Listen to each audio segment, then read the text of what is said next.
you heard this story about a beautiful place? A place that makes you feel restful.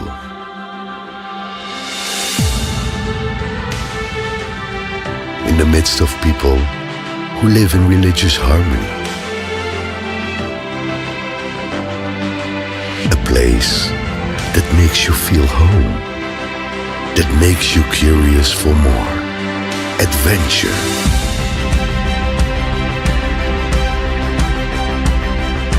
Start your journey. Travel to the place where the story unfolds.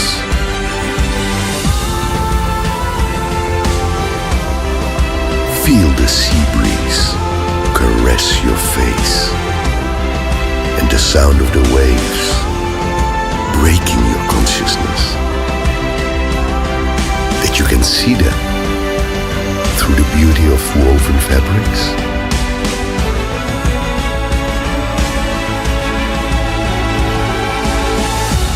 Or smell them through the scent of coffee that wafts in the air.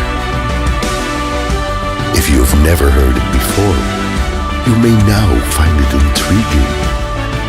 You may want to know every square inch of this place.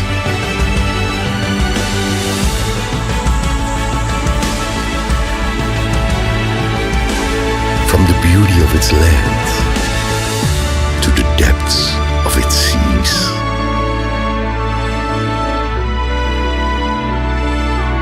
With an amazing biodiversity.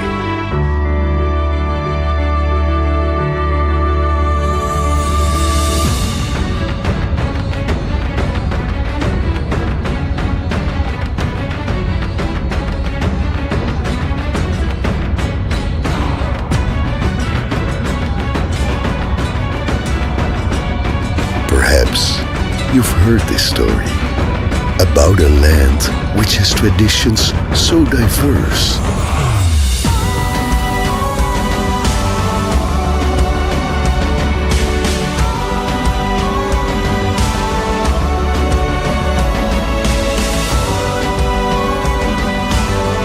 Meet these friendly people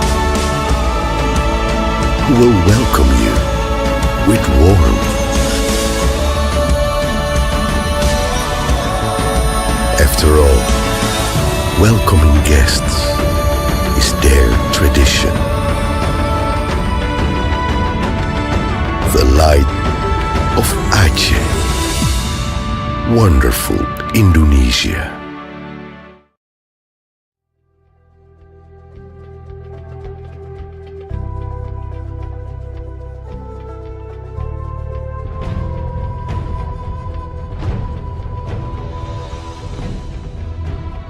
Provinsi paling barat Indonesia yang bernama Aceh menyimpan catatan sejarah yang panjang dan melegenda.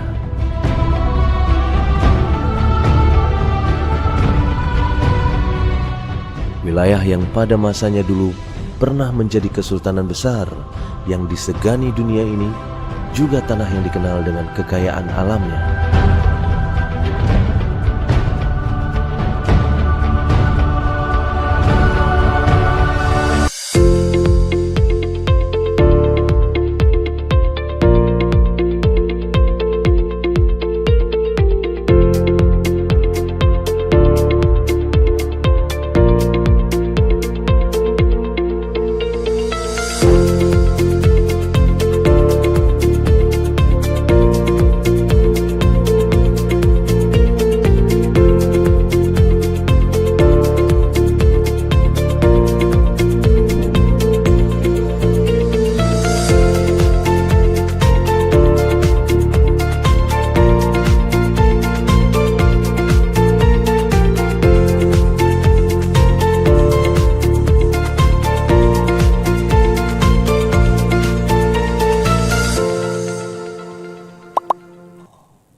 Assalamualaikum warahmatullahi wabarakatuh. wabarakatuh. Good morning, ladies and gentlemen. We're pleased to welcome you to the 5th International Conference on Agriculture and Bioindustry, Icagri 2023. This year, Icagri 2023 carries the theme, the challenge of the agricultural sector in preserving natural resource and environment for future generation. We are pleased to invite both local and international academia, Recording in progress. researchers, policymakers, professionals, and other stakeholders to join us at the 5th International Conference on Agriculture and Bioindustry, Icagri 2023. This conference is hosted by Agriculture Faculty, Universitas Syah Kuala. It is an honor for us to introduce and welcome the guests at this conference. The Rector of Universitas Syah Kuala, Professor Dr. Insinyur Marwan, IPU. Dean of Agriculture Faculty, Universitas Syah Kuala, Profesor Dr. Insinyur Samadi, M.Sc. Chairwoman of the 5th Icagri 2023, Dr. Zaitun, SP, M.Sc. And also, we welcome all the keynote speakers, the invited speakers, the presenters, and all participants of Icagri 2023. Ladies and gentlemen, let us welcome you with the performance of Ranup Lampuan Dance. Ranup Lampuan Dance is a dance art originating from Aceh. Movement after movement in Ranup Lampuan Dance, despite the procession of picking, wrapping, and serving siri to the respected guests, showing the philosophies of Acehese people, which is upholding hospitality in welcoming guests, called Pemulia Jame. Ladies and gentlemen, please welcome Ranup Lampuan Dance.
Thank you for the amazing performance of Ranup Lampuan Dance.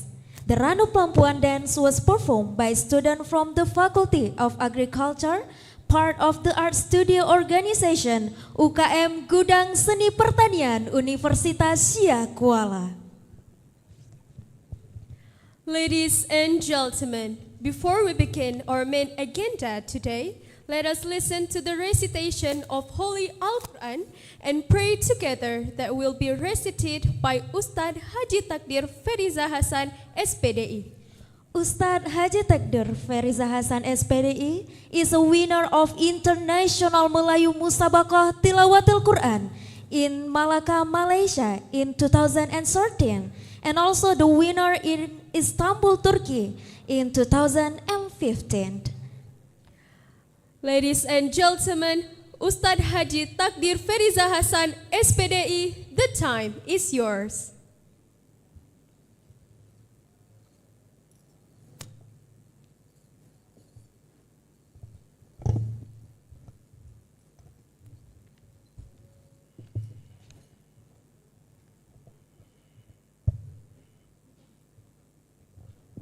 Assalamualaikum warahmatullahi wabarakatuh.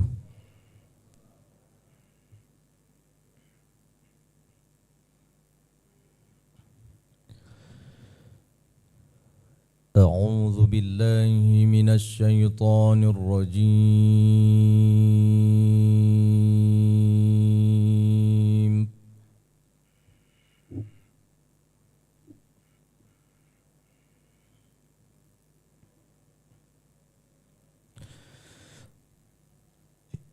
بسم الله الرحمن الرحيم.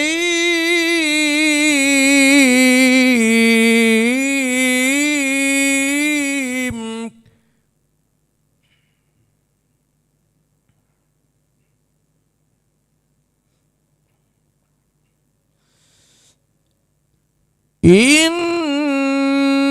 في خلق السماوات والأرض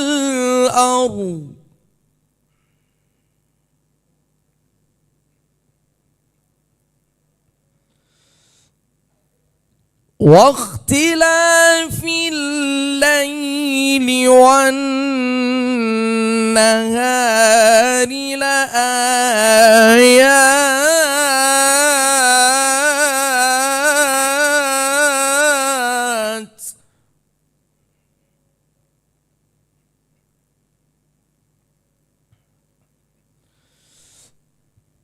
واختلاف الليل والنهار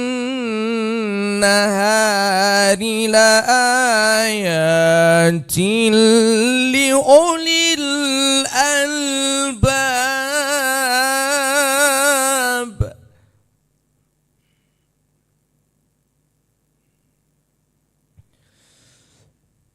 الذين يذكرون الله قياما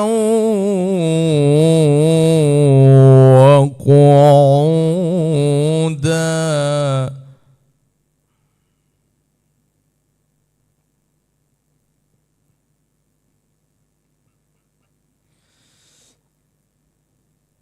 وعلى جنوبهم ويتفكرون في خلق السماوات والأرض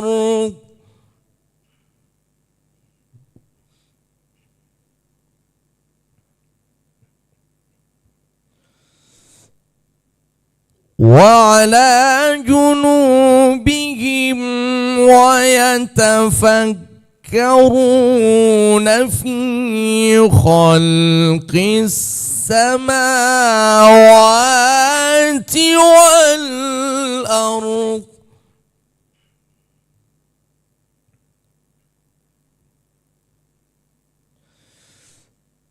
ربنا ما خلقت هذا باطلا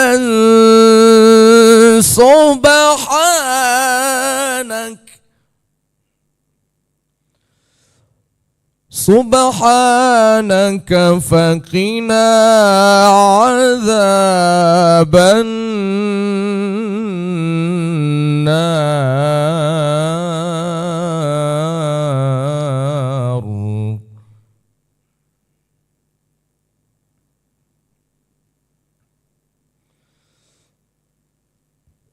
ربنا ما خلقت هذا باطلا سبحانك فقنا عذاب النار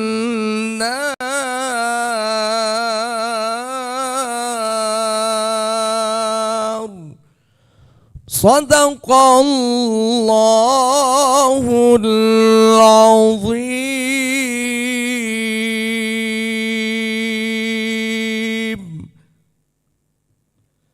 Bersama-sama kita berdoa untuk mengharapkan keberkahan Allah SWT agar acara pada hari yang berbahagia ini mendapat keberkahan dari Allah Subhanahu wa taala.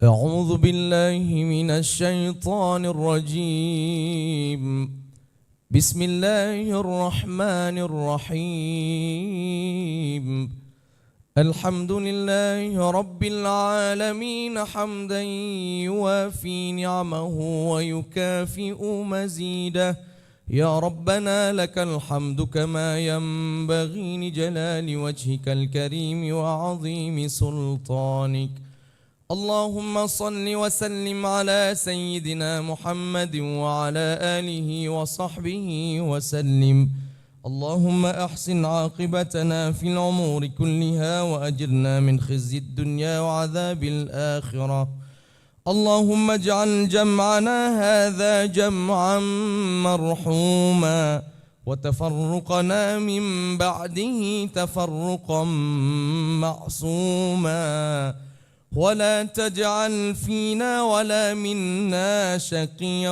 ولا محروما اللهم ربنا إننا سمعنا مناديا ينادي للإيمان أن آمنوا بربكم فآمنا ربنا فاغفر لنا ذنوبنا وكفر عنا سيئاتنا وتوفنا مع الأبرار ربنا وآتنا ما وعدتنا على رسلك ولا تخزنا يوم القيامة إنك لا تخلف الميعاد اللهم ربنا ظلمنا أنفسنا وإن لم تغفر لنا وترحمنا لنكونن من الخاسرين اللهم ربنا آتنا في الدنيا حسنة وفي الآخرة حسنة وقنا عذاب النار والحمد لله رب العالمين. Stepping on the following agenda is the recitation of Salawat Badar. All participants are demanded to stand up. صلاة الله سلام الله على طه رسول الله صلاة الله سلام الله على ياسين حبيب الله توسلنا ببسم الله وبالهادي Rasulillah wa kulli mujahidin lillah bi ahlil badri ya Allah.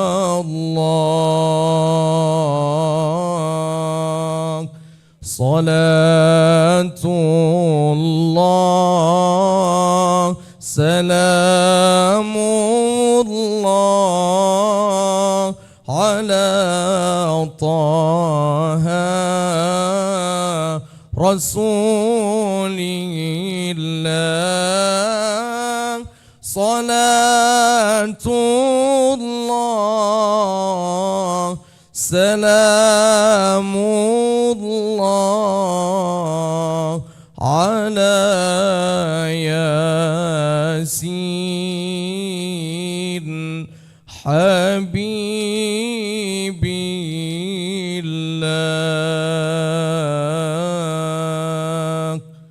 Assalamualaikum warahmatullahi wabarakatuh. Thank you for Ustadz Haji Takdir Feriza Hasan SPDI. For a brief moment, we would like to invite you to sing the national anthem Indonesia Raya. The national anthem will be led by Jud Fatimah Ashifa, a student of the Faculty of Agriculture, Universitas Syah Kuala.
Ladies and gentlemen, please be seated.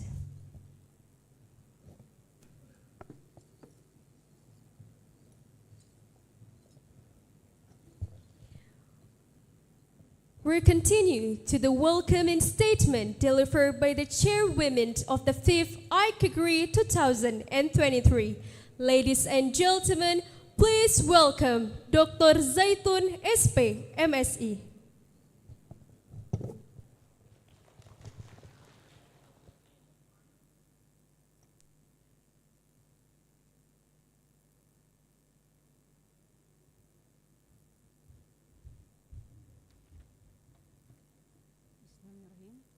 Assalamualaikum warahmatullahi wabarakatuh.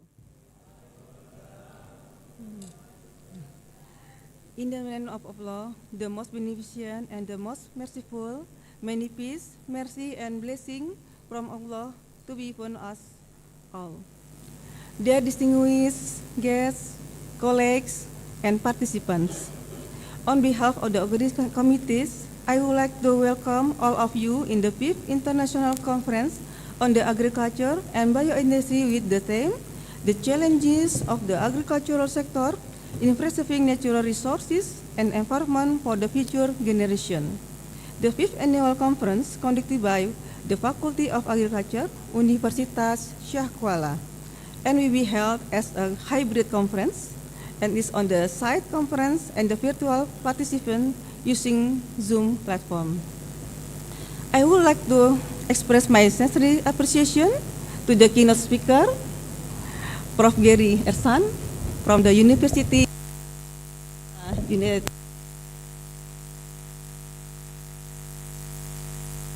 of the Southern Philippines, Professor Stefaan de Neve, Ghent University from Belgium, and Professor Research Dr. Jun Mellawati from National Research and Innovation Agency, Indonesia. The conference has received 132 total papers, and 109 papers has received for the oral presentation from Indonesia, Cambodia, Bangladesh, Malaysia, Thailand, Uganda, United States of America, and Japan. This paper on the various topics are divided into 10 parallel sessions under the scope Sustainable Agriculture, Agricultural Biotechnology, Biodiversity, Biomaterial and Bioindustry, Environmental Science, Soil and Earth Science, Food Science, Animal Husbandry, Forestry, and Agricultural Engineering. The executive and presented paper will be published on the IUP Conference Series, Earth and Environmental Science, indexed by Scopus. I would like to express my gratitude for our sponsor and the partners and the organizing committee, the International Scientific Committee and Advisory Board, the reviewer, and the editors for their tremendous effort to organize this conference successfully. I hope that all attendants enjoy and benefit from this conference. I wish all a fruitful and successful conference. Thank you very much. Wassalamualaikum warahmatullahi wabarakatuh.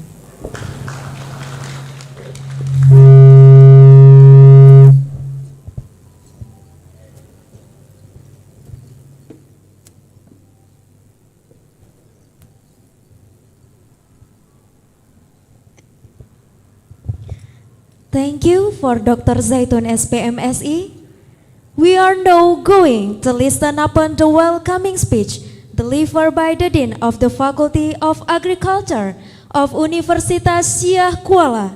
Ladies and gentlemen, please welcome Professor Dr. Insinyur Samadi M.Sc.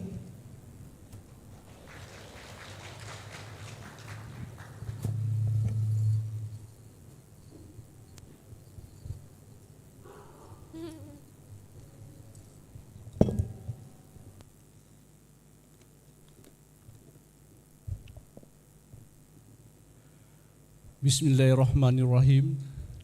Assalamualaikum warahmatullahi wabarakatuh. Selamat pagi, very good morning ladies and gentlemen. First and foremost, by the grace of the God, we have been offered the opportunity here together this morning to give thanks to the Almighty God for His abundant mercies and grace. On behalf of the Faculty of Agriculture, Universitas Syah Kuala, it gives me a great pleasure to extend to you all a very welcome in the 5th International Conference on Agriculture and Bioindustry 2023, held by the Faculty of Agriculture, Universitas Syah Kuala. On behalf of the Faculty of Agriculture, we would like to take this opportunity to express our sincere appreciation to Professor Dr. Marwan as Director of Universitas Syah Kuala in facilitate for this international conference. I honorable welcome to our keynote speaker, Professor Gary Ersan from Department of Bioproduct and Biosystem Engineering, University of Minnesota, USA. Dr. Ravindra Chandra Joshi from University of Southeastern Philippines, the Philippines. Professor Research Dr. June Mellawati from Research Center for Safety, Meteorology and Nuclear Quality Technology, National Research Innovation Agency, Indonesia. Also, Professor Stefaan de Neve from Soil Science, Environmental Soil Science, Nutrient Management and Applied Soil Biology, Ghent University, Belgium. Also, with us right now, Professor Topik Abidin, from the Head of Research and Community Service of Universitas Syah Kuala. All invited speakers, all participants joining for our 5th International Conference on Agriculture and Bioindustry. Dear distinguished guests, colleagues, and participants, this year's conference is particularly significant as it comes as a time when the agriculture and agro-industry are facing unprecedented challenges. Climate change, population growth, and rapid urbanization are just a few of the challenges that we must confront. However, we believe that these challenges also present opportunities for innovation and growth. The topic of this year's conference, the challenge of the agriculture sector in preserving natural resources and environmental for future generations, reflects our commitment to finding innovation solutions to this challenge while ensuring the sustainability of our agriculture system. We hope that this conference will provide a platform for researchers, industry experts, and policymakers to share their insight and experience on these important issues. Over the next few days, we will have the opportunity to hear from experts in various fields, participate in panel discussion, and network with colleagues from around the world. I encourage all of you to take advantage for this opportunity to learn from one another and to build a new collaboration. I would like to express my sincere appreciation to all organizing committee under the chairman of Dr. Zaitun for the hard work to make this conference successful, the keynote and invited speaker, and all the participants for making this conference possible. I wish you all the productive and enjoyable conference, and I just want to report also to Rector that we start this Icagri in 2019.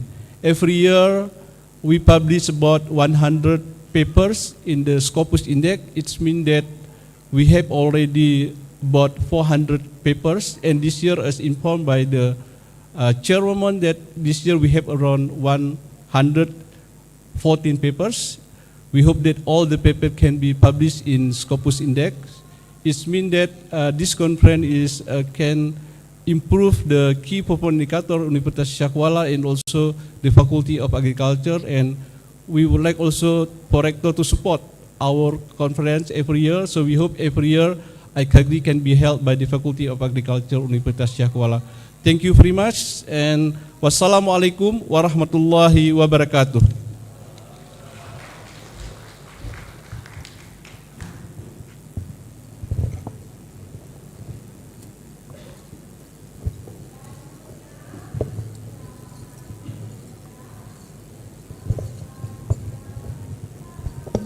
Thank you for Professor Dr. Insinyur Samadi. It is our deep pleasure to introduce the Rector of Universitas Syah Kuala, Professor Dr. Insinyur Marwan, IPU, to deliver welcoming remarks, and afterwards we would like to request the Rector of Universitas Syah Kuala to officially open the 5th Icagri 2023. Please welcome Professor Dr. Insinyur Marwan, IPU.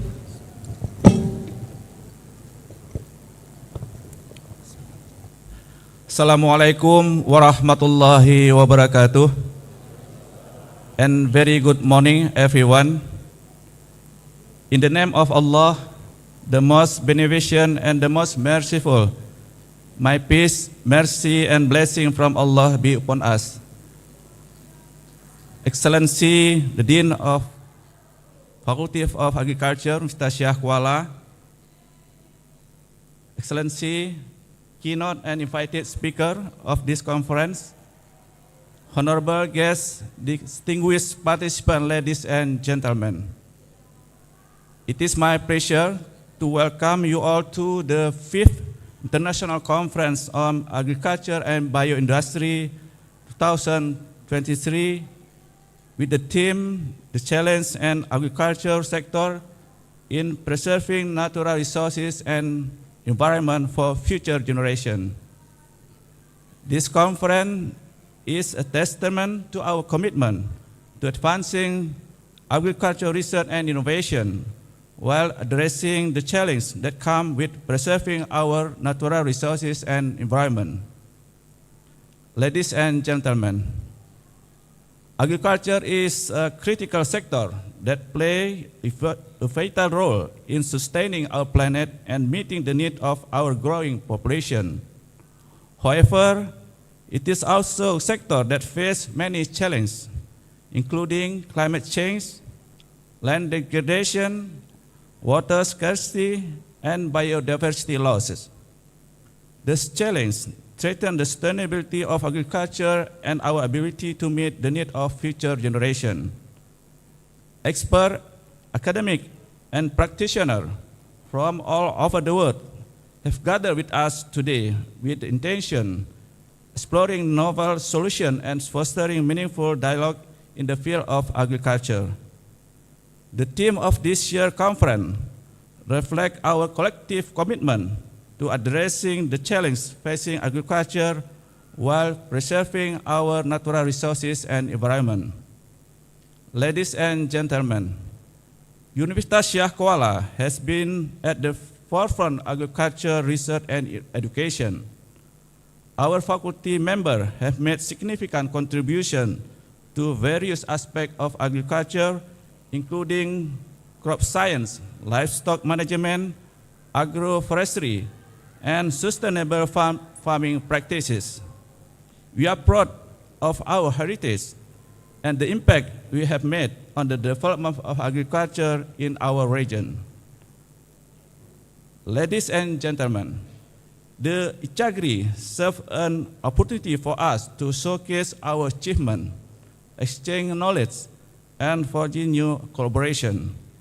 It is a platform where researchers can present their findings, engage in insightful discussion, and inspire each other to push the boundaries of agriculture innovation.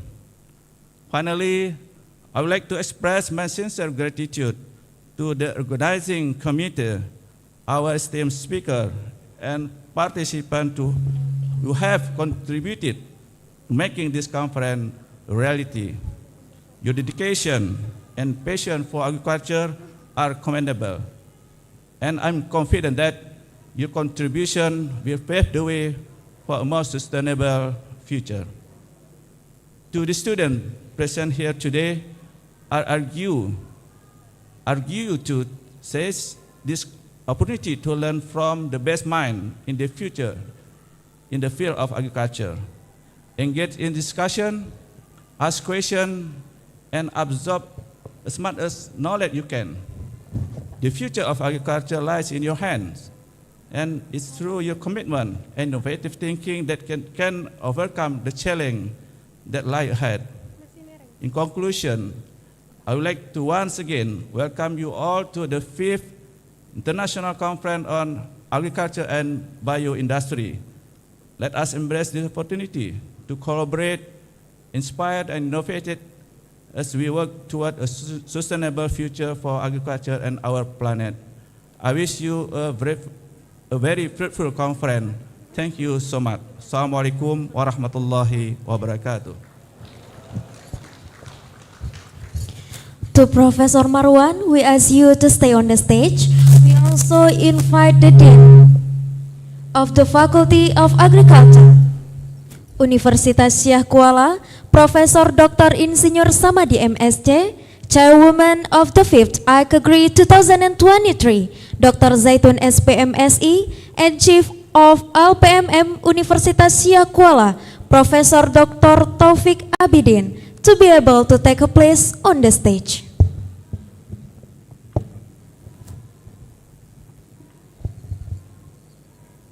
Thank you, and we will continue with the official opening of the 5th Icagri 2023. This opening will be integrated directly with the sounding and beating of Rapa'i by Rektor Universitas Syah Kuala, Dean of the Agriculture Faculty Universitas Syah Kuala, and the Chairwoman of the 5th Icagri 2023 and the Chief of LPPM Universitas Syah Kuala. We will witness the sounding and beating of Rapa'i on 3, 2, 1.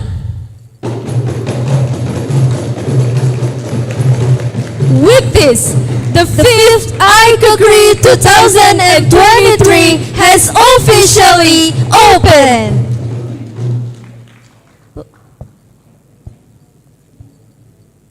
Honorable guests, ladies and gentlemen, now we'll continue with the deliver the certificate to our keynote speakers. We ask Professor Marwan to stay on the stage. We also invite all the keynote speakers, Professor Gary Arsens, Dr. Ravindra Chandra Joshi, and Professor Dr. Jun Mellawati to join us on the stage.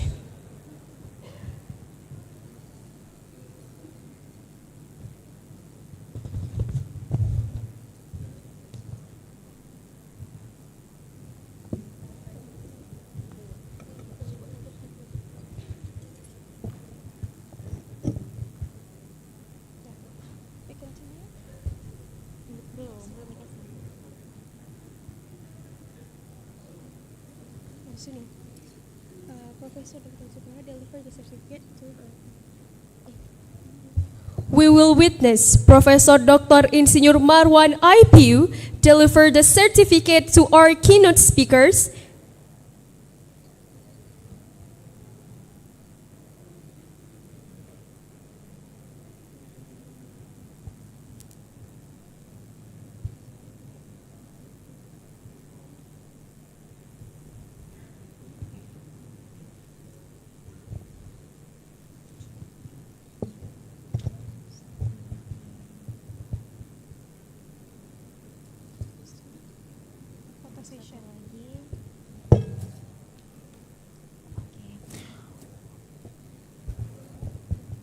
We continue with the documentation and photo session for the opening of the 5th Icagri 2023.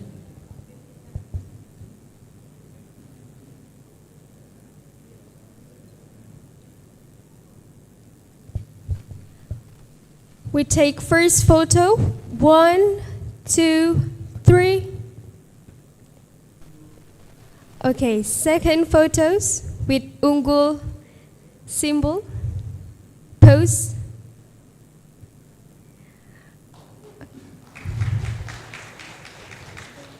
We're inviting all the guests, the keynote speakers, the invited speakers, invited guests to join us on the stage. We invited all the participants to join us on the stage for the documentation and photo session.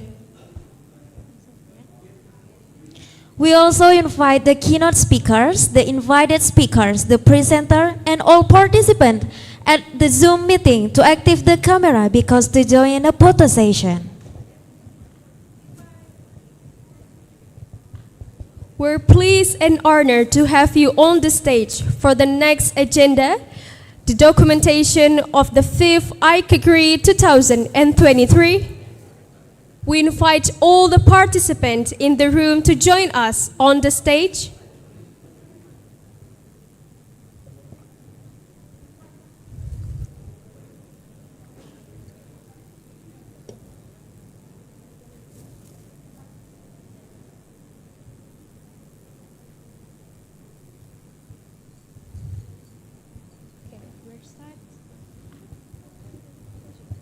We start the documentation on and photo session in 1, 2, 3.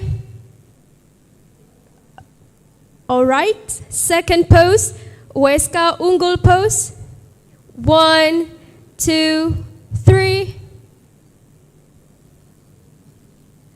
Thank you for all speakers, invited guests, Professor Dr. Insinyur Marwan, Professor Dr. Insinyur Samadi, the chairwoman of the 5th Icagri 2023, Dr. Zaitun SP M.Sc, and also the chief of LPPM USK.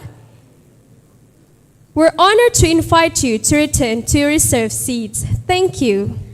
Next, we enter the coffee break session. Please enjoy the snacks and drinks that have been served on the tables at the outside of the room.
Ladies and gentlemen, we inform that we enter the coffee break session.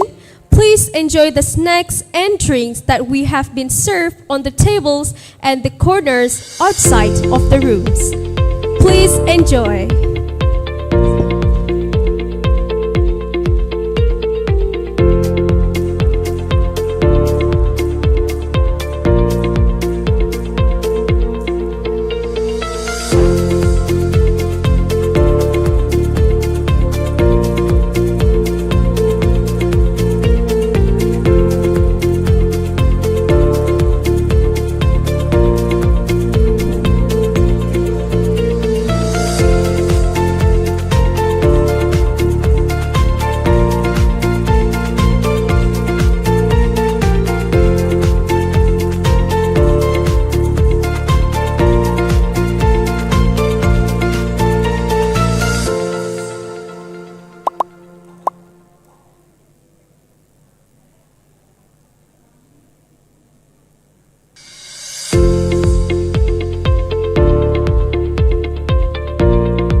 Universitas Syahkuala is a public university located in Banda Aceh, the capital of Aceh Province.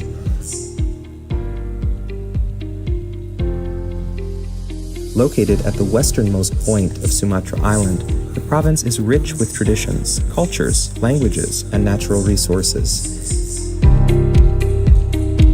The university is also known as the heart of the Acehnese, Jantong Hati Rakyat Aceh.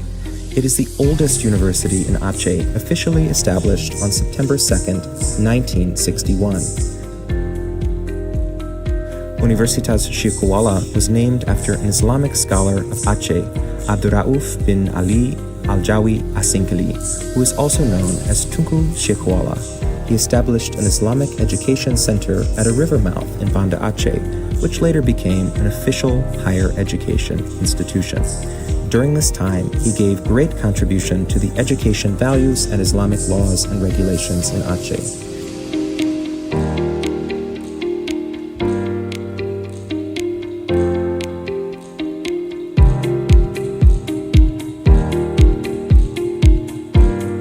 In addition to the main campus in Darusman, Banda Aceh City, Universitas Syahkuala has also established a second campus in the district of Gaya Luiz.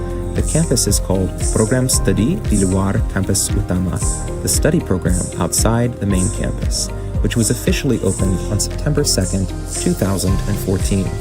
Universitas Syahkuala has 12 faculties and a postgraduate school.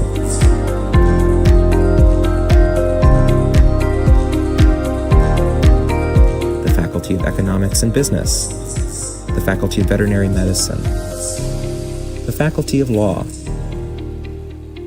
the Faculty of Engineering, the Faculty of Agriculture, the Faculty of Teacher Training and Education, the Faculty of Medicine,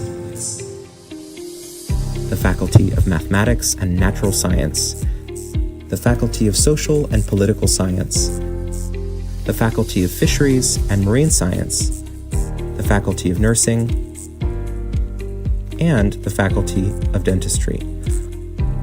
All these 12 faculties together offer 135 study programs of different levels: diploma programs, undergraduate programs, professional programs, specialist programs, master's programs, and doctoral programs.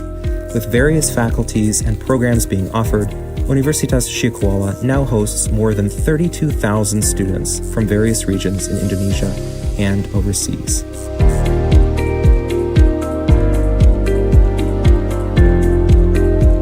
The university has received numerous awards for its achievements at both the national and the international levels. For example, with Malam Diwa electric car, Universitas Syahkuala recently won as the second fastest team to compete technical inspection in the electric class at a prestigious competition in Asia, the Shell Eco Marathon Asia competition.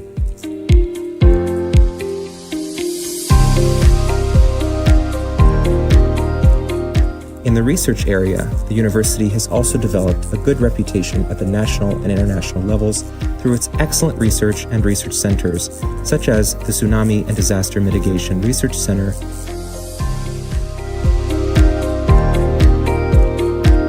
and the Atsiri Research Center. Universitas Syahkuala also publishes numerous scientific journals. Some of them have been indexed by CINTA, the Indonesian Citation Index, as Quartile 1 and 2 journals.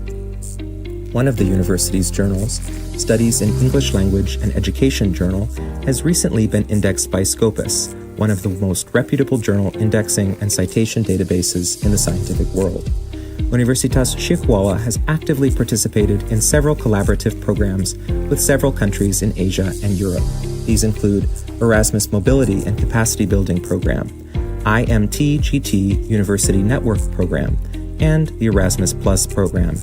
Universitas Syahkuala has numerous national and international collaborations with universities and companies across the globe. Through this collaboration, the university has successfully organized various academic and non-academic events which have improved the university's national and international reputations.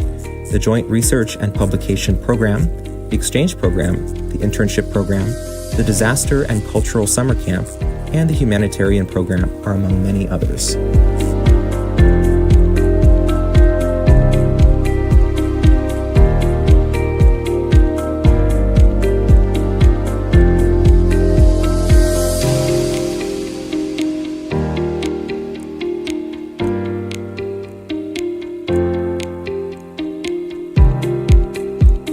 Universitas Syekh Kuala does not only focus on improving the quality of academic activities within the campus, but also proudly offers services to the communities.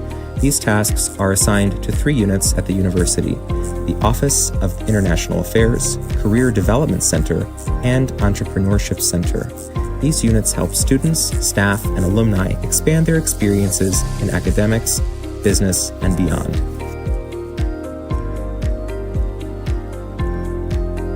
Therefore, Universitas Syekh Kuala has always appreciated and placed at top priorities all partnerships and collaborations, and has managed to make the university what it is today, the heart of the Acehnese, Jantong Hati Rakyat Aceh.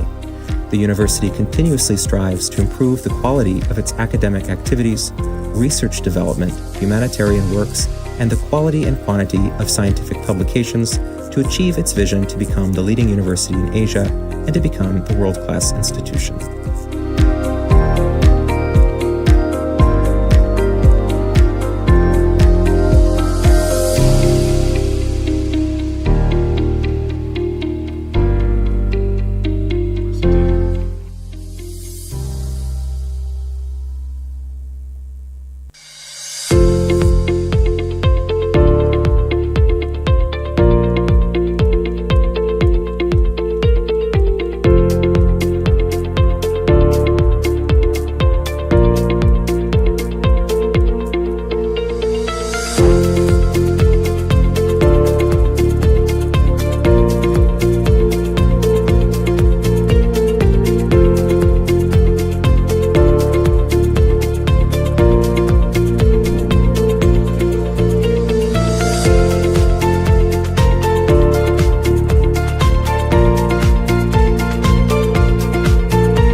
Ladies and gentlemen, our main agenda will start in 5 minutes.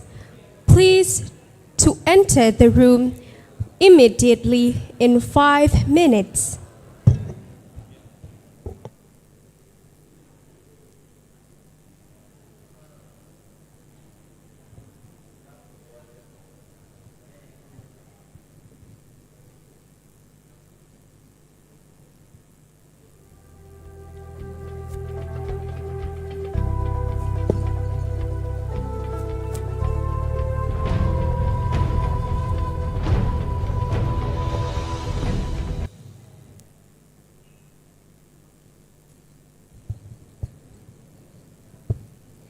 Distinguished guests, ladies and gentlemen, now we will begin the first speaker session that will be moderated by Dr. Yusya Abubakar. Dr. Yusya Abubakar, IPU, is an associate professor at Agricultural Product Technology Department at Universitas Syekh Kuala. Completed master degree at Auburn University, Alabama, and PhD at North Carolina State University, USA. His research topic focused on food processing and bioprocess from various tropical commodity, especially coffee, cacao, and grains. Presently, he actively involved in organizing research and collaboration at the Aceh Coffee and Cocoa Research Center, Universitas Syah Kuala, and also served as head of Halal Research Center at Universitas Syah Kuala. Ladies and gentlemen, please welcome Dr. Yusya Abubakar, IPU.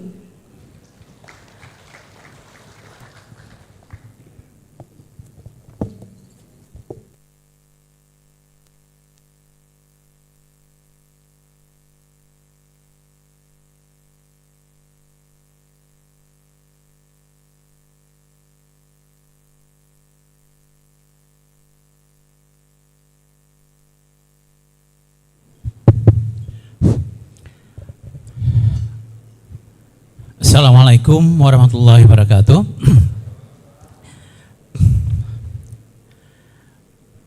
Honorable rectors, vice rectors, deans and vice deans, honorable guests, distinguished participants, college and friends, ladies and gentlemen, welcome to keynote speaker session of the 5th International Conference on Agriculture and Bioindustry.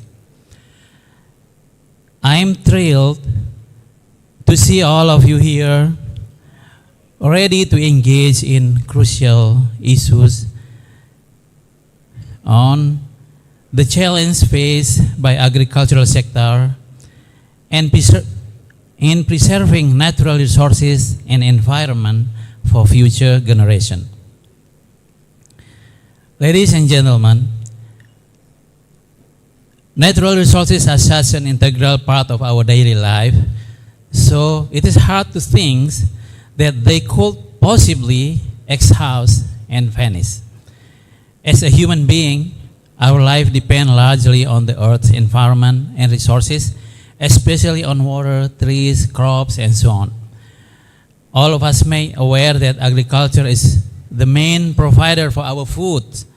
80% of our diet derives from plants and trees. However, over the past years, rapid economic development, population growth, and urbanization have led to the depletion of these resources, which eventually may lead to critical problems such as food crisis. Most of us probably agree that there are tons of renewable resources in the world. However, their usage is growing fast and at an alarming rate, leading to a rapid depletion, and some problems may we face ahead. And if we do not do anything, it may vanish even completely. Ladies and gentlemen, today we gather here to exchange our knowledge, experience, recently developed technology, and innovation. I believe we collectively possess the competence, the compassion, and the creativity to come up with significant solutions to untangle our problems and enhance our capacity to develop a better agricultural system that could promote the preservation of our natural resources for us and for our future generation. Ladies and gentlemen, let's welcome our keynote speakers. Our first keynote speaker is Professor Dr. Gary R. Sands. Good morning, Professor Gary. Could you please join us on the stage?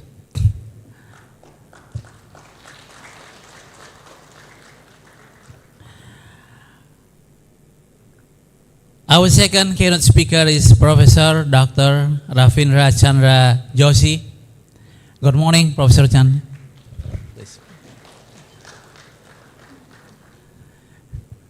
Please join us on the stage.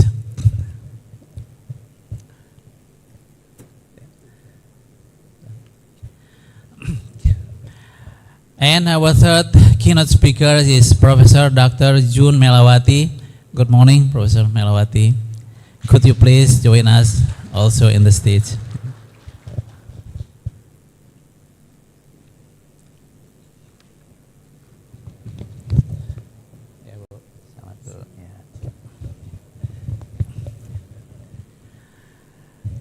Ladies and gentlemen, each of our speakers today will share their insight in about 20 minutes consecutively. And then after the presentation, we will have a session for question and answer for about 15 to 20 minutes. So if you have any question during the presentation, please hold on. And for our online audience, please write them down in the chat column in our Zoom window. Before we start, let me introduce you our first speakers. Professor Gary Sands has been involved in research in agricultural engineering for a few decades. He is focused on water management and water quality for agricultural system. His topics of interest include irrigation, drainage, hydrology, water quality, and sustainable agriculture. His current research and outreach program are focused on artificial soil drainage and mitigating water quality impacts from agriculture while achieving productivity goals.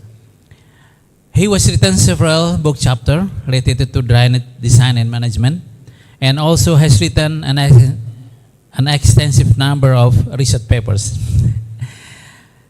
His current position is professor at Department of Bioproduct and Biosystem Engineering, University of Minnesota, St. Paul, Minnesota, United States. Today, Professor Sands will talk about the nexus of agriculture, environment, and sustainability, a balancing act for the future. Professor Gary, the stage is yours. Can I use the podium? Yeah, no, you can use the podium or you can stand in front.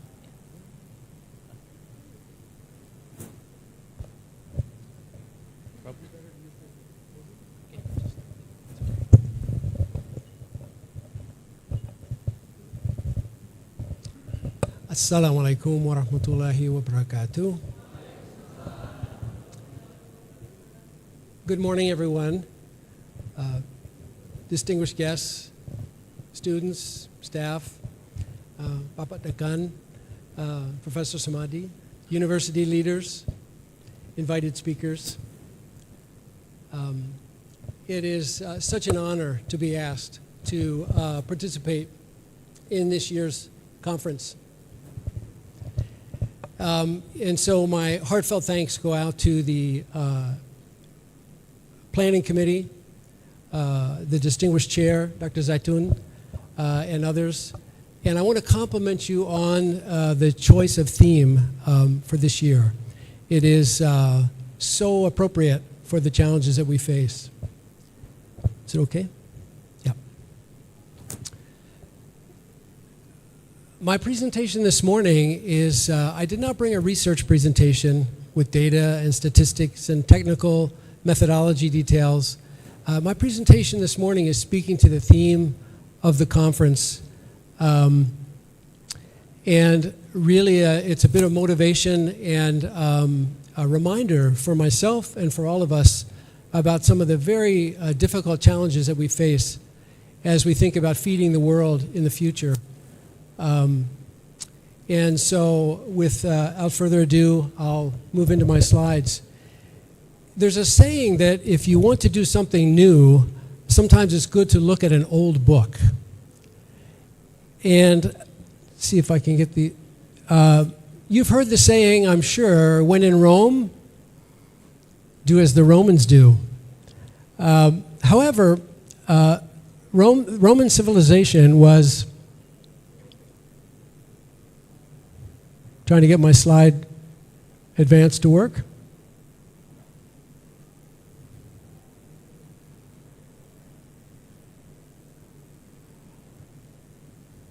Apologize. It's not working. Next, please. So, from Roman civilization, an incredible legacy of arts, language, culture, and so forth. We all know this. The Romans had, now it's working, but too fast. They had sophisticated agricultural systems. Some historians say that some of the most sophisticated systems ever to be on the planet were built by the Romans. However, the Roman civilization, for everything that it was, they overlooked some very important factors. They overlooked the importance of their natural resources. And I'm sorry, this slide advance is just not working very well.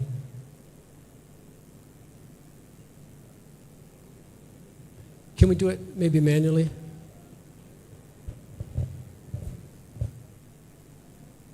That's good. Oh, back one, please.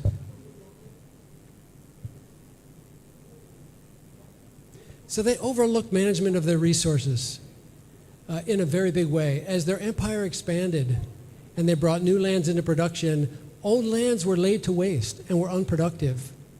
And they became unproductive through deforestation, through overgrazing, through soil degradation.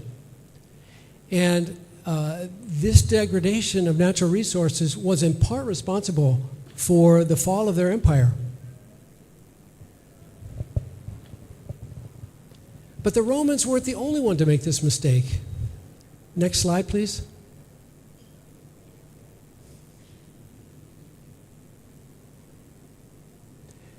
Next, please.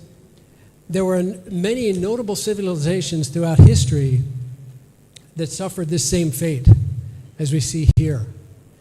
And the purpose for starting with a historical perspective is that all of us need to work together to make sure that history doesn't repeat itself, as our moderator pointed out earlier.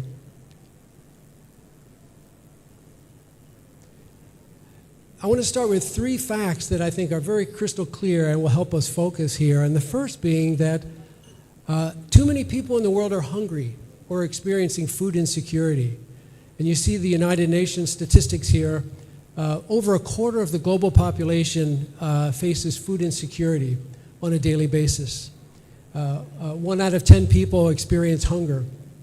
Secondly, the resources on which we depend for agriculture and for our very lives are under extreme pressure, like never before, and are being used unsustainably.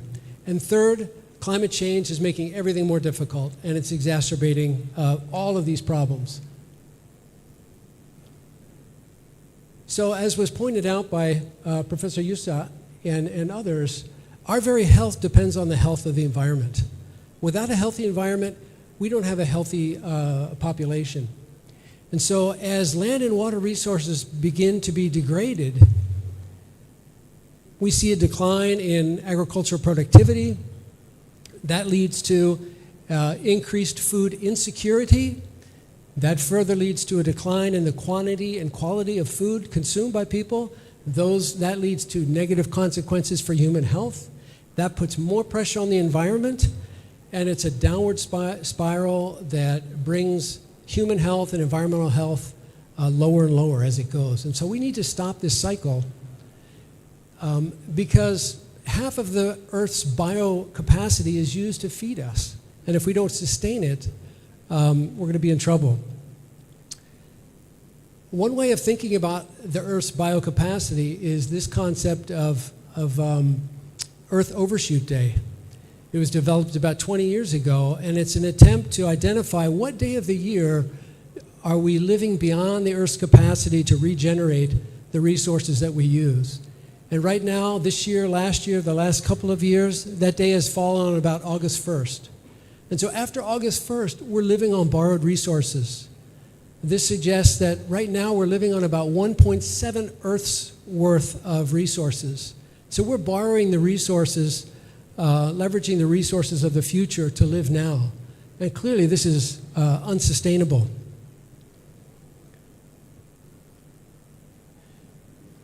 Might be a little bit difficult to see this image, but on the x-axis we have gross national product by country, and on the y-axis we have food consumption and biocapacity to produce food.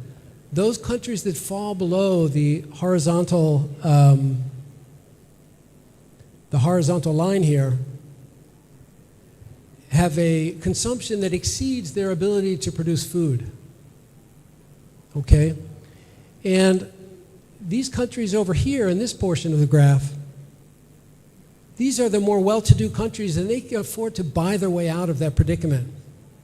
But these other countries down in this portion of the graph, they cannot afford to do that. And so this creates an imbalance and a disparity worldwide in terms of food security and global stability.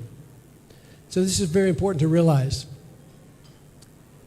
Almost 40% of the global population lives where consumption exceeds the biocapacity to produce food. 40% of the population. In keeping with living on the earth sustainably, an international group of authors back in 2006 put forth what they called 9 planetary boundaries.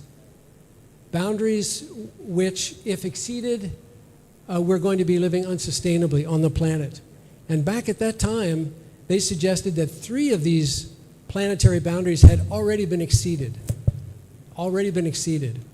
And I would argue that the first 6 of these planetary boundaries are tied very, very closely with agricultural systems. So everything we do in agriculture is impacted in these first 6. Another group of authors revisited these planetary boundaries and published another paper this year where they suggested that now 6 of these 9 boundaries had been exceeded. So this gives us some sense of the degree to which our systems are not sustainable currently. We all know that the footprint of agriculture globally is the biggest human footprint of any human activity. And this illustration shows both croplands and grazing lands. And so basically you see agriculture everywhere across the entire planet. But we know the planet is mostly water, and we're using about half of the habitable land, the lands that can be used, we're using about half of our lands for agriculture. So the first lesson here is we have no new land to bring into production. You all know this. So to feed a growing population and the population of tomorrow, we have to make the best use of the land that we have right now. And that's half of the habitable land on the planet.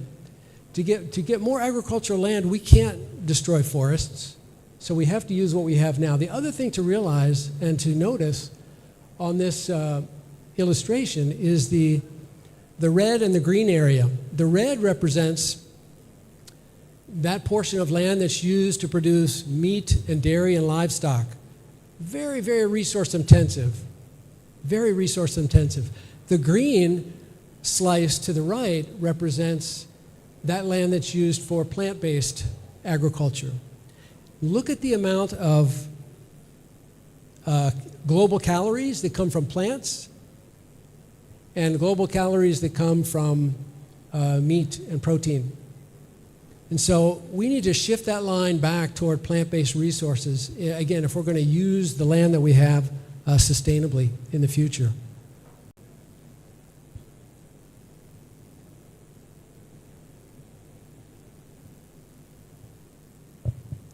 So I put together what I call a handful of wicked environmental challenges that I think are going to keep us all busy for a long time.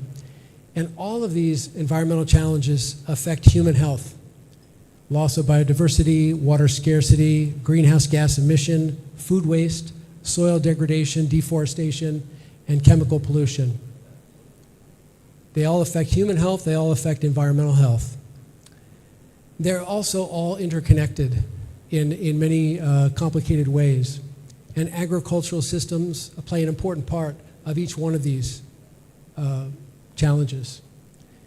Now, we don't have time to talk about all of these this morning, but I see as I flip through the conference program and look at all the papers, invited speakers and others have submitted, I think all of these challenges are going to be touched on by our presenters over the day today. But I would like to take just a minute to talk about soils and water.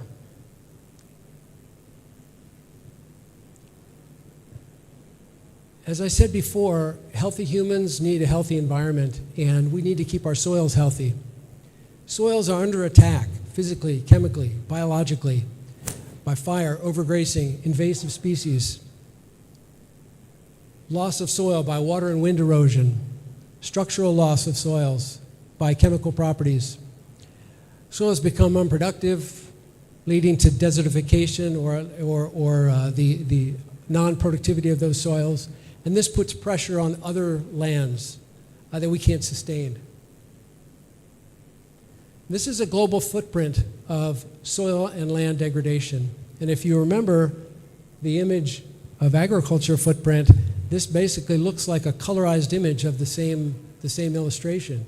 But this just shows wherever we have agricultural systems, we're experiencing land degradation, mostly by water and wind erosion, but also by other means. It's very, very significant. Soil biodiversity is also extremely important, and I'm sure that'll be touched on by other speakers. And we see here, this is a kind of a crude measure of soil biodiversity, but these areas that are yellow and orange are experiencing low biodiversity. Normally we think of biodiversity and we think about above ground biodiversity, larger animals, but soil biodiversity is probably as, if not more important than above ground biodiversity. And in fact, those two things are very strongly linked. And that is under threat.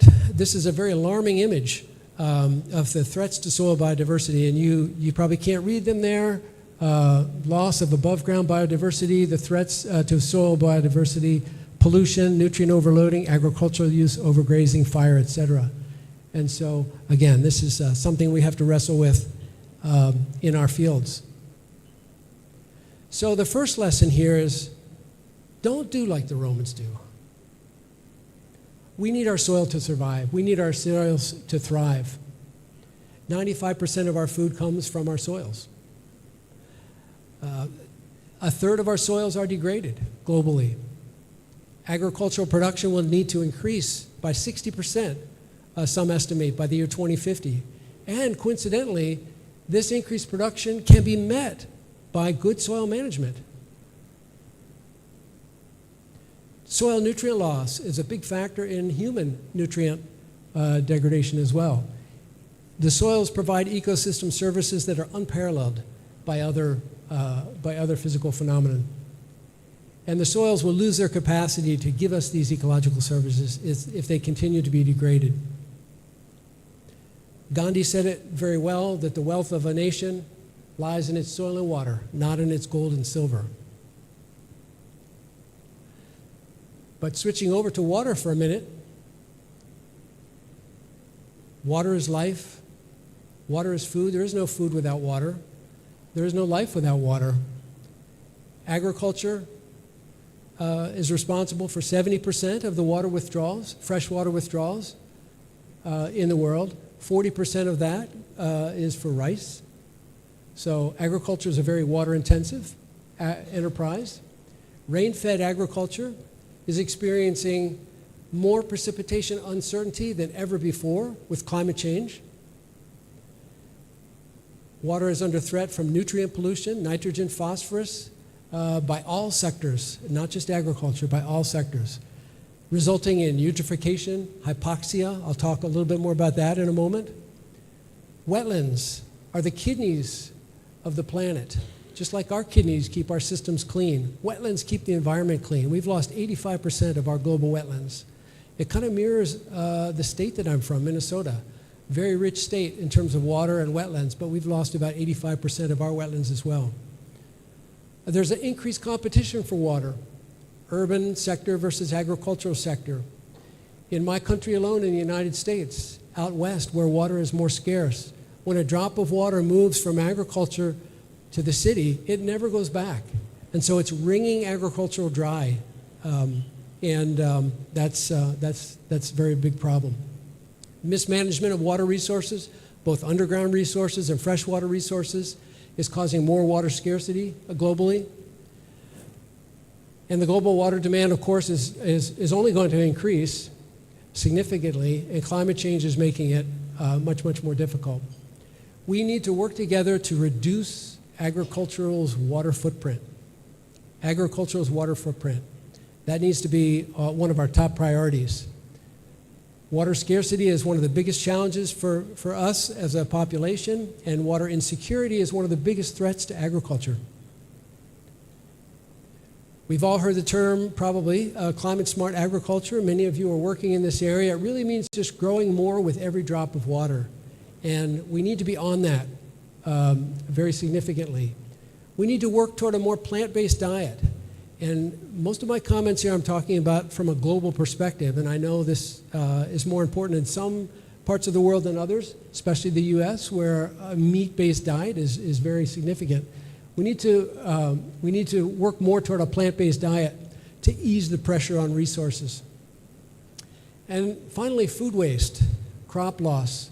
Losses from farm to table are significant. 40 to 50% of the food that we produce is lost. Either it never leaves the field or it's wasted at the end of consumption. And those resources that were used to produce that food are wasted as well. And so the environment cannot bear that pressure of that waste. We need that food for people.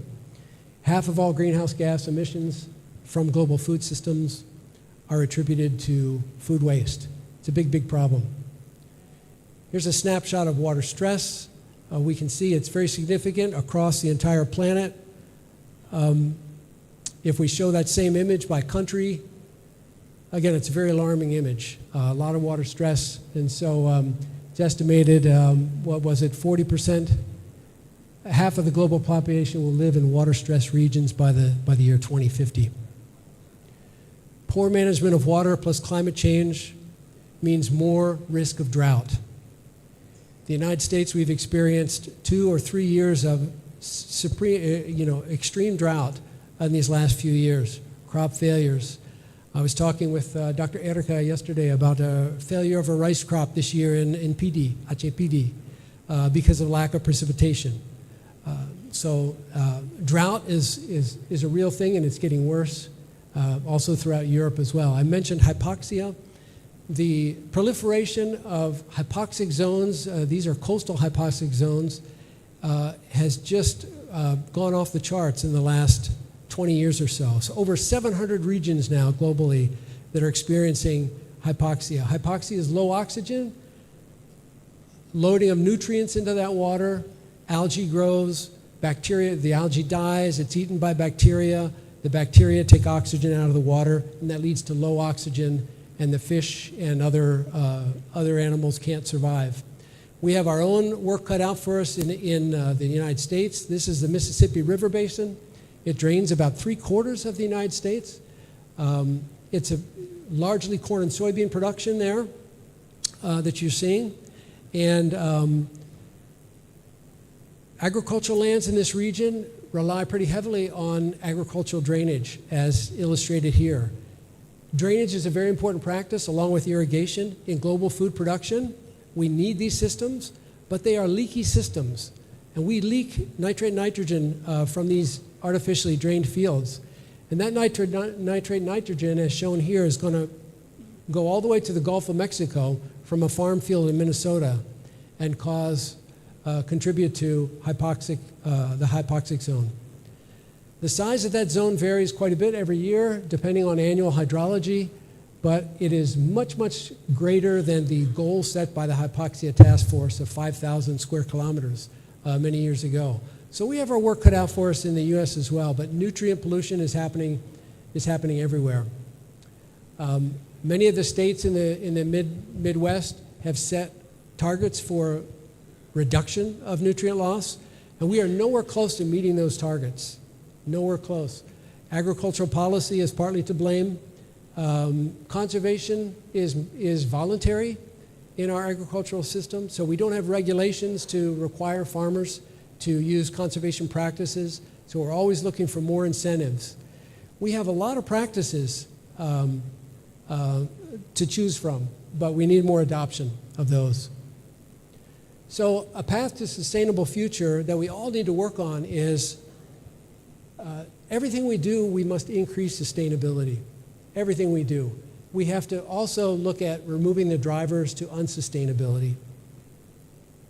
We need to improve our resource efficiency. We need to not only protect our soil and water resources, but we need to enhance them and make them even better. We need to develop alternative food sources, more plant-based diet. And we need to reduce the losses in the system from farm to table. In short, we really need to pursue the United Nations Sustainable Development Goals very stridently. But if I might just take a couple of more minutes, not to end on a negative note, there are a lot of success stories to point toward, and I just have a couple of them here to mention. You think about getting more food for fewer resources, look no further than the Netherlands, where they committed themselves a couple of decades ago to growing twice as much food on half the resources. So the greenhouse production in the Netherlands is incredible to read about, and they've reduced their chemical use and their water use dramatically. The Netherlands has become the #2 exporter of food behind the United States. But the Netherlands is 270 times smaller than the United States. So that gives you some idea of the intensity of agriculture production. So a good example for all of us. Funding, we're seeing international funding trickling down to various countries for doing work in sustainability. So this is very, very positive and very heartening to see. Rice crops, here's another example from Vietnam. As I mentioned, 40% of all irrigation water is used for rice, but rice fields also have a lot of greenhouse gases associated with them. They emit methane and nitrous oxide.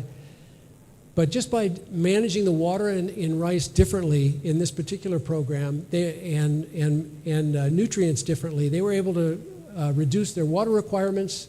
Methane emissions are down, water use is down, while crop yields were increasing, and they had quite a bit of adoption of this program. And so, you know, we have a lot of technology and management skills, and we just need to see more adoption. Again, funding for sustainable agriculture, the Biden-Harris administration, currently in the United States, has released historic levels of funding for conservation. So anyway, these are just a few positive notes looking forward. Grain production is up globally in the last 20 years, according to the Food and Agriculture Organization. Fruit production, vegetable, meat, and oils is up even more. And so these are all very positive developments. Together, we need to make sure that these increases come sustainably. That's our job, to make sure that everything happens in a sustainable way. So the last question I would leave you with is, what success stories are you part of? What success stories are you creating? Think about that a little bit. And secondly, who is going to solve these big challenges of today and tomorrow?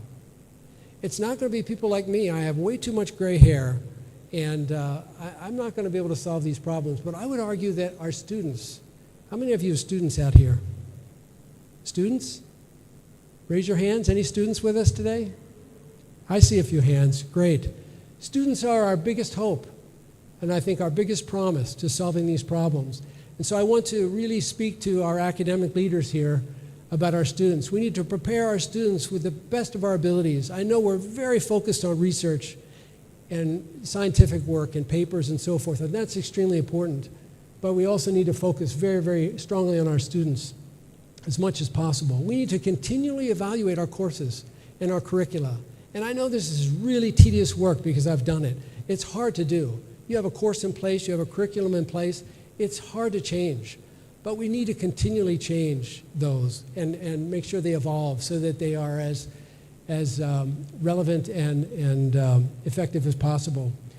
And we need to involve our students in our research, not just when they're getting close to graduation, but on the early end too. They need to really see what tools and techniques are required to solve some of these big, big challenges, and they need to get experience. And finally, we need to mentor our students, not just when they're getting close to graduation, but from day one up to graduation and beyond. If we want them to become the competent professionals that we need them to be, we need to mentor them properly. What do you think, students? How does that sound? I hope it sounds okay. With that, I would just end. I'm sorry, I'm probably over time. Again, I extend my deepest thank you to the committee for the opportunity to participate. It's a big honor for me and a privilege to be back at USK. And thank you very much. Thank you to the committee. Assalamualaikum warahmatullahi wabarakatuh. Waalaikumsalam warahmatullahi wabarakatuh. Thank you, Professor Singin. And well, it's quite interesting presentation. And I will probably not summarize, but probably one sentence is, if we would like to have our food in the future, now we need to conserve our natural resources, especially water and soils and so on. Okay, thank you, Professor Gary. And now we are coming to our second presentation. Let me introduce you, Professor Ravindra Joshi. In the last 2 decades, Professor Ravindra Joshi has been involved in research on integrated crop management, which focus on invasive alien species, food and nutrition security, biodiversity loss, climate change, and policy formulation in agricultural sector at international, regional, and national organizations, including the private and academic sector in Africa, Asia, Caribbean, and Pacific Island countries. At present, he has edited about 4 books and published over 150 research articles with students and collaborators on crop protection, particularly against invasive alien species in aquatic and terrestrial ecosystem and home gardening. At present, Professor Ravindra is a visiting professor at University of Southeastern Philippines in Philippines. Today, he will share his insight on invasive species impact in agriculture, striking a balance between productivity, biodiversity, and ecosystem health. Professor Joshi, please, your stage.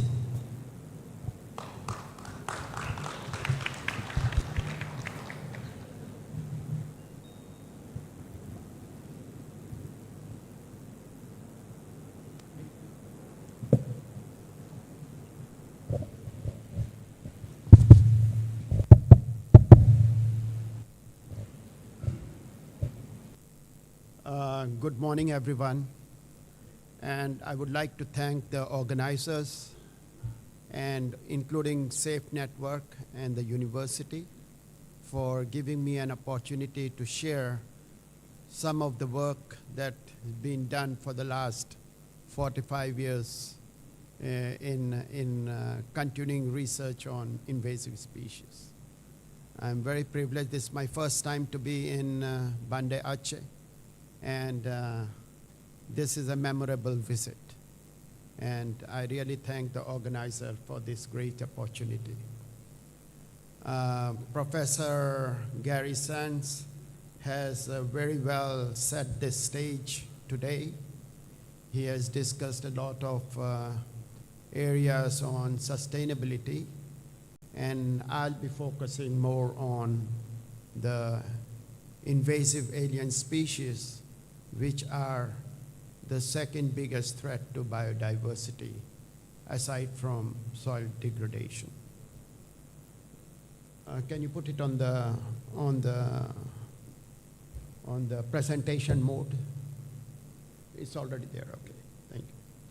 So my topic is about invasive species in agriculture. It's a striking a balance between productivity, biodiversity, and ecosystem health. So you can see we have similar kind of balancing act that Professor Sands has presented very well. So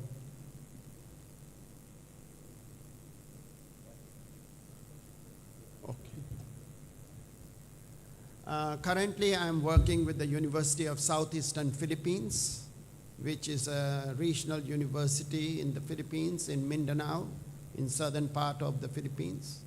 This is a unique university where it addresses the concerns of communities in the southern part of the Philippines. And I also work with the Philippine Rice Research Institute, which is a national institute aside from International Rice Research Institute. This is a national institute working on rice. And my third association is with CABI, the Center for Agro-Biosciences International.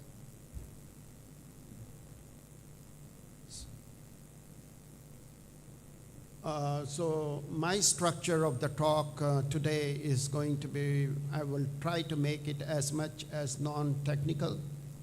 The slides are moving a little faster here. Okay. Are you managing it, or I'm going to do it from here? Okay. Yeah. So I'll talk about the global climate change. There are three challenges. There are triple challenges. And then I'll give an introduction to the invasive alien species so that, you know, everybody is on the same platform. And why do we need to manage invasive pests to support sustainable agriculture? And then what are the impacts, the global impacts, the regional impacts, and the national impacts, and even at the local levels, the impacts of alien species. And again, I'll give you some of the selected success stories that me and my colleagues in different parts of the world, including Indonesia, have done in management of the invasive alien species, especially in the agriculture sector.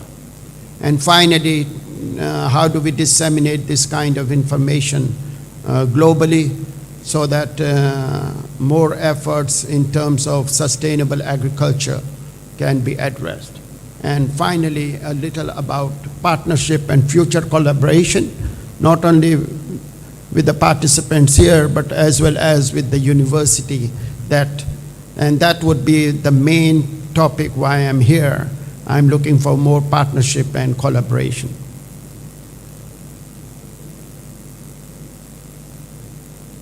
So if you look at the global challenges that are brought about by climate change,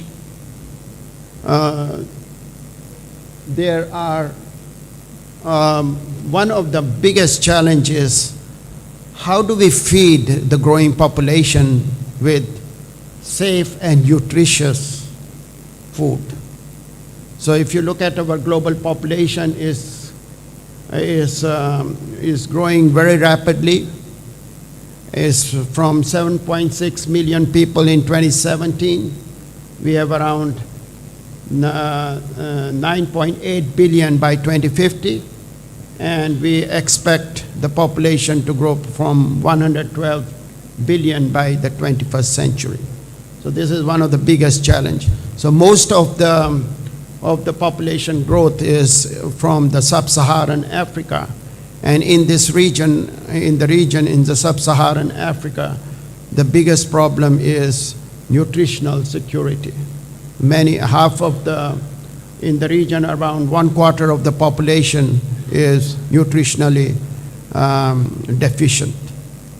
If you look at the population growth, if you look at my second slide, on the slide, the second graph, it shows that currently China and India are the top in the population growth. But this shift is going to happen, and India would be having the first in terms of high population growth. But Indonesia, fortunately, is maintaining a very uniform population growth, and that is really good because there is not much increase in the population of the people in Indonesia. So that's very good. The second challenge that we have is poverty reduction, which I think was also mentioned. That is, how do we provide livelihood for the farmers? That's a very biggest concern. And the third challenge is, how do we protect the environment? So sustainable natural resource management, which was also mentioned by Professor Sands this morning. So he's highlighted most of the things, so I won't be repeating them. And among all of these, all the three challenges, invasive alien species are one of the it's a hidden threat to sustainable development in agriculture. So invasive alien species, as we all know, they can be either plants or animals or even microbes, and they are not native. They are introduced species from other parts, and that's why there are many terms that are used for invasive species. They are either called non-native species or exotic species or introduced species, and these terms are interchangeable. So they are introduced either deliberately or accidentally, and there are a lot of cases that most of the invasive species are spreading very rapidly with agricultural trade, with increased mobility. Just to show you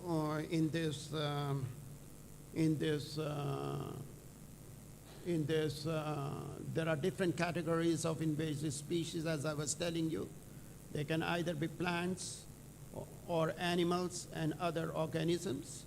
So you can see the cholera, which is an invasive microbe, and invasive plants, which are very common. So these are a very big threat also in Indonesia, and there are a lot of projects that we have worked together with the Indonesia, especially on invasive species. So today I'm also going to discuss very selected invasive alien species, which we have done a lot of work, is the invasive mollusk, which is very common in the Philippines and also in Indonesia and whole of the Asian countries, and including now this invasive species, invasive apple snail has started attacking in Africa for the first time, and also is very common problem in the US, especially in the rice growing areas like Texas, Louisiana, and North Carolina. And we'll be discussing on these few selected examples. So this was a project that the GEF funded here also, and Indonesia was a part of it. It was the identification of the invasive plants, because they are the biggest threat to sustainable agriculture, including food production and nutrition security. And this project has recently concluded, and Indonesia, Philippines, and other Malaysia and other Asian countries were a part of this big project that the Center for Agrobiosciences International was heavily involved in this project. So what are the common characteristics of invasive species? These are very common characteristics. They have very few natural enemies because they are introduced, they are not native to an area, and they are also carriers of many parasites and diseases, and they have high reproductive capacity. That makes it invasive. And secondly, they are they can easily adapt to different environmental conditions. So these are some of the common characteristics of many invasive species, but every species has its own spatial characteristics for each of them, and that's why the invasive science cannot be just making generalities. We need to know the exact we need to exactly predict what makes a certain invasive species invasive in an area and not invasive in its native place. This is just to show you the importance of invasive alien species. As I was telling you, it is the second biggest threat to global biodiversity after habitat degradation, which is around 85%. So invasive species are contributing to around 49% of the biodiversity loss. And that is why it is one of the very key factor or the approach that the UN Sustainable Goals are addressing it. I'll go a little later. So even compared to natural disasters, invasive alien species are still on the higher rank. What are the impacts? They impact almost all the UN Sustainable Goals, 17 UN Sustainable Goals. I've just given them some few examples here of the UN Sustainable Goals. And the most important point to note here is that the UN has given so much importance on invasive species that it has a separate goal, that is SGD 15 for the invasive species, because of the big impact that they have, not only in agriculture, but also in human health and also in environment. So this invasive species is in the top agenda of the UN Sustainable Goals. So why do we need to manage invasive species to support sustainable agriculture? This is very important. First is we need to protect crops. We need to reduce crop losses. And also we need to understand the financial losses that comes with the invasive species. And most important is preserving the natural environment for sustainability, because we need a healthier and diverse ecosystems, because invasive species cause a lot of problems in terms of sustainable agriculture.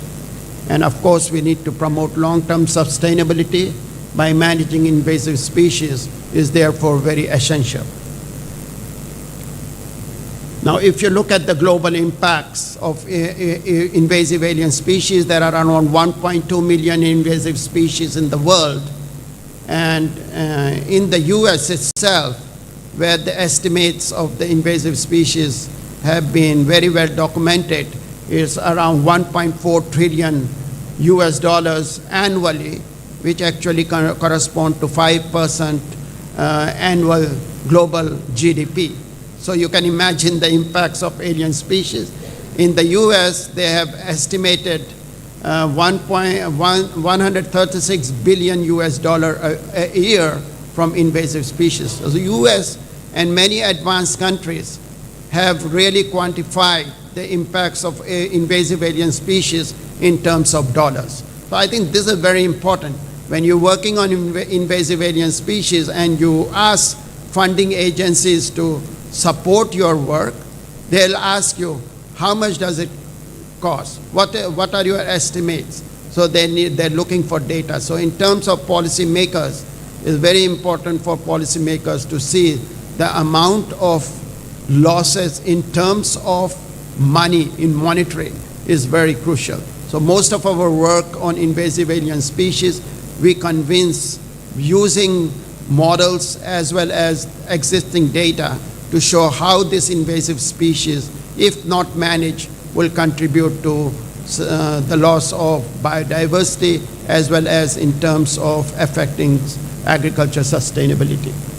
So as I was telling you, there is a food security now, insecurity globally is around 66% of the 7 billion people are globally affected by invasive alien species.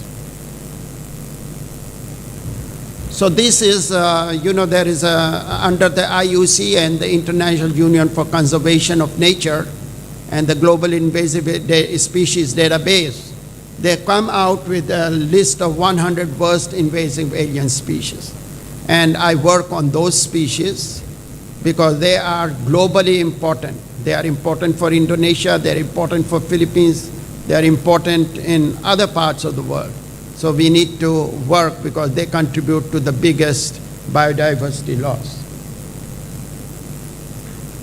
So one of the species that I work is on the invasive apple snail. Everybody knows this because they were called golden apple snail. They were introduced in many parts of the world. But the problem of this invasive species, they were introduced as a food, but now they are affecting aquatic or rice agriculture and also other aquatic crops, not only in the ASEAN region, but globally, with the latest invasion in Africa, especially in Kenya, in rice production. So this species, so our work with other partners, we work globally. We work with if you look at the partners, all countries in the ASEAN region, we work very closely. And at the last slide, I'm going to show you the collaborators that we have from different countries. But basically in Indonesia, we also work with a lot of universities here to work on invasive species. So our work, our joint work with all our partners have managed the invasive species very well in transplanted rice. You don't even need to use a single application of pesticides to manage this invasive species by using the approaches that we have developed. So this is one of the very successful story. And the second thing we have seen here, we were the first, together with the US, with the University of Hawaii, and also with other advanced countries in Europe, we were able to identify there are 2 species that are attacking rice agriculture and also other crops, aquatic crops around the world. So what are the impacts? So this is the kind of impacts they are causing. For example, in the Philippines, we have estimated the impact is around $1.2 billion annually in the Philippines from this. So the losses are not only on the as a damage, but there are losses on the natural ecosystem, affecting water quality, affecting human health, because they are important carriers of rat lungworm virus. But here I'm just showing the economic losses in agriculture, because this is where we are able to convince a lot of funding agencies to provide support, not only within the Philippines, but also in other countries. So we have a lot of funding for this work. Our focus is now more on direct seeded rice, because nowhere in the world you can control this snail in direct seeded rice. So I am sure many of the students here and researchers, they would be interested to work with us, especially on developing technologies on direct seeded rice. Because direct seeded rice is now the most dominant rice cultivation methods in most of the countries, because we want to reduce water savings, we want to reduce the less soil disturbance, and also in terms of reducing the cost of production. So second impact is on the human health. They are important carriers of rat lungworm parasite, and especially with climate change, there are a lot of spread of this rat lungworm parasite, which is spread through the snails when you consume them if they are not properly cooked. So this is a very serious problem now in many parts of the world, including China, and not many people have done research in the ASEAN countries. And again, this is one good area where your students can look at it, because we'll be very happy to assist, because there is no information available much in terms of the incidence of the rat lungworm parasite that is affecting people in many of these ASEAN countries especially. The third is the environmental protection. So we are regarding the insecticide and the pesticide use, we are able to reduce it drastically. In fact, in transplanted rice, there is no need. So the impacts are also in terms of trade, especially because some of the countries have banned the movement of products or products from one country to another because of the invasion of this pest. And environmental impacts are very serious, because normally people just look at rice, but we have also looked at so there are overall impacts not only in agriculture, but also in health and environmental condition. The second one is the rice field rat, which is a very serious problem. And this is very briefly, I'm going to talk about it, because we have also developed rat management options which are environmentally safe, and we are able to reduce completely the use of rodenticides in rice. So rats are very important, because even though you may say they cause only 5 to 10% of losses, But if you look at the 5%, which amounts to around 30 million tons, which is enough to feed around 180 billion people for 12 months. So this is the kind of information you need to give to the funding agency so that they can visualize how to get more money for your research. So I won't be going much into the details of this. I'm going to skip them because of the time. But again, the impacts on rodents, especially on the health, very few people are working. So most of the people were working on egg. So our work has shown that they have a very big impact on human health, especially in the incidence of the parasites as well as on the different type of economic losses.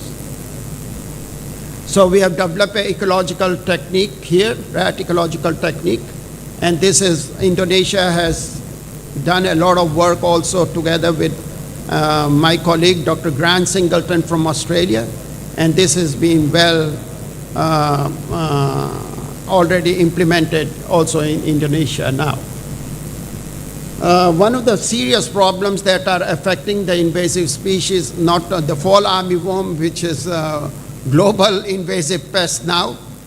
It used to attack only corn, but now our work has shown and is actually triggering a lot of news around the world is of the fall armyworm on rice. And this has become a very serious issue, and we are doing a lot of work on this, and I welcome your students to participate in our work on invasive alien species here. So I was mentioning you too about some of the success stories. This was the book that was released. This is the outcome of not only my work, but also the work around the world, because this book is now available for free.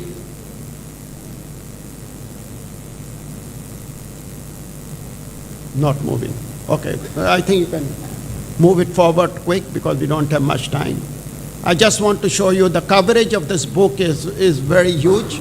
So many countries, so many people have, and also we have come out with a lot of knowledge-based products. And we have also developed a lot of databases on this invasive alien species. So these are some of the data. So, you know, if you talk about invasive species and climate change, I always say it's a perfect storm, because, you know, when you were listening to Professor Gary Sands, he also mentioned about how climate change is affecting sustainability. But in terms of invasive species, they are one of the biggest impacts. We all know that the earth is getting warmer, so we are expecting a lot of ecosystem changes that are happening. There are shifts in plants and animal distribution, and this is favoring the invasive species. So we are looking very closely, we work very closely on climate drivers that affects invasive species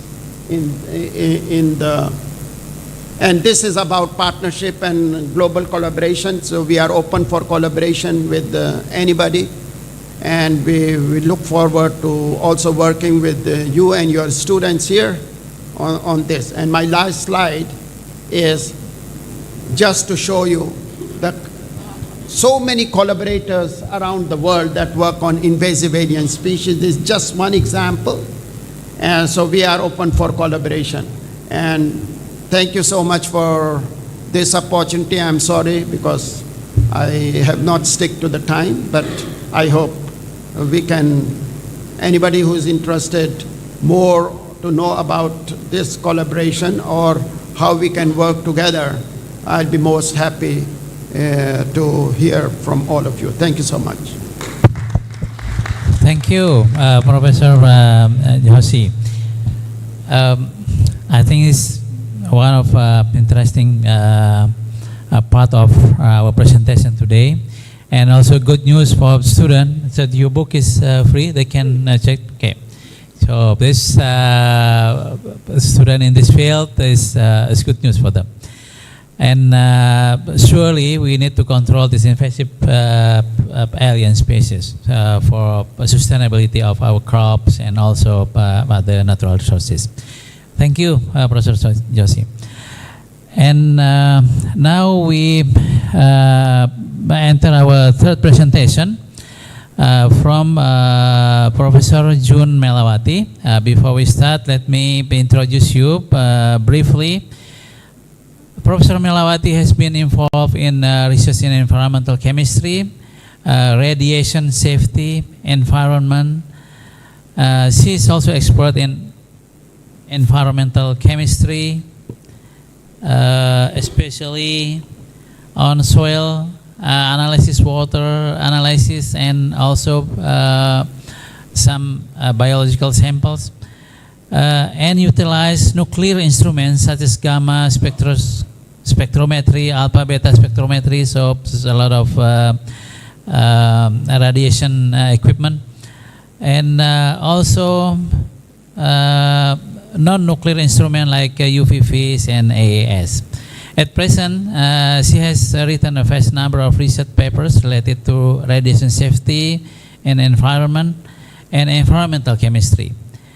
His current position is professor, research professor at National Research and Innovation Agency, or known as BRIN in Indonesia, and based in Jakarta.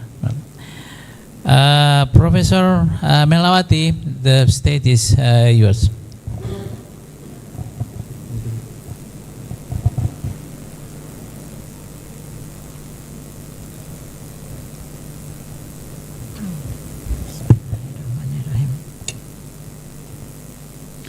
Assalamualaikum warahmatullahi wabarakatuh.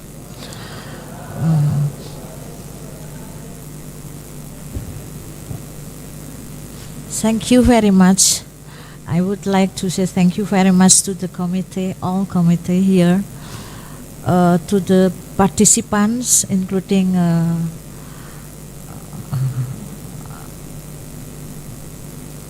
teacher, all. So today I would like to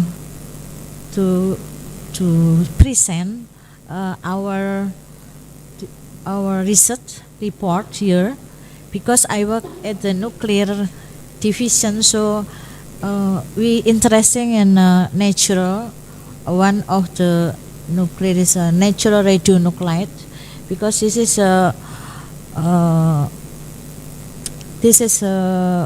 very important. Especially in horticulture plants, and some mining in Indonesia have a problem with this case. So the title is a natural radionuclide content in horticultural plants from extinct mining land and health risk. Okay.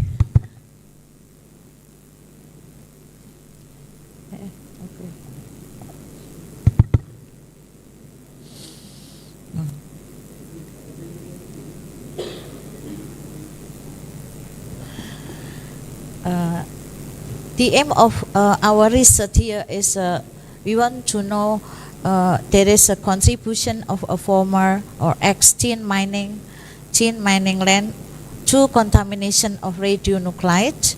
The second one is to assess the radiation hazard by determining the annual effective dose, and also excess lifetime cancer risk, ELCR here.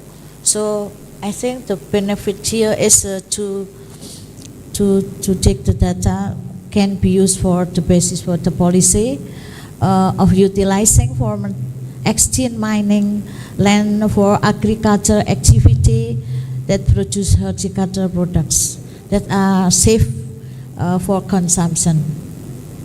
The second one is to provide alternative crops that are appropriate for cultivation on extinct mining land. The research framework here is what is the status of natural radionuclide in vegetable and fruit, also in tuber planted on extinct mining land. So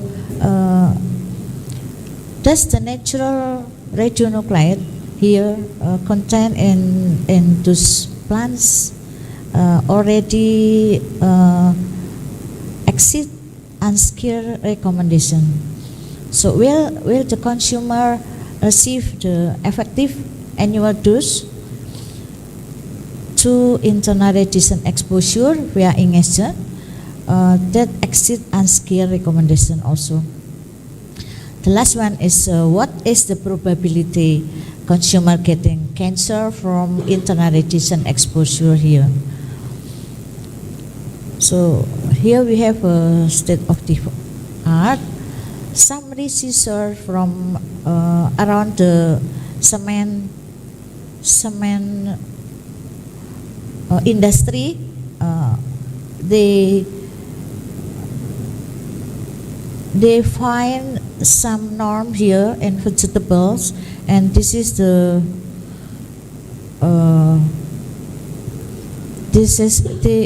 they can cancer risk here 0.41 to the 10 to the -6 for vegetable, but this is a still lower to unskilled recommendations. So radiologically for cement industry, it's for vegetable is safe for consumption, I think. The second one, extinct mining from Malaysia.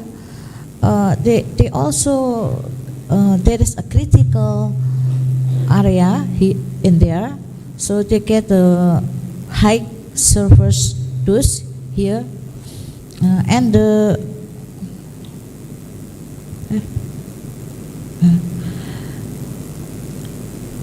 concentration and critical area, it seems to be extremely high. So I think it's not safe for people to be there. So and then another researcher get in India here, they got the total risk cancer also for 6.65, 10 to the -9, but this is still negligible because it's lower than the threshold from unskilled.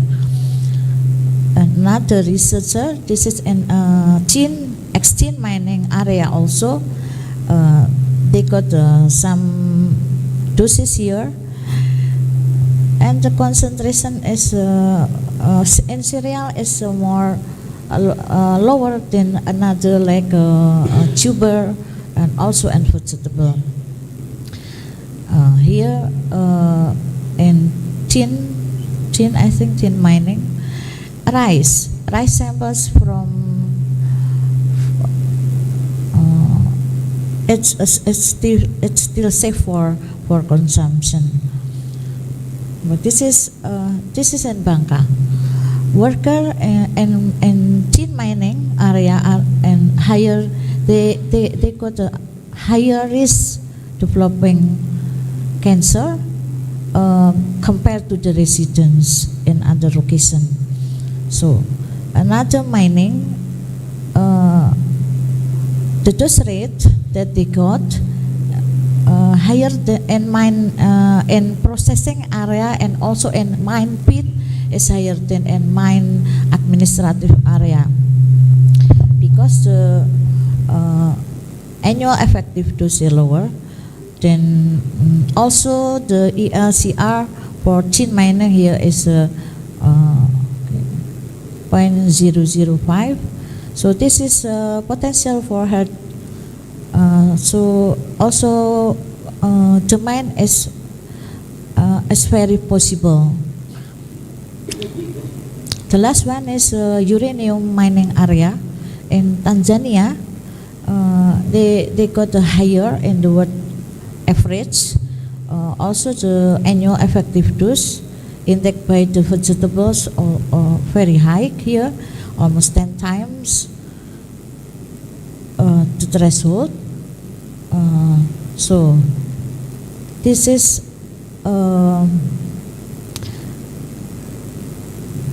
higher than recommended ICRP also, especially for general public, 1 millisievert per year. So why natural radionuclide? Natural radionuclide is on everywhere. It's like a metal, like heavy metal, like a mineral. And so first, Earth, since the formation of the universe, uranium-238, thorium-232, radium-262, and potassium-40, they are found in many rock, water, air, and also in soil. So,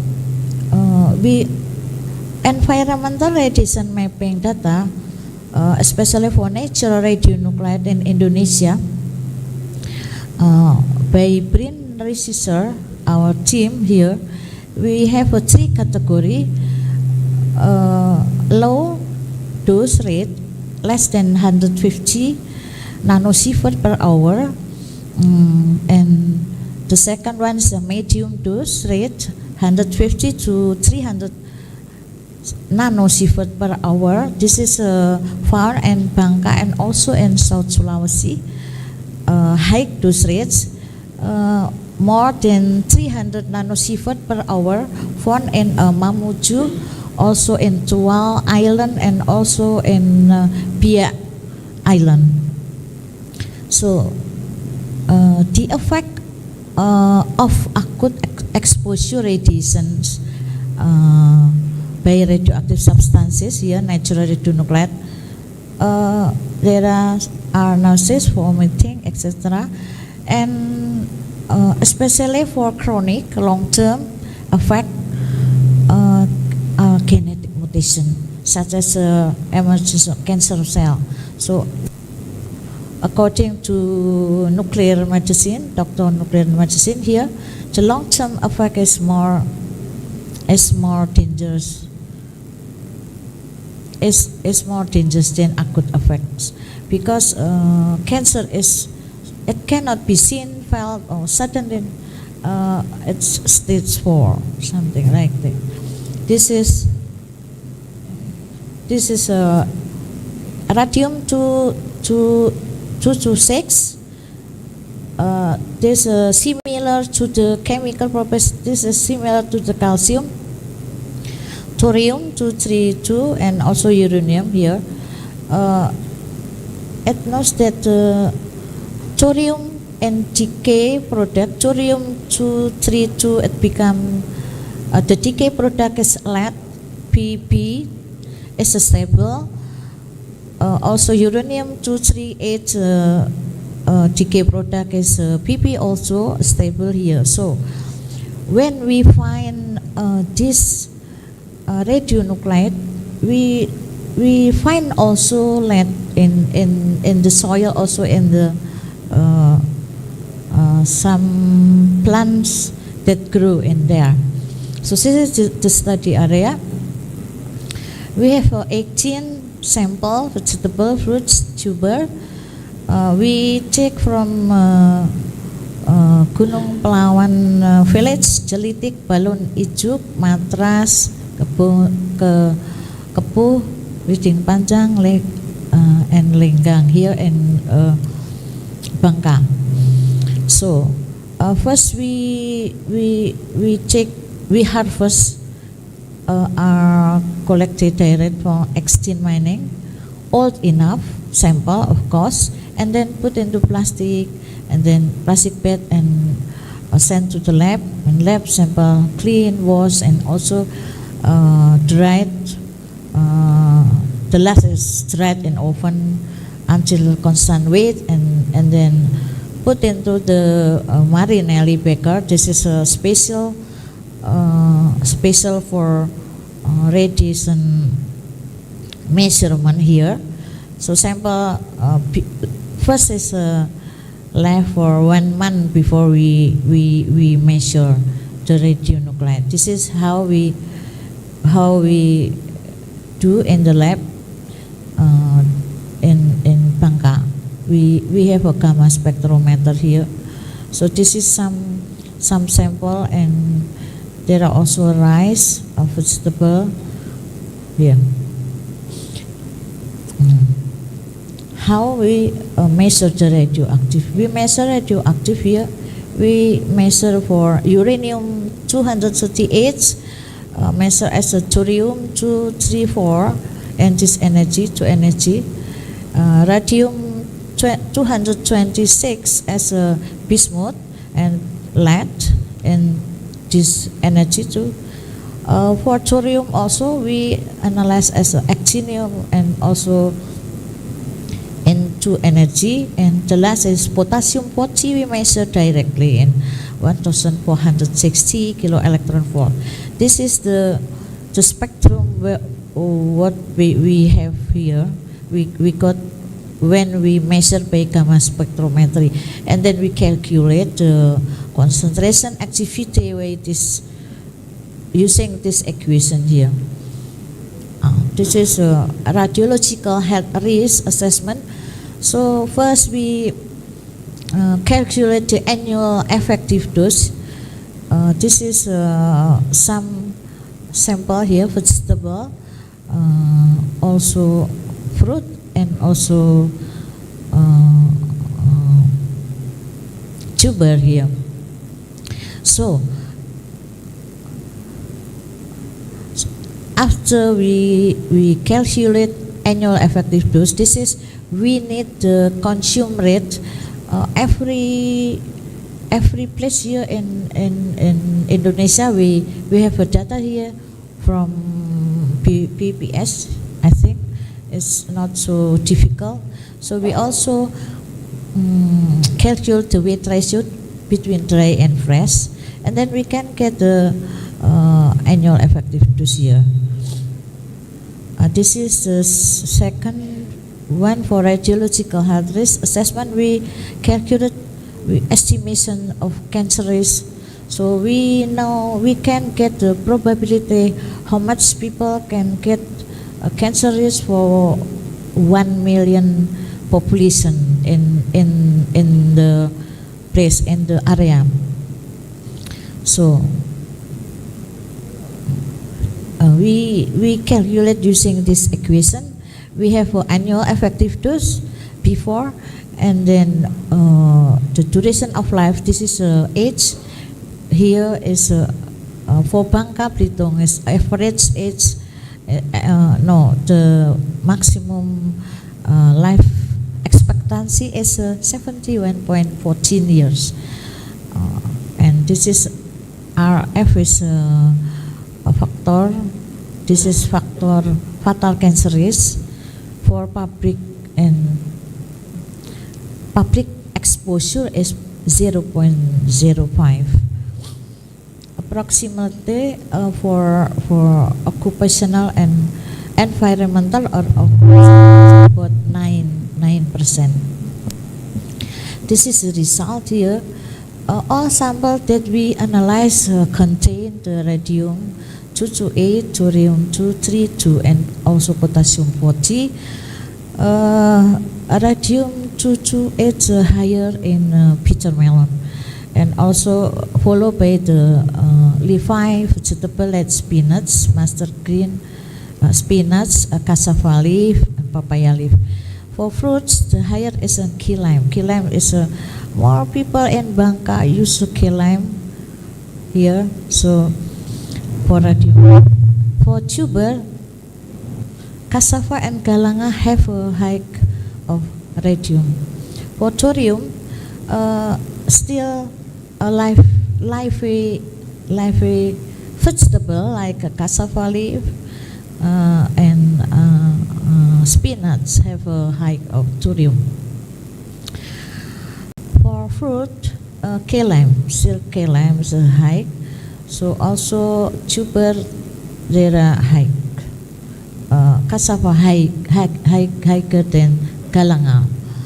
For potassium, the highest is in bitter melon.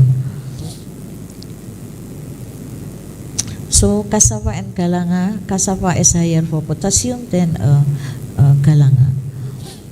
So it was reported vegetable in Malaysia also contain radium, thorium, and potassium. This is the rank. Potassium is higher than radium, thorium. But also in Bangka Belitung is the same, similar, but this is different. Potassium higher than thorium and radium. So the difference is between thorium and radium. And Malaysia mining, extinct mining area, radium is higher than thorium, but in Bangka, thorium is higher than radium.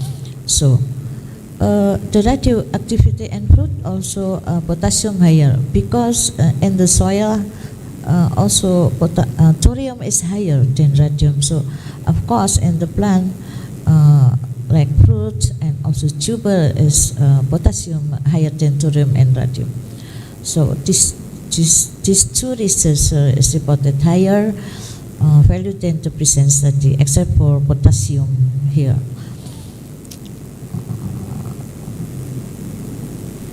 This is the annual effective dose. Annual effective dose here is this is the number. This is the value for consumption as vegetables. All are still lower than, especially for general public, is lower than threshold unskilled recommendation 1 millisievert per year. So the second one is for concentration in the food is I think maybe this is more better. So this is this is here for radium, especially for bitter melon, cassava leaf, and mustard green spinach is higher. So the consume rate also higher. So this is affect to the annual effective dose here. So also for fruit, also for kalanga, because the consume rate also high and the concentration in the sample also high. So this is for thorium is the same, because high the consume rate, so also high to the annual effective dose they get. This is potassium. Only guava, pumpkin, it's lower compared to the other sample. This is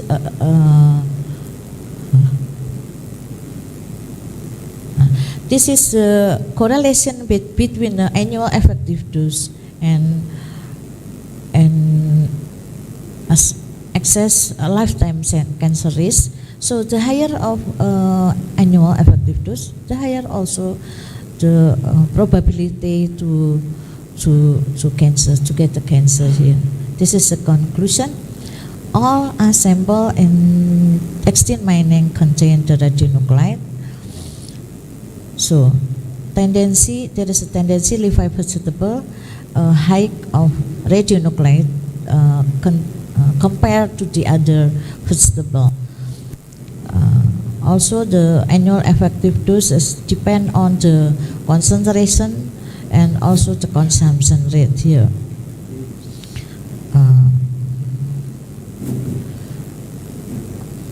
Long-term consumption of course. If the effect. This is a galangal. Galangal is for spicy everyday cooking, so it's danger, I think. So in this study, especially in extinct mining land, in Galanga, key, lime, cassava, spinach, this is a little bit higher and have a potential higher for potential risk, I think. So,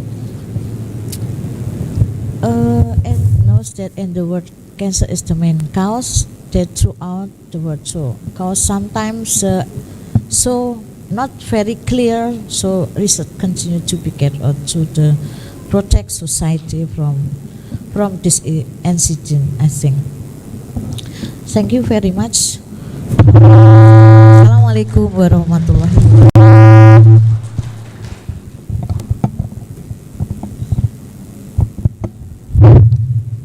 Thank you, Professor Mellawati. And this is our last presentation for this session. And I think this is also interesting to know that land mining could produce risk for the one who eat the food from that area. Okay, so we need to monitor and also check the content of the radiation. Okay. Now we are entering the question and answer from all the audience, and first probably I'll take two questions from the participant who present in this room. Please raise your hand. We collect the question, and then after that we will answer the question. Please, there's one. There's Bu Rita. Please make your question brief, please. Thank you very much, Professor. I have question here. My name is Rita Khatir, and I come from a Department of Agricultural Engineering. The first question is to Professor Joshi. You told us about golden apple snail, the massive infestation of them, and I have now from my field, we have small snail in our rice field. The name is Pila ampulacea. We can eat this in our traditional culinary kuah pli. So my question is, may we control this golden apple snail by massive harvesting and processing? I mean, for example, to produce our food for our chicken or ducks to feed our animals. And then my second question to Professor Sands, because you come from agricultural engineering, and in my opinion, why the golden apple snail can spread widely in our rice field? It is because our irrigation system. So in this case, I want to ask you, do you have any idea about how also we can control these invasive animals or pests by also modified our irrigation system? Because the spread of this golden apple snail is bring by the irrigation system. Okay, thank you very much for the times.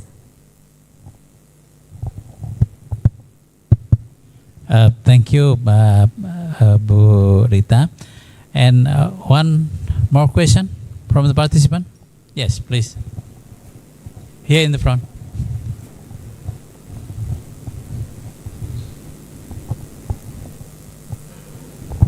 Okay, check. First time, thank you for the opportunity to let me ask to all the speakers today.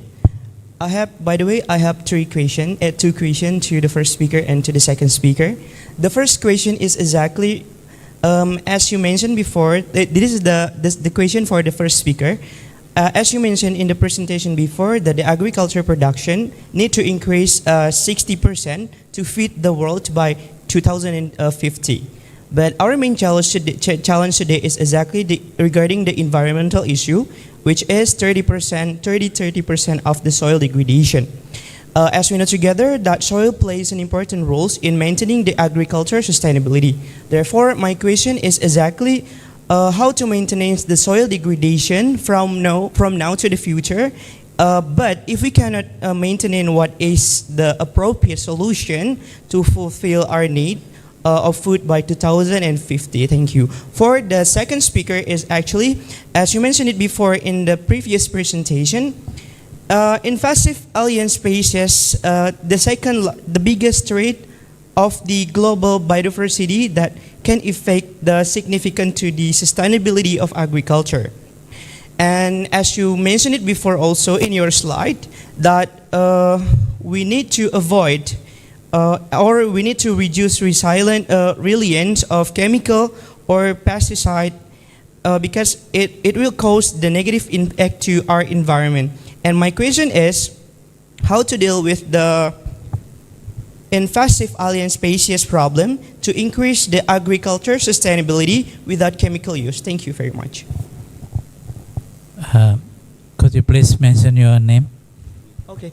My name is Fauz Rahmat. Currently, I'm studying in agriculture product technology, specifically in food science and technology, Faculty of Agriculture, University of Syekh Kuala. Thank you. Thank you. Okay. So we have 4 questions. 2 for Professor Joshi and 2 for Professor Singin. Well, I know probably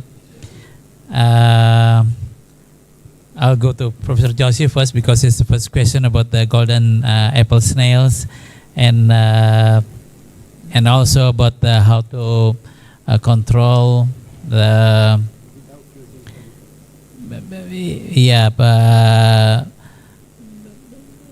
reducing pesticide use on controlling the invasive aliens, please. Yeah, thank you so much for your questions. They are very interesting. Is it working? Can you hear me? Yeah, okay. So, the invasive apple snail, the old name is golden apple snail. So they were actually introduced in many countries, including Indonesia, Philippines, to increase the protein source of the farmers. So they were introduced as a high protein food. And of course now they have spread because there was no good evaluation of the impact. So now they are already there. So this is the kind of research that we are doing, where we are able to, the snails, which are usually consumed by the locals, of where they are introduced as a food. So in that situation, one of the biggest problem of consumption of these snails is that there is no problem you can consume. There are now a lot of people consuming snails in Korea, the same snail in Korea and in other countries. But basically that the most important point to prevent the spread of the parasite, the rat lungworm parasite and other parasites that the snail carry, is to cook it properly. Snails. Now, if you look at my earlier book of 2006, there is a separate chapter on how the snails are consumed in other countries and what are the new recipes of these snails. There are more than 100 recipes of snails in different countries. So that's number one. So initially, I hope I've answered your question. The most important is you have to cook it properly. Now the second thing is, one of the biggest problem is how to collect them. They are scattered. It's very difficult to collect them one by one. So we have developed a technique which we are using it now, and many countries are using our technique, is you spread, instead of putting the leaves of papaya or leaves of other banana to attract them, because that's not a good approach. So we are using a simple newspaper and we put it on the surface of the water, and next morning you come, all the snails are attached to the newspaper, so very easy to collect. So this is a technique. Now the farmers in the Philippines, before planting rice, they spread few sheets of paper where there is water. This snail travels with the water. So your second question was about, how to prevent the snails from spreading. So water is the main reason.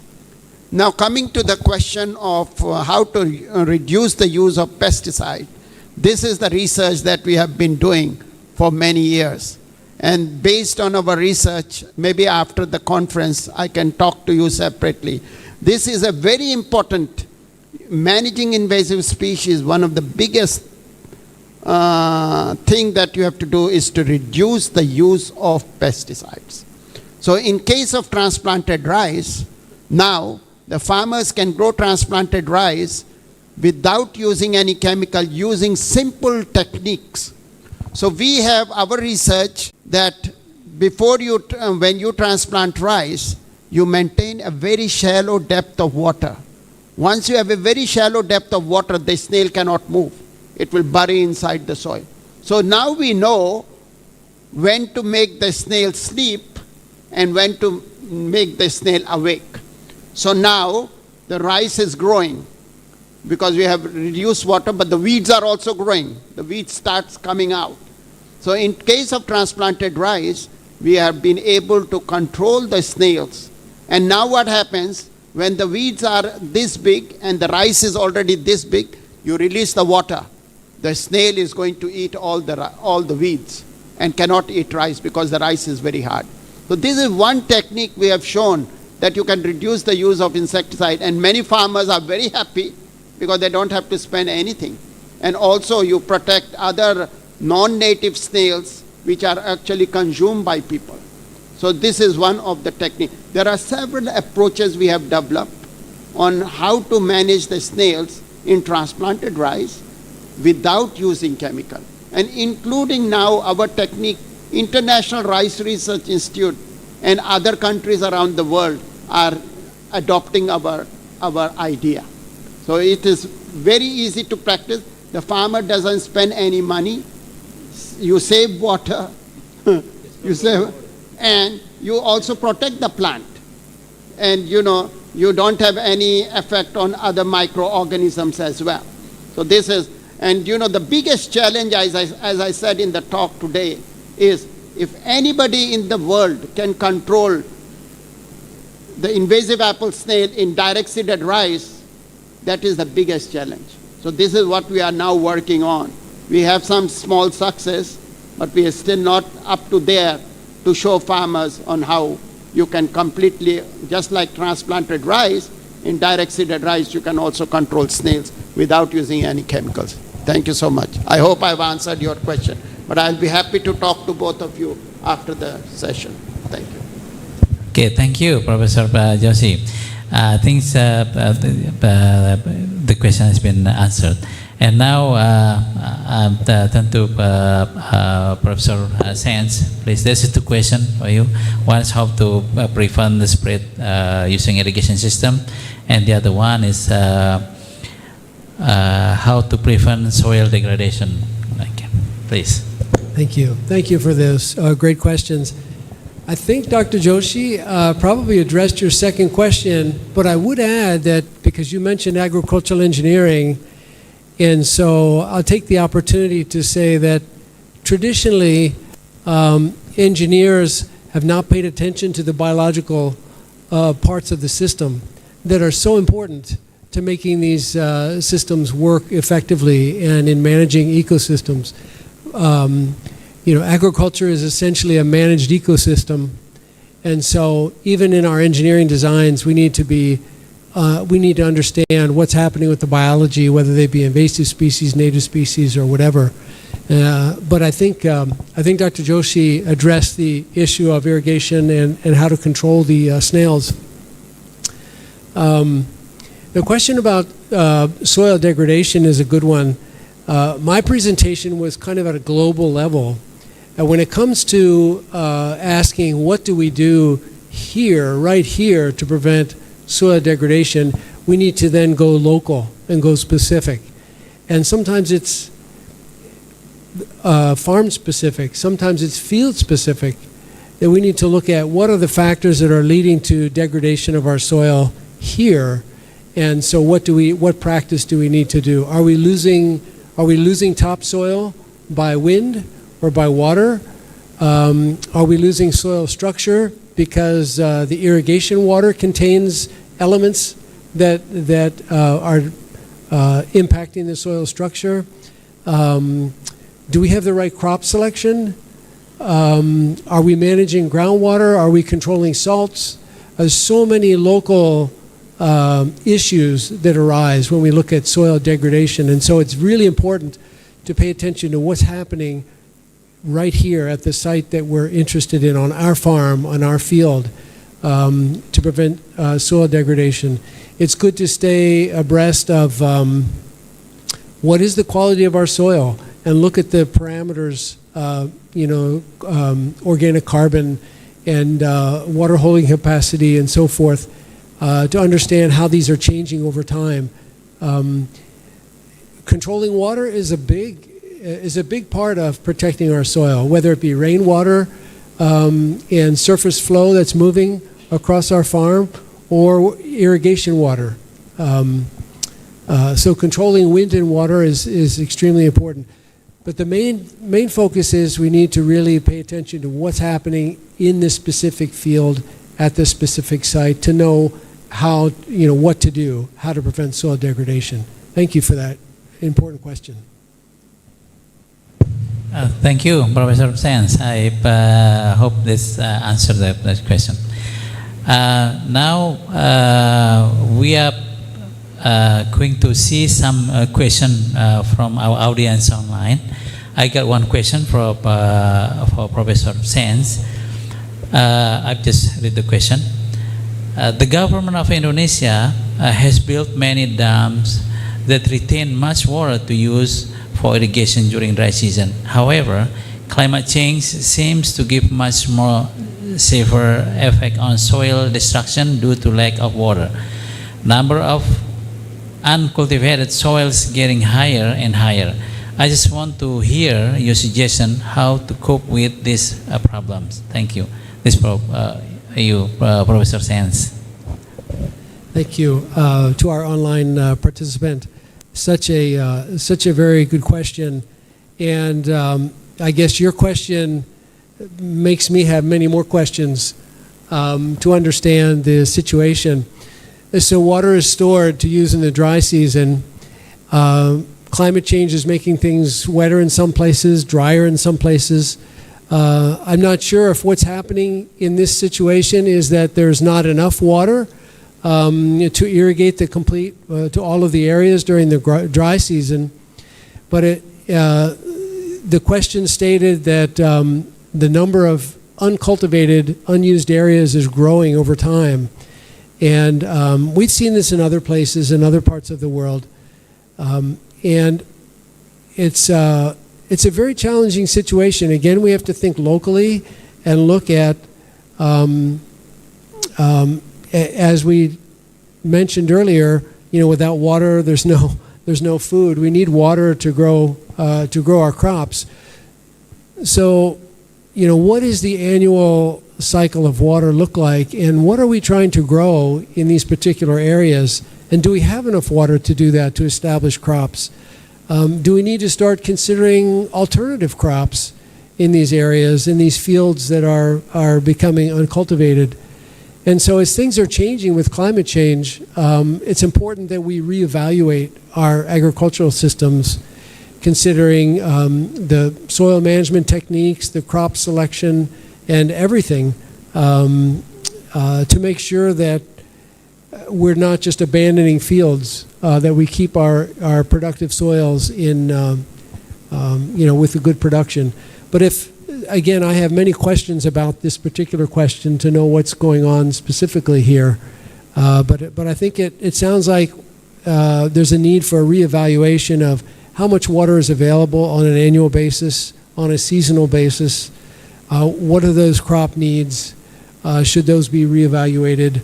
Are there other management techniques that could allow those areas to allow production to be maintained in those areas? So I think a number of things need to be evaluated. Okay, thank you, Professor Sands. I believe that most of you probably still have a question for our speakers today, but the time is limited, and we already at the end of our season, our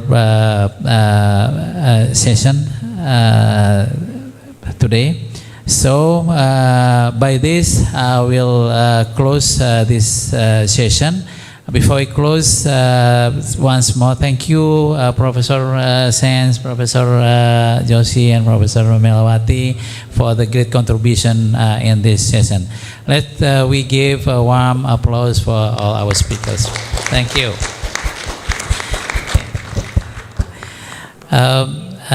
By this, I will return the session to our MC. Thank you. Assalamualaikum warahmatullahi wabarakatuh.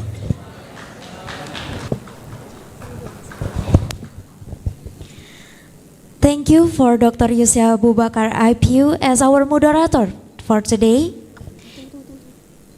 And thank you for our keynote speakers, Professor Gary R. Sands, Professor Chandra, Ravindra Chandra Joshi, and Professor June Mellawati. We're honored to invite you to return to your safe seats. Thank you.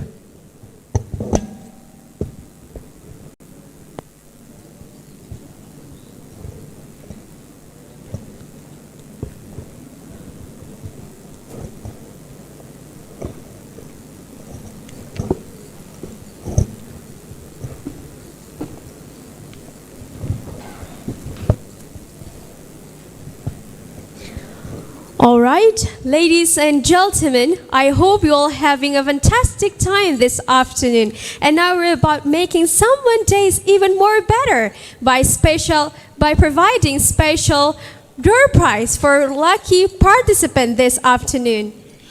Let's have a sneak and peek of our special Doorprize that we prepare only for you.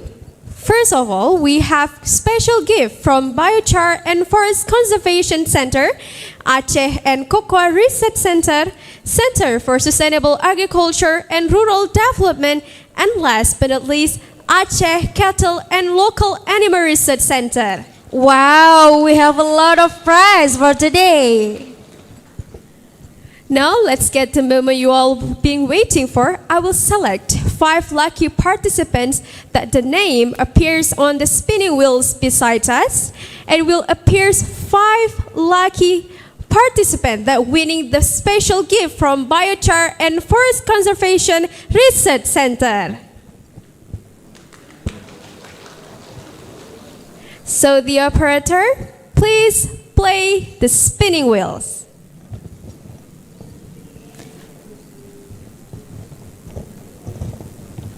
And the first lucky participant is M.Si Agustia Zulasma. Congratulations! We move on to the second name. Please play the spinning wheels.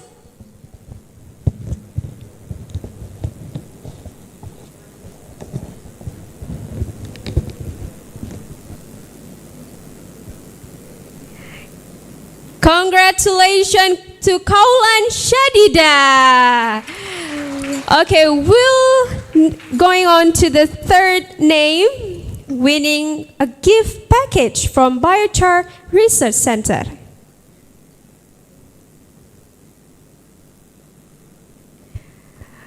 Congratulations to Dr. Nat Khairan SSE M.Sc. Wow, what a lucky. Yes. Okay, we'll move on to the fourth name.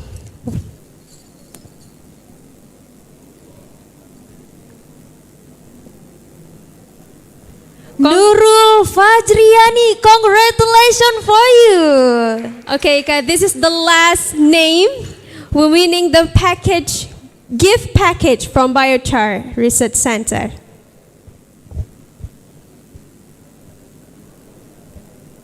And the winner is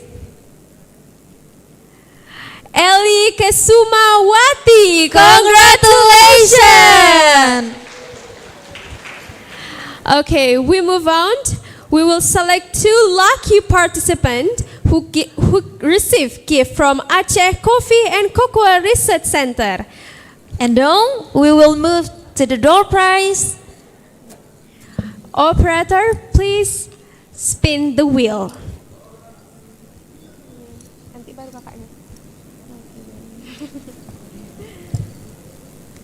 Congratulations to Yahumri SP Ling. Ling. We move on to the last name, winning the special package from Aceh Coffee and Cocoa Research Center. And the last name is? Congratulations to Ina Safia Rahma Umardi. Okay, we move on to the next And now we will move to the Doorprize from Center for Sustainable Agriculture and Rural Development. We will select 5 winners. Please spin the wheel. The first name who appears from the spinning wheels is Nara Usrina. Congratulations to Nara. We move on to the second name.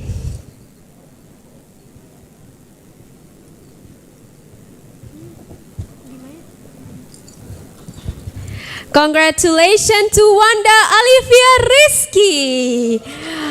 Congratulations to Wanda. And we move on to the third name. And the winner is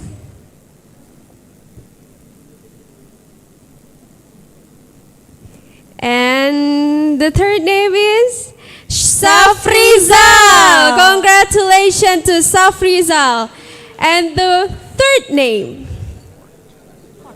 The fourth name, I'm sorry. Fourth name. Okay.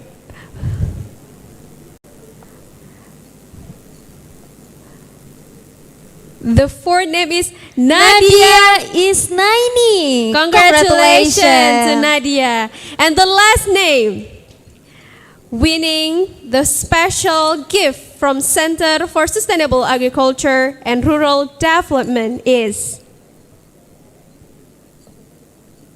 Cut Nurul Safira. Okay, Kau. We're having the last door prize. Could you tell me what Doorprize is?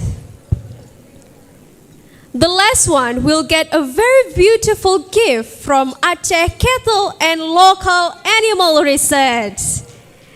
Who's gonna win this special Doorprize? Who is the lucky one? Cut Nur Ihsan! Congratulations! Thank you all for participating, and remember, there are still plenty of fun and surprise in the rest of this evening. So, wait for our return and see you in the next session. Distinguished guests, ladies and gentlemen, before we going to the first parallel session, we'll present an Acehese traditional dance that harmonizes a blend of body movement enhanced as the cultural heritage of the Acehese people called Ratoh Jaroe. After the performance, you will be invited to join the parallel session of the conference. We will have 9 online rooms and 4 offline rooms for the parallel session. Therefore, please follow the given instruction in the book of program.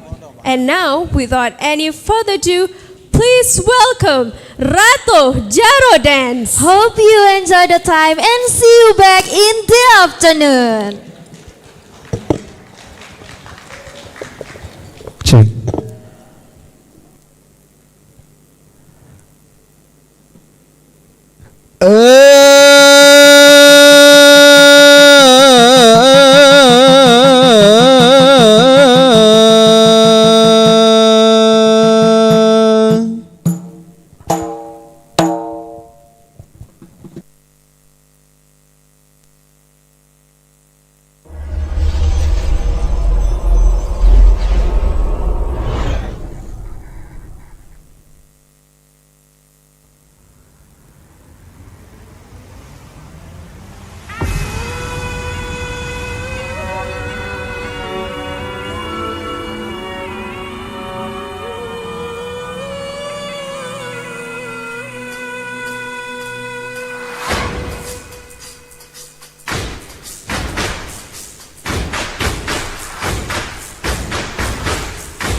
you for the amazing performance of Ratoh Jaroe dance.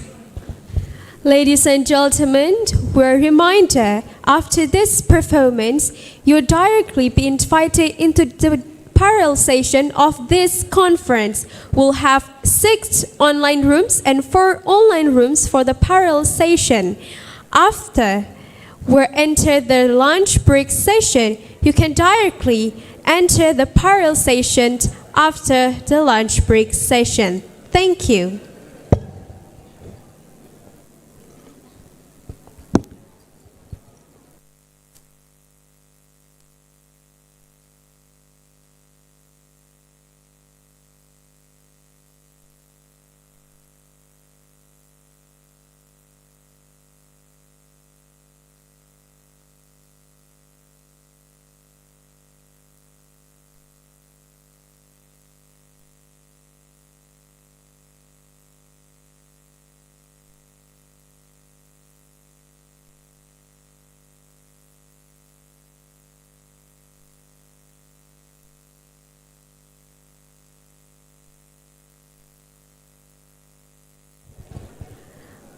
Reminder for all the participants, we're honored to invite you to the parallel rooms that divide on 6 online rooms and 4 offline rooms for the parallel session.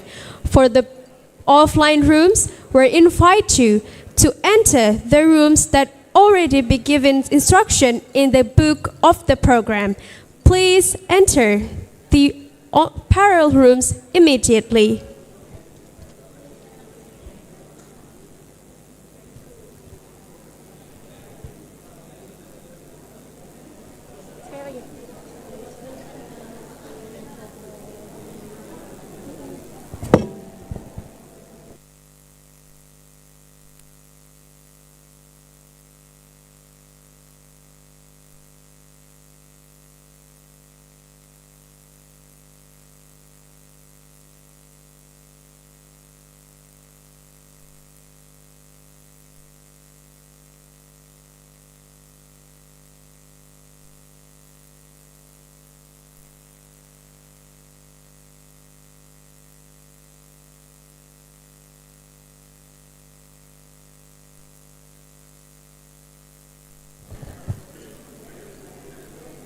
Distinguished guests, ladies and gentlemen, we're informed and reminded that we're honored to invite you to join the parallel session of this conference.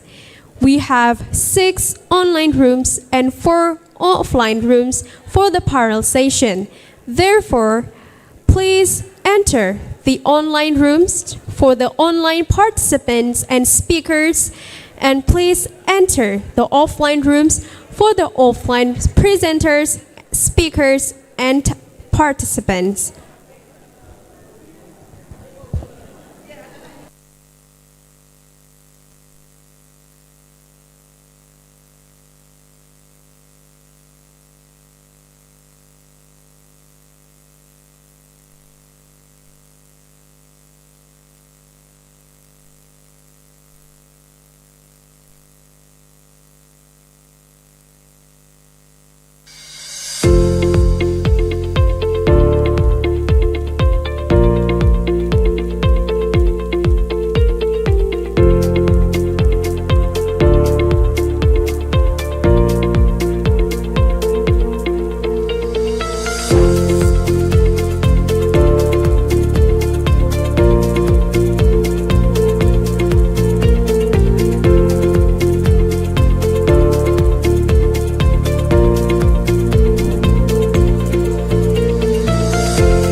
diumumkan untuk peserta, gimana Pak Muji?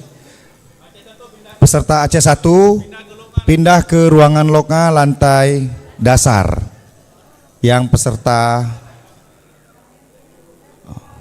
Aceh 1.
Ruhul Qudus Ra'alui Batin lahi Allah Zatullah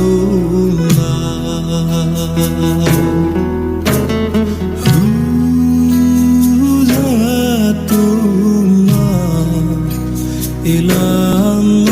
Ilallahu Allah Zatullah Lahi mabud Panjang pikir Tadiki la Recording stopped.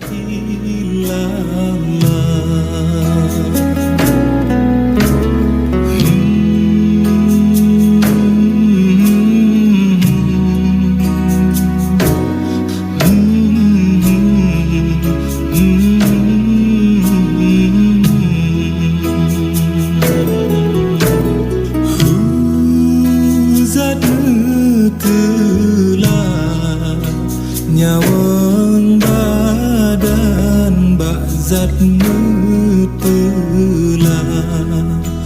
Kuhun kudus roh alui Batin lahi bakzat mutela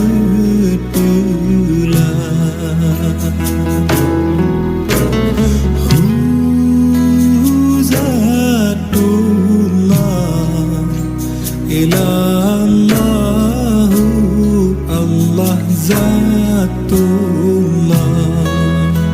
Lahi mabud Panjang pikir Tadiki la ilaha illallah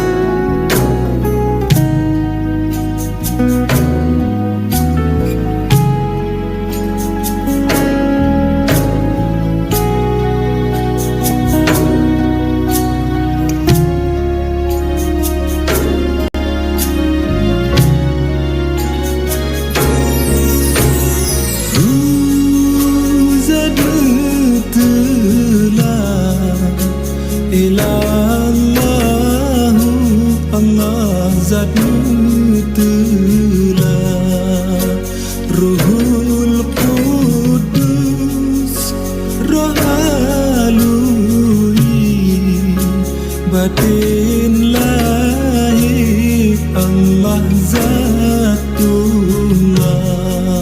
Recording in progress. Zatullah Ilallahu Allah Zatullah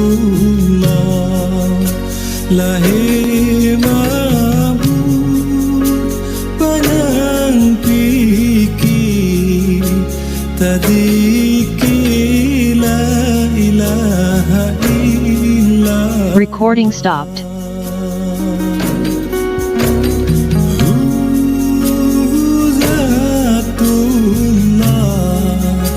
Ilallahu Allah Zatullah Lahi mabud Tak ingat zat Taratib la ilaha illallah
Recording in progress.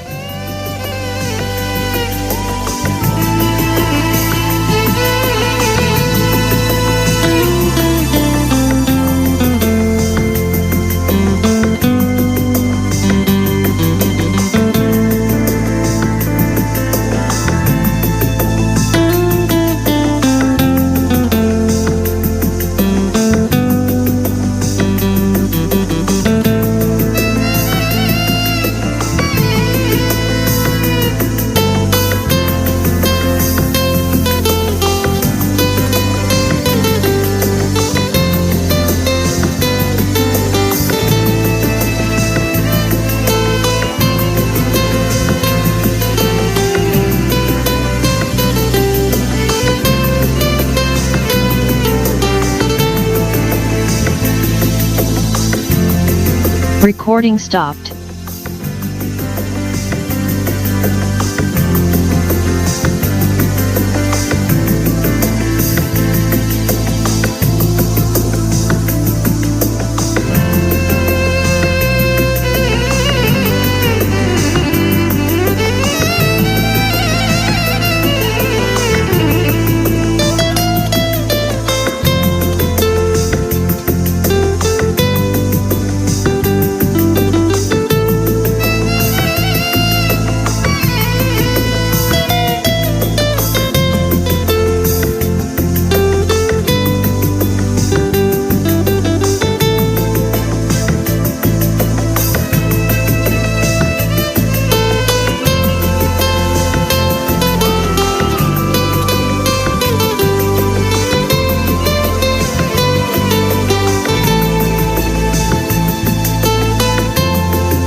Recording in progress.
Recording stopped.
Recording in progress.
Recording stopped.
Recording in progress.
Recording stopped.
Recording in progress.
telah ilallahu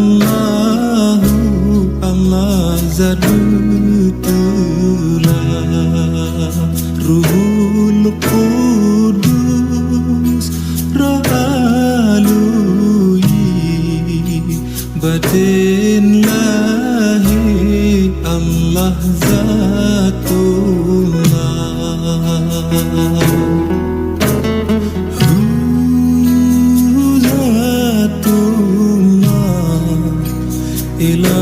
ilallahu Allah zatullah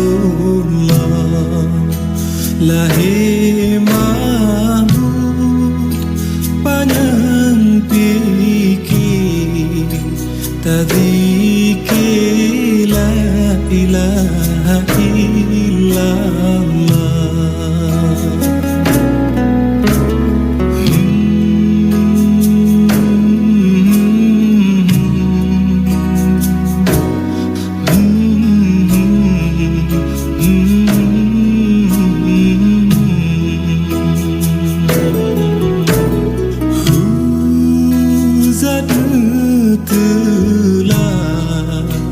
nyawang badan zat telah kuhun kudus roh alui batin lahi zat telah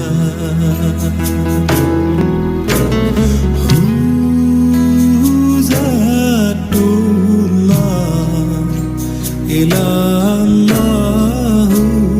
Allah zatullah lahi ma'bud panjang fikir tadzikir la ilaha illallah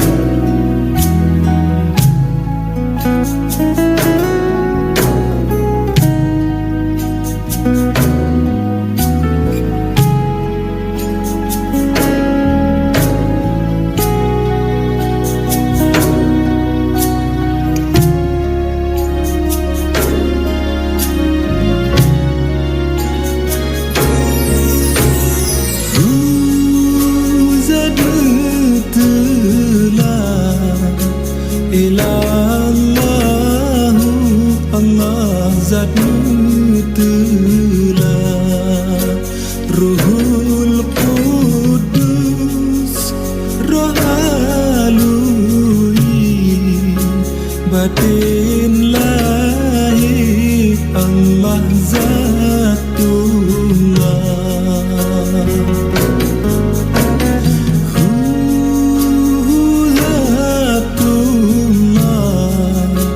ilallahu Allah zatullah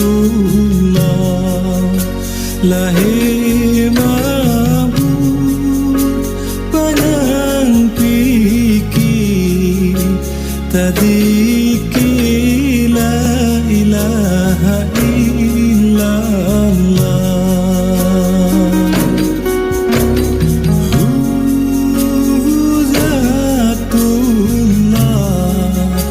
ilallahu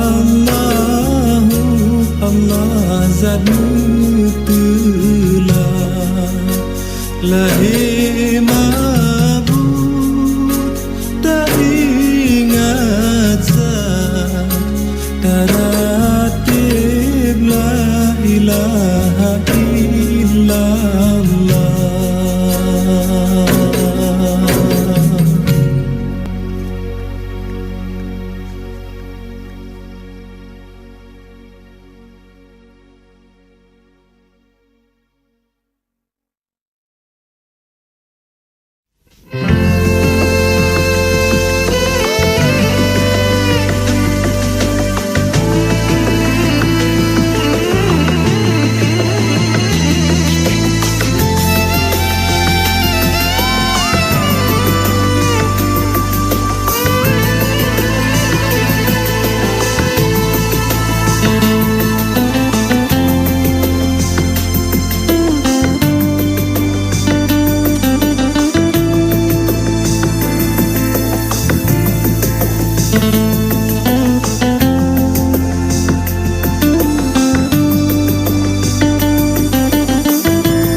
telah Ruhul Qudus Roh alui batin lahi Allah Zatullah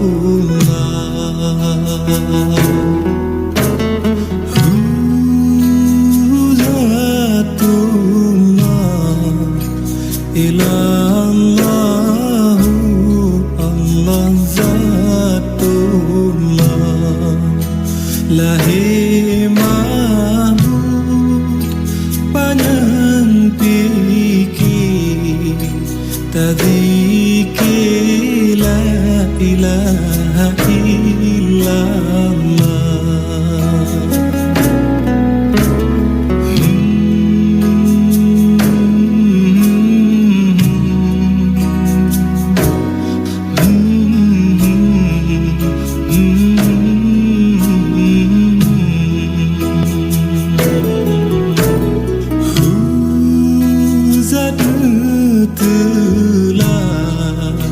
Nyawang badan bakzat telah Kuhun kudus roh alui batin lahi bakzat telah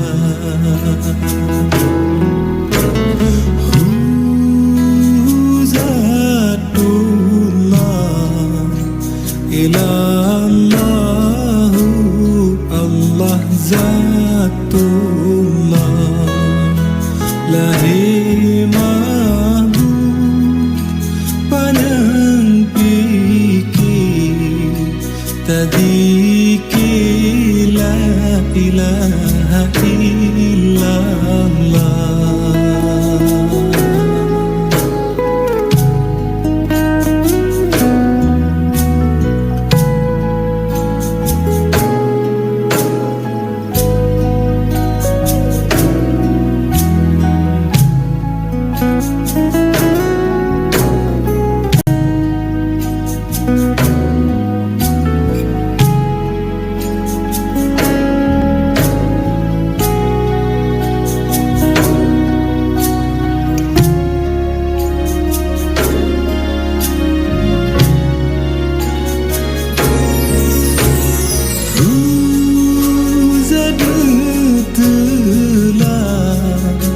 Ilallahu Allah Zatmu telah Ruhul Qudus Roh alui batin lahi Allah Zatullah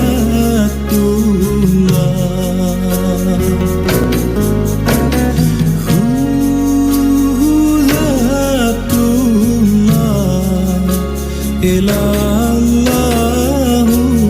Allah Zatullah Lahi mahmud Panjang fikir Tadhiki la ilaha illallah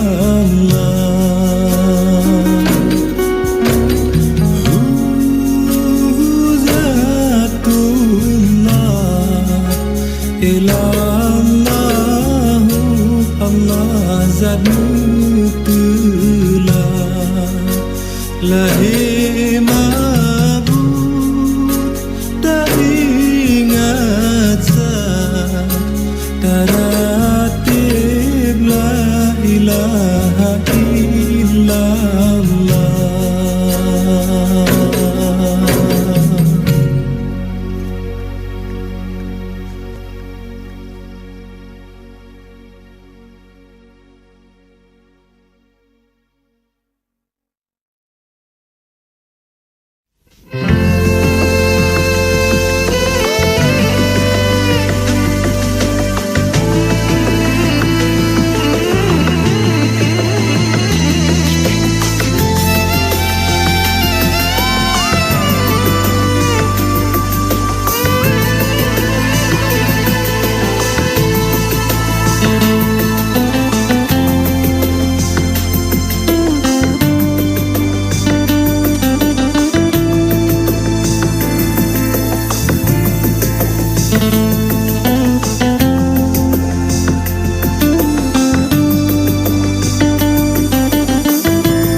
Universitas Syahkuala is a public university located in Banda Aceh, the capital of Aceh Province.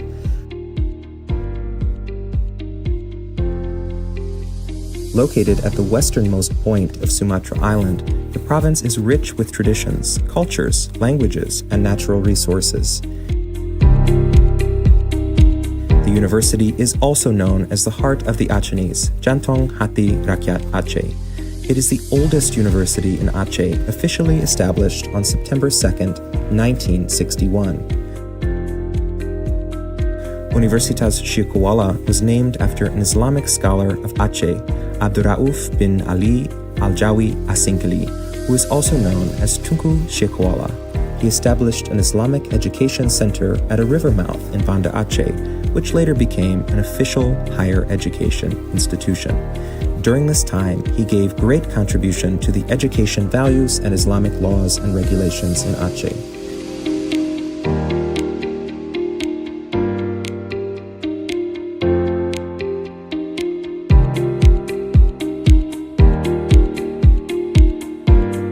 In addition to the main campus in Darussalam, Banda Aceh City, Universitas Syahkuala has also established a second campus in the district of Gaya Luiz.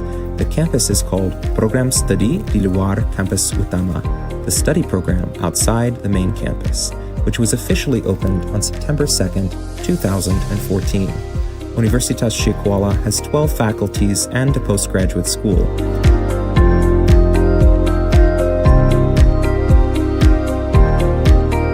The Faculty of Economics and Business, the Faculty of Veterinary Medicine, the Faculty of Law, the Faculty of Engineering, the Faculty of Agriculture, the Faculty of Teacher Training and Education, the Faculty of Medicine, the Faculty of Mathematics and Natural Science, the Faculty of Social and Political Science, the Faculty of Fisheries and Marine Science, the Faculty of Nursing, and the Faculty of Dentistry. All these 12 faculties together offer 135 study programs of different levels: diploma programs, undergraduate programs, professional programs, specialist programs, master's programs, and doctoral programs. With various faculties and programs being offered, Universitas Syahkuala now hosts more than 32,000 students from various regions in Indonesia and overseas.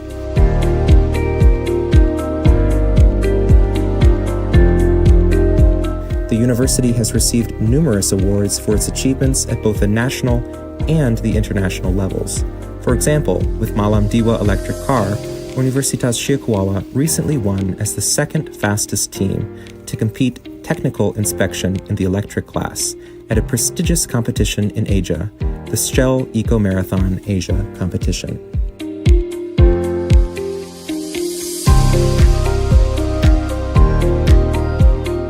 In the research area, the university has also developed a good reputation at the national and international levels through its excellent research and research centers, such as the Tsunami and Disaster Mitigation Research Center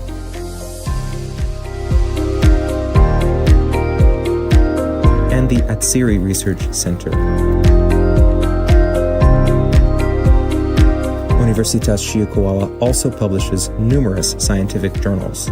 Some of them have been indexed by SINTA, the Indonesian Citation Index, as Quartile 1 and 2 journals. One of the university's journals, Studies in English Language and Education Journal, has recently been indexed by Scopus, one of the most reputable journal indexing and citation databases in the scientific world. Universitas Syahkuala has actively participated in several collaborative programs with several countries in Asia and Europe. These include Erasmus Mobility and Capacity Building Program, IMT-GT University Network Program, and the Erasmus Plus Program. Universitas Syahkuala has numerous national and international collaborations with universities and companies across the globe.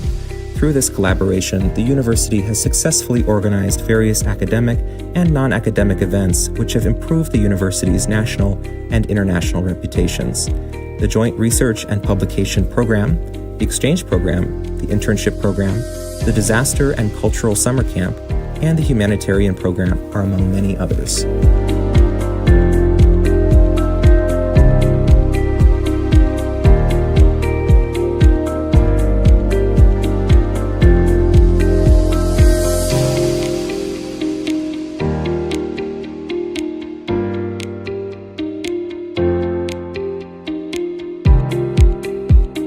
Universitas Syiah does not only focus on improving the quality of academic activities within the campus, but also proudly offers services to the communities.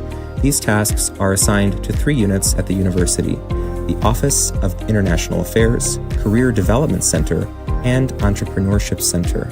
These units help students, staff, and alumni expand their experiences in academics, business, and beyond.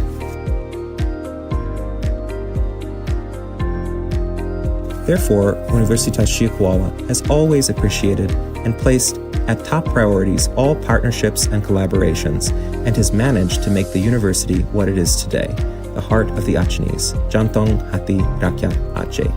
The university continuously strives to improve the quality of its academic activities, research development, humanitarian works, and the quality and quantity of scientific publications to achieve its vision to become the leading university in Asia and to become the world-class institution.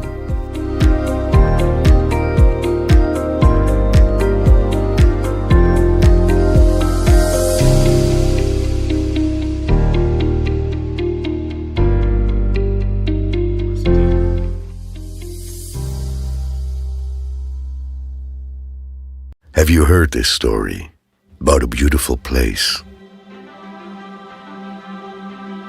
A place that makes you feel restful.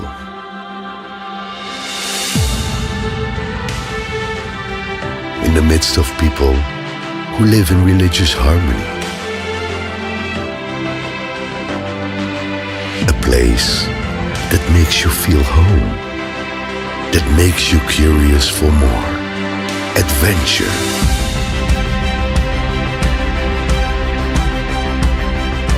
Start your journey. Travel to the place where the story unfolds.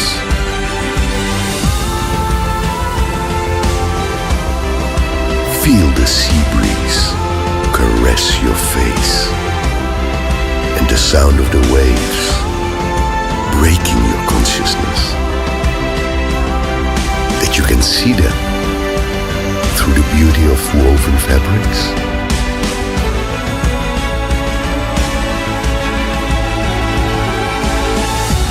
Or smell them through the scent of coffee that wafts in the air. If you have never heard it before, you may now find it intriguing. You may want to know every square inch of this place.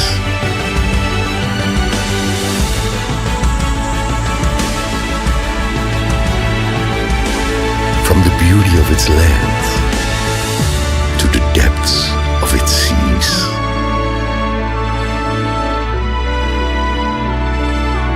With an amazing biodiversity.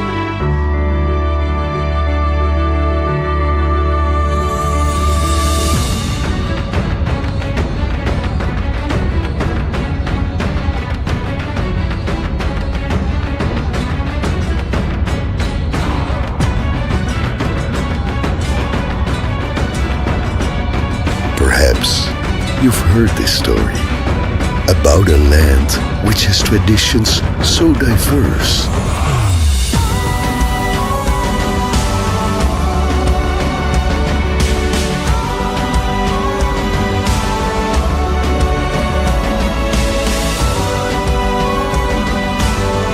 Meet these friendly people who will welcome you with warmth. After all, welcoming guests is their tradition. The light of Aceh. Wonderful.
Ladies and gentlemen, we are now continue the next speaker session that will be moderated by Professor Darusman.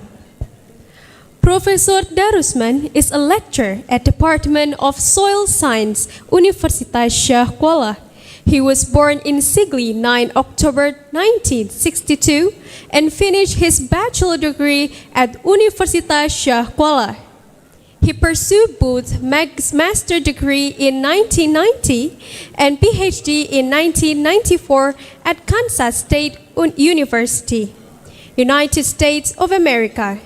Presently, he serves as the head of Research Center for Biochar and Sustainable Tropical Forests, Universitas Syah Kuala.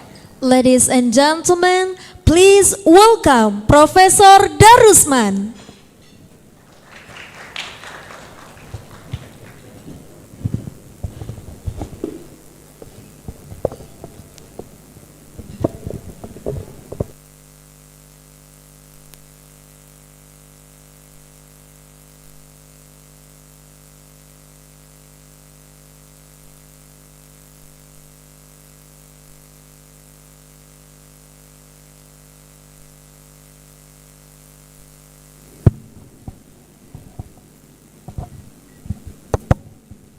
Bismillahirrahmanirrahim.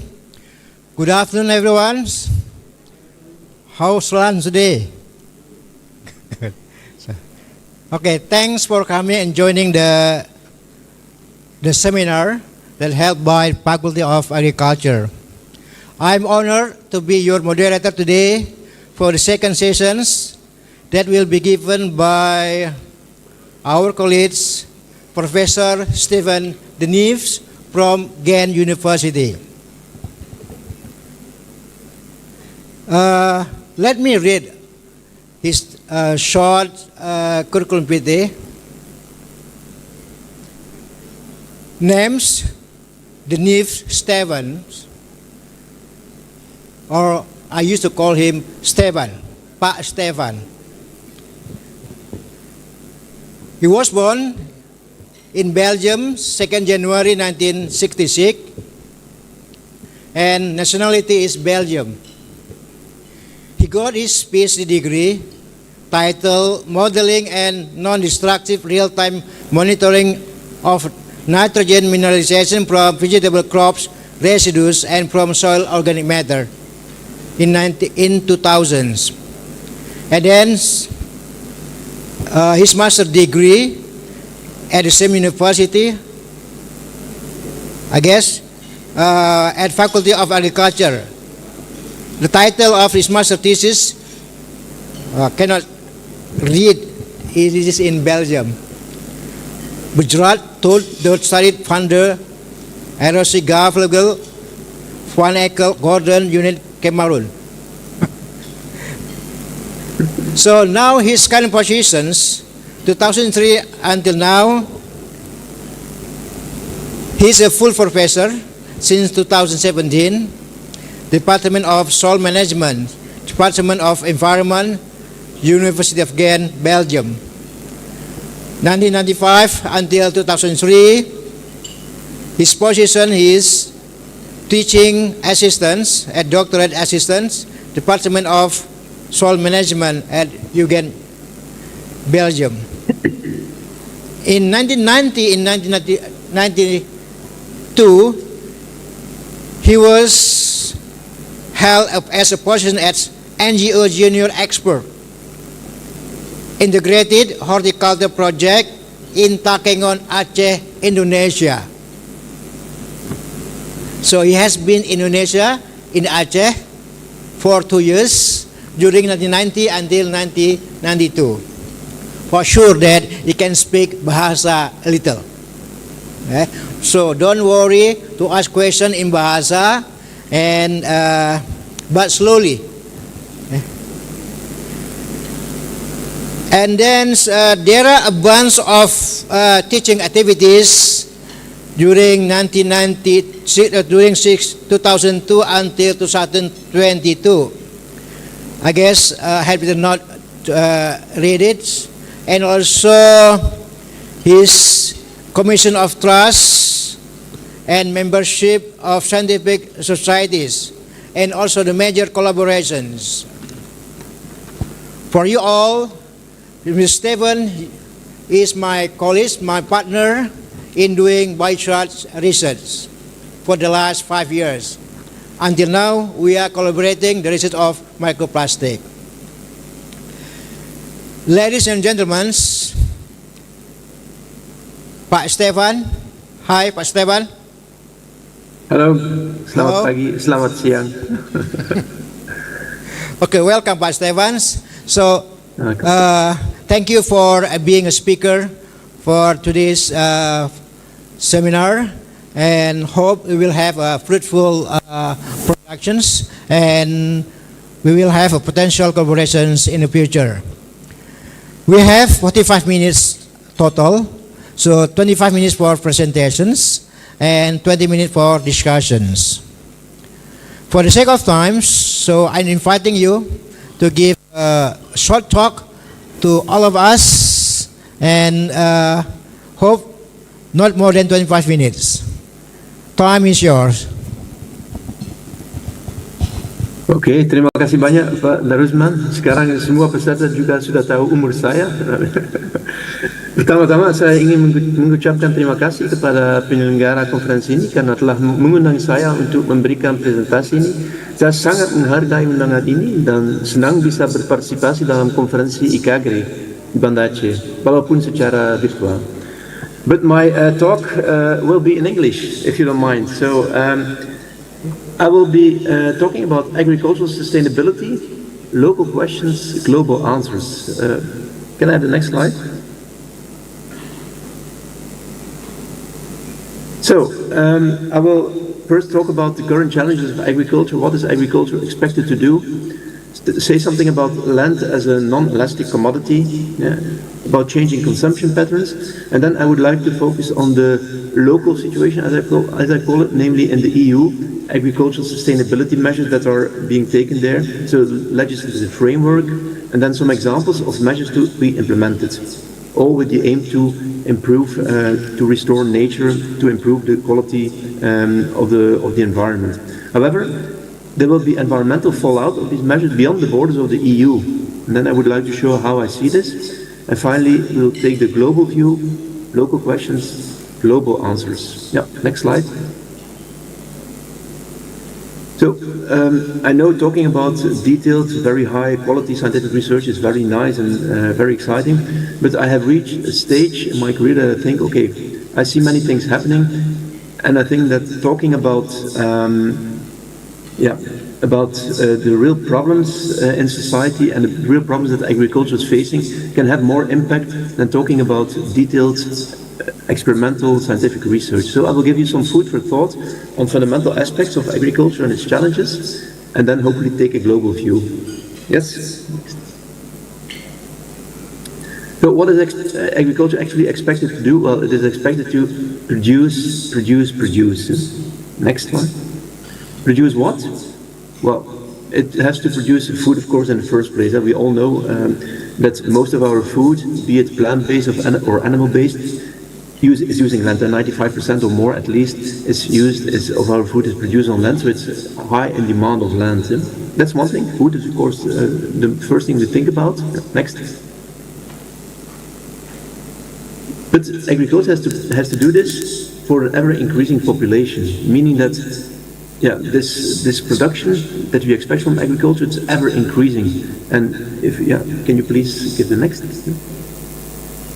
Yeah. So the world population is growing exponentially, as we all know. So we had to 1 billion people on Earth in the beginning of the 19th century, going to 2 billion in the 1920s, going to 6 billion in 2000, and currently we are at more than 8 billion people globally. So agriculture has to produce food for this ever-increasing number of people. Yeah, next. It's not only about food, it's also about fiber. So think about cotton, for example, and we all want to wear clothes. Many of these clothes are made of cotton, are made of agriculture produced, so natural fibers. Think about jute, for example, but think also about others like hemp that are, for example, used. Many of these fiber crops in Europe, for example, are used as a means for insulation of houses, insulation against low temperatures. Yeah. Next. Also, agriculture, perhaps unfortunately, is expected to produce bioenergy. And this bioenergy can be, for example, from sugarcane, which is large areas in Brazil, for example, sugarcane producing sugar. The sugar is being fermented into bioethanol, which can be used as a substitute for premium fuel. But also, next, we can have, for example, rapeseed, which is produced in Europe, also as a means to produce biofuel. This rapeseed, the oil is extracted and it's used to produce biodiesel. And next, perhaps the example that you all know best is the oil palm and the palm oil coming from it, which is also being used to a large extent to produce biofuel. So agriculture also needs to produce energy. Next. On the other hand, agriculture is expected to simultaneously reduce its environmental impacts. And when we talk about environmental impacts, next, we talk about greenhouse gas emissions from agriculture, for example, enteric fermentation from ruminants, which produce large amounts of methane, which emit large amounts of methane. We have manure management, which produces large amounts of nitrous oxide, methane, manure storage, manure application in the field. But you also have emissions from soils. We have N2O emissions from soils. We also have methane emissions, think about paddy soils. But we also have CO2 emissions or CO2 sequestration. So soils can be a sink or a source of carbon depending on how they are being managed. Next.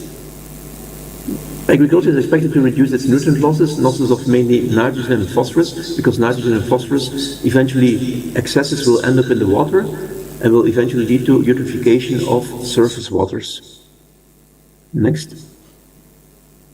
Agriculture is expected to reduce its pesticide use. Pesticides, which of course have an undeniable negative effect on environment and on health of the consumers, but in the first place also the health of farmers, because that's something that we often forget, but many farmers get ill because of the intensive use of pesticides. Next. Agriculture is also expected to reduce its impact on biodiversity, because agriculture, when expanding, is intruding into natural areas, and it thus reduces biodiversity. Also, when agriculture is very intensive, there's only cash crops, there's no natural vegetation anymore. This has very drastic impacts on biodiversity, of course, and on pollination and so on. And finally, yes, next. Agriculture is also expected to reduce its negative impacts on soil quality, because many agricultural activities are associated with reduction in soil quality, with soil degradation. Think about soil erosion, soil compaction, and so on. Next. So then we can think, okay, what are the solutions for technological innovations? Next. And perhaps the first thing we think about is biotechnology. So nowadays, well, it's already for quite some time, of course, that people try to introduce genes into agricultural crops in order to, for example, increase its resilience against drought, increase its resilience against pests and diseases, and so on. Next. Other technological innovations, for example, precision agriculture. Proponents of precision agriculture, they think that wide-scale introduction of precision agriculture will really have a drastic impact on yields. However, I think we have to ask perhaps more broad questions than these technical innovations. Yeah. Next. Yeah. Next one. So these are a number of very big challenges for agriculture, but then this is combined with other facts. For example, the first fact, land is a non-elastic commodity. The global land surface area is a fixed number. It's 15 billion hectares. So we have 15 billion hectares of terrestrial surface on Earth and not more. Next. But much of this is also not usable for agriculture by definition, because it's mountains, it's rocks, it's snow, it's ice, and the Arctic and the Antarctic. We have deserts. Next.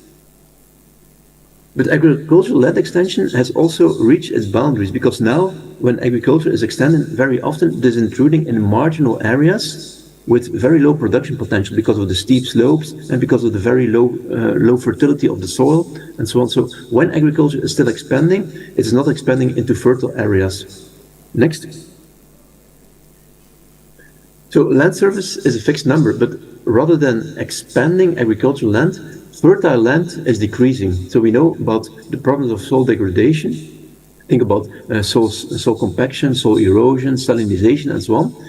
But then perhaps the most drastic form of soil quality loss is soil sealing. I mean, in urban areas, the fact that a city is in a specific place is because there was fertile land in the environment in most cases. So when the city is expanding, it is taking up the most fertile land. Next. In addition to this, there's also a changing consumption pattern, and a well-known example is, in fact, the case also of Indonesia. It's much of East Asia, which used to be plant-based societies, and they are now shifting to increasing animal protein intake. Now, animal protein is associated with much larger area needed, larger greenhouse gas emissions, large nutrient inefficiencies and losses. And as it is stated in the statement there, production of animal-based foods accounted for more than 3/4 of global agricultural land use and 2/3 of the agricultural production-related greenhouse gas emissions in 2009, while only contributing about 1/3 of the total protein consumed by people in that year. So this means that the agricultural, that the efficiency of animal production, animal protein production, is much less than that of plant protein production. Yes, next. So when we take all this together, we have an increasing human population, we have changing consumption patterns, we have limited land surface, we have soil degradation and soil sealing, and at the same time, there's increasing demands from society for increased environmental sustainability. So agriculture is actually switched in between these two. So more production is needed, but more environmental sustainability is needed, and we get massive and increasing strains on agriculture. This next. So let's now look at what I call here the local situation. Well, with local now, I mean the EU and countries within the EU. So what about agricultural sustainability measures that are being taken in the EU at present and good agricultural practices, the GAP, the GAP? Well, in Europe, you probably know that we have the so-called Green Deal. And this puts the European Union really at the forefront of reaching climate neutrality. And within this Green Deal, agriculture plays a major role in reaching the goal of climate neutrality within the European Union. Yes, next. So let's first look at the formal or the legislative framework for these agricultural sustainability measures within the EU. We have the EU Green Deal, we have the Water Framework Directive, the WFD, we have the Nitrate Directive, and we have the Biodiversity Strategy for 2030, which are the four most important ones. So let's have a look in a bit more detail to these. Yes, next. First of all, the EU Green Deal has the ambition to make Europe a climate neutral continent by 2050. And to reach this, as I said, agriculture has an important role to play.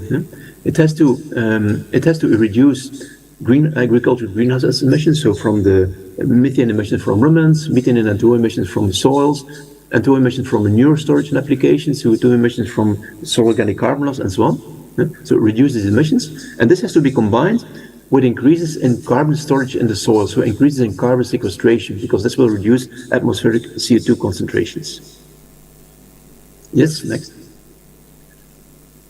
Next to the Green Deal, we have the Water Framework Directive, which is already in place for more than 30 years in Europe. And the aim of this Water Framework Directive, which is a binding regulation, is to reach good water quality in all water bodies by 2027. And that means good ecological quality, good chemical quality, and sufficient quantities of both surface water and groundwater.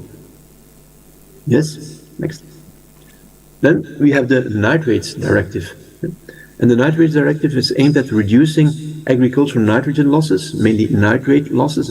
So to reduce the nitrate concentrations in water leaching into surface and groundwater, so that the surface and groundwater has a concentration of less than 50 ppm of nitrate, so less than 50 milligrams of nitrate per liter. And this is, of course, in order to reduce eutrophication. And finally, as the fourth important example, we have the biodiversity strategy for 2030. And that biodiversity strategy wants to establish within Europe a larger network of protected areas on land and at the sea. So we have this so-called Natura 2000 area, which we want to enlarge with strict protection for areas of high biodiversity and climate value. There will be launching of an EU nature restoration plan, but also this biodiversity strategy also looks beyond the borders of Europe, and it also wants to introduce measures to tackle the global biodiversity challenge. Yes? Now, then comes the question, of course, yeah, but what is the impact on agriculture?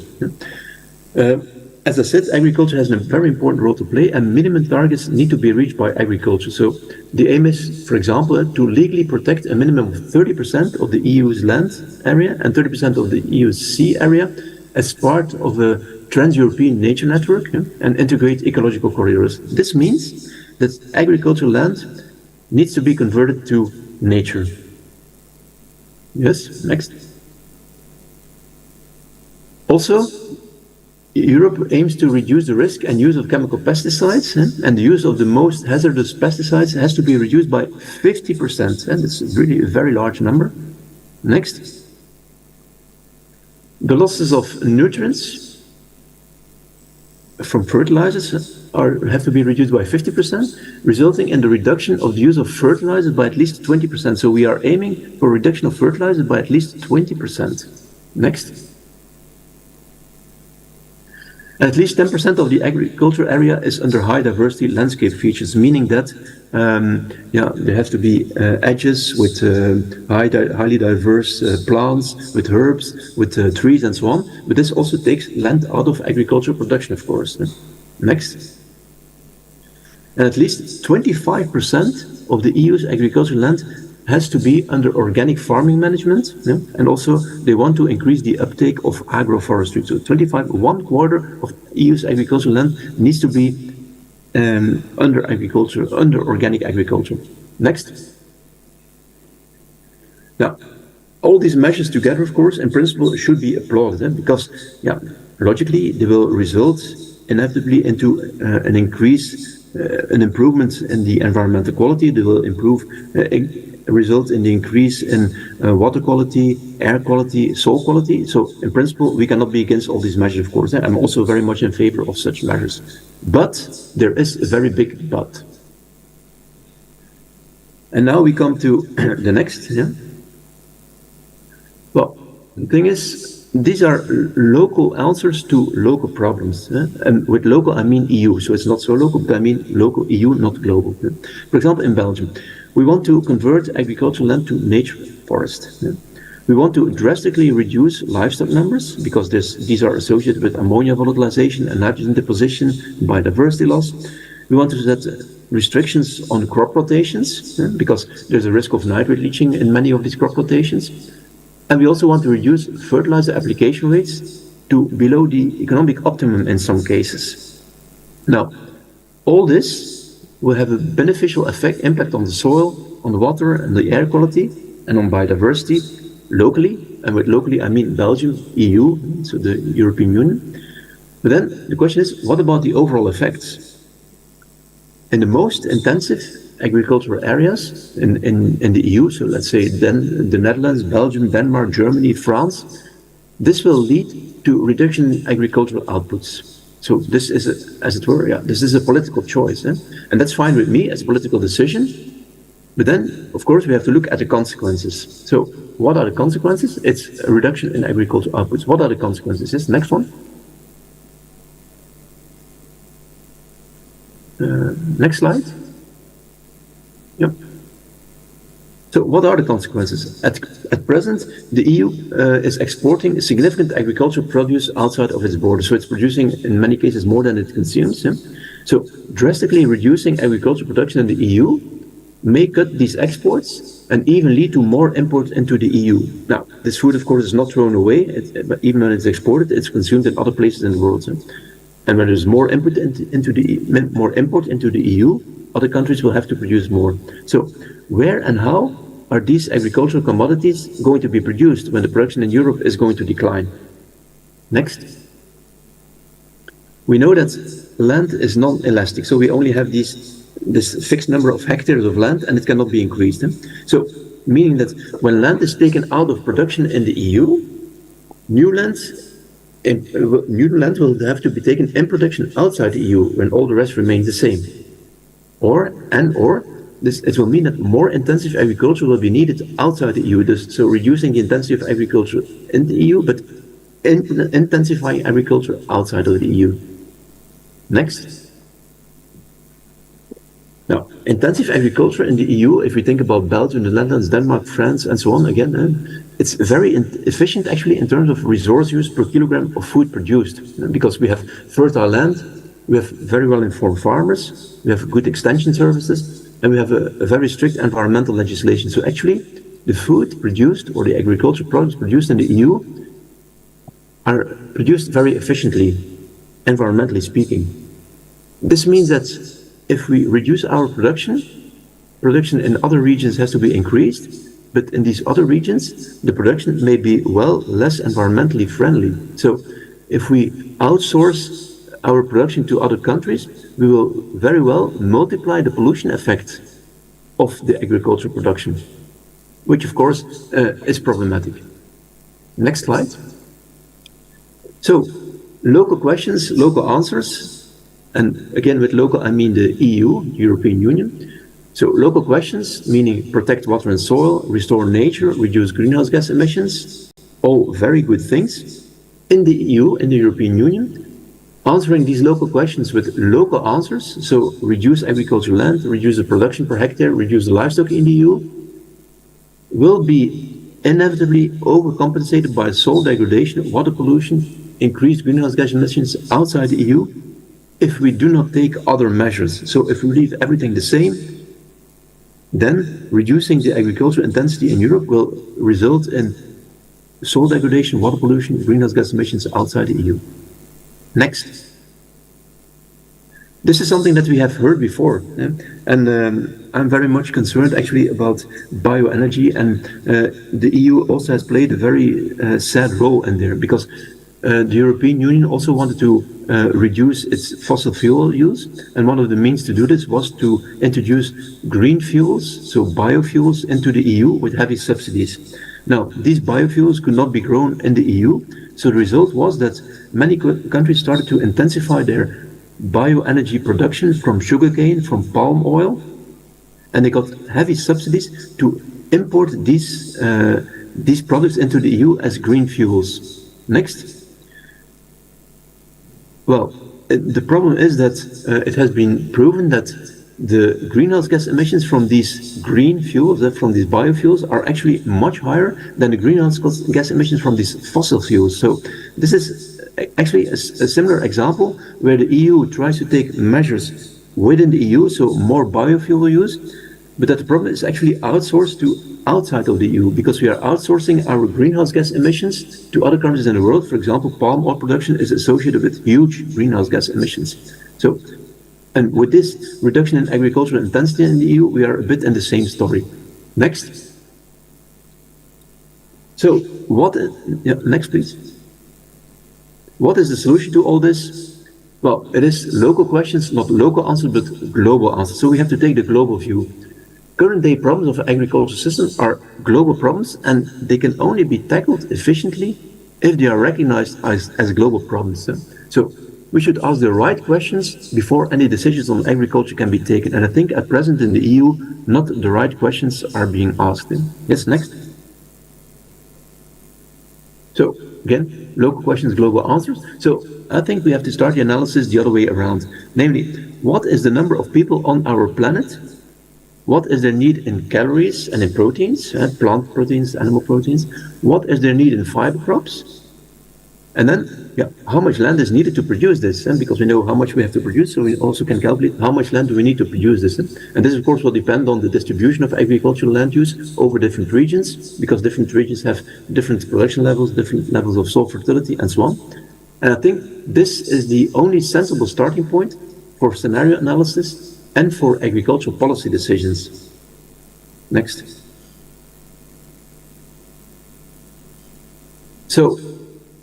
when we have this starting point, we can start to do scenario analysis. Yeah? We can start to say, for example, okay, what happens when we reduce or when we increase the ratio of animal versus plant protein? Or what will be the needs with increasing population, 10 billion people or even more, and worst case scenarios, and so on. Yeah? And this is the scenarios that we can calculate, always bearing in mind the number of people that we have to feed, the calories and the proteins that we have to produce. So where can that be taken out of production? That's then the next question that we can ask. Where can we take land out of production to increase the value of nature, to restore the environment, to increase environmental sustainability? In which regions can productivity have to be boosted or intensified? And because in some areas, agriculture is nowadays very extensive, and it might be better to intensify it. So, yeah, next. So, we have this very strong contradiction almost of the demand for less intensive agriculture, yeah, to increase, to restore nature, to restore environmental sustainability, versus the increasing needs for agricultural produce. Yeah? And it's like, this is a problem that cannot be solved. Yeah? Is there an answer to this question? Well, unfortunately, there is only one answer to this question, and that is a question that is not being asked in Europe at this moment. We have to drastically reduce our consumption because we know how many people we have to feed, and we know the limits of the land. So the only possible solution to combine this, to reconcile these two contrasting demands for agriculture, is to drastically reduce our consumption. And then, of course, the only problem is find a politician or find the politicians who are willing to bring such a message. That's the biggest challenge, I think. Next slide. So with this, I would like to thank you for your attention. Terima kasih atas perhatiannya. Turimong gunase. Thank you. So, the Aceh is still okay, right? Thank you, Pak Stefaan. I really like this speech or these quotes. Local questions, local answers. Local questions, global answers. And then find a politician who can bring this message. Yeah, we are now in the next year we'll have a president's elections. So we will bring this message to them. Okay. Thank you. Pak Stefaan, so we have been in 30 minutes presentations. So we'll have 10 or 15 minutes for discussions. So anyone who has a question for Pak Stefaan, from left side first. Anyone who has a question from left? From my left hand. Gary, Helens, from animal science. Gary, from right hands. And from Zoom. So again, Zoom will be recorded by the committee. So we'll read the questions. Okay, let's start from number one. I guess we will have more questions later on. Please, Gary. Panitia, tolong.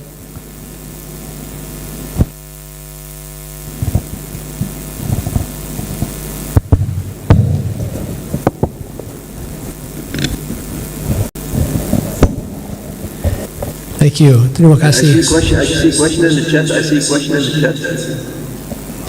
Yes. Yeah, ada juga. Stefaan, can you hear me? I guess I'm on camera. Okay, this is Gary Sands from University of Minnesota. Thank you for that enlightening presentation. It was very, very interesting. Your last slide about the only answer is to reduce consumption is changing consumption, can we consider that as a corollary to reducing consumption? Yeah. Yeah, absolutely. Yeah. Thank you for your question. Yes, but I think changing consumption is actually not different from reducing consumption, because I think changing consumption would be logically reducing the animal protein intake versus plant protein intake, which of course means that less feed has to be produced, and that is the largest demand for land, that is the animal production. So it's not necessarily, of course, not about taking in less calories or less protein, but it's the way how we take them in, of course. So I think it's not about only reducing; it's about changing also. But the change is a reduction, I would say. Thank you. Yes. Okay, good. And then I'm jealous that I'm not present live, but will be for another time. this is a kind of like a regenerative agriculture, right, Stefaan? So from sustainable going to the regenerative agriculture. Okay. Sorry. Regenerative agriculture. So we try to use the cover crops for our land protections. What about from Zoom? Any question from Zoom?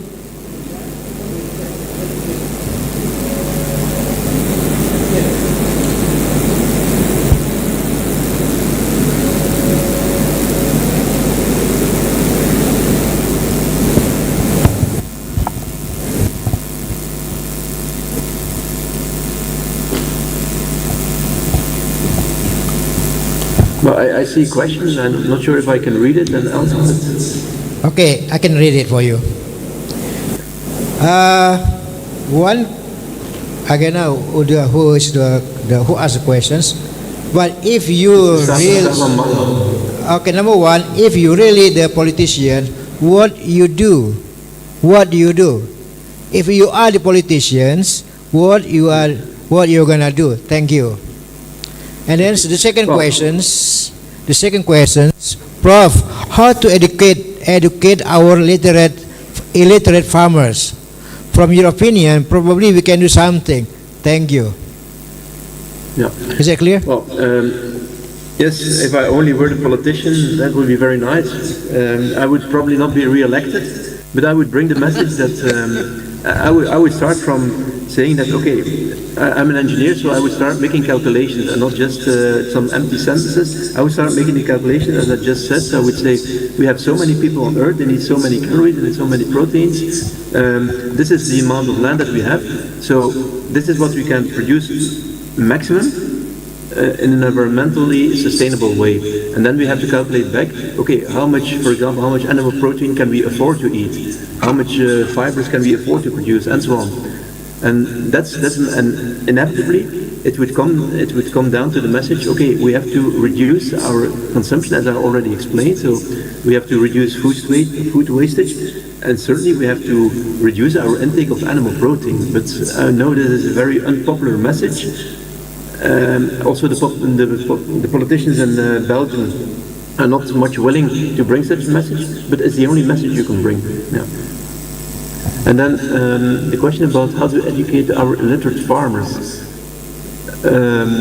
Yeah, that's a good question, but I'm not an extension worker, but I know that I collaborated a lot with Indonesian farmers, and I know that they are always very eager to learn and to implement new things, and when they see that things are working, they are really very eager to implement things. So I think it's a matter of extension workers really collaborating with the farmers. Of course, they have to bring the right knowledge, science-based knowledge. But if they go to the field, collaborate with the farmers, they can demonstrate good practices. I'm sure that this is going to have a big effect because, yeah, for sure, agricultural production in Indonesia often is quite extensive and could be much intensified without impacts on the environment. Because it's not intensification is not always a bad thing. It can also be a good thing. Okay. Any more questions for Pak Stefaan? Pak Stefaan, I have questions for you. For the case of Indonesia, we have more than 250 billions in populations. If we cut out the consumptions, And if we try to adopt the regenerative agriculture, do you think it is possible? Yeah. Okay, but regenerative agriculture, that's a bit of a fashionable word, but what is regenerative agriculture? Because regenerative agriculture is meant to restore soil quality by implementing specific agricultural practices, but it's not a miracle thing, of course. In a number of cases, it will indeed increase agricultural production, but in a number of cases, it is not, because the production is already very high. It will restore the soil quality and so on, maybe resilience against climate change, but it's not a miracle thing.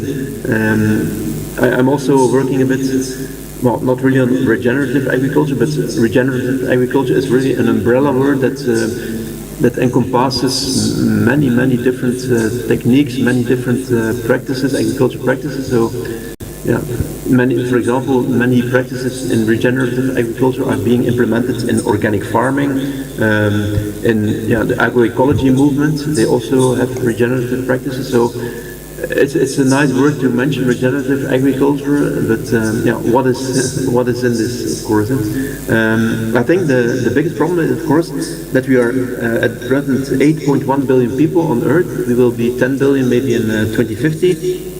So the biggest problem is there. So we can say, okay, our population is growing and it's ever increasing and so on, but there are limits. At some moment, there's simply too many people to be fed in a sustainable way. That's true with all environmental problems. One very small problem at the scale of one human becomes a massive problem at the scale of 10 billion humans, of course, because you have to multiply everything by 10 billion. So I think that the biggest problem is there. We can only hope that world population is not further going to explode. Okay, thank you. Audience, everyone, any questions? Otherwise, no more questions. Let's give applause to Pak Stefaan. Thank you, Pak Stefaan, for these prominent presentations.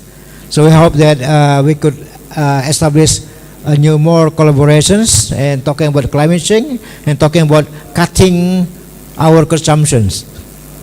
Yeah, okay. Thank you very much for inviting me. It was my pleasure. So I wish you all an enjoyable conference and hope to see you soon again. Okay, see you. Bye-bye. Assalamualaikum warahmatullahi wabarakatuh. Bye.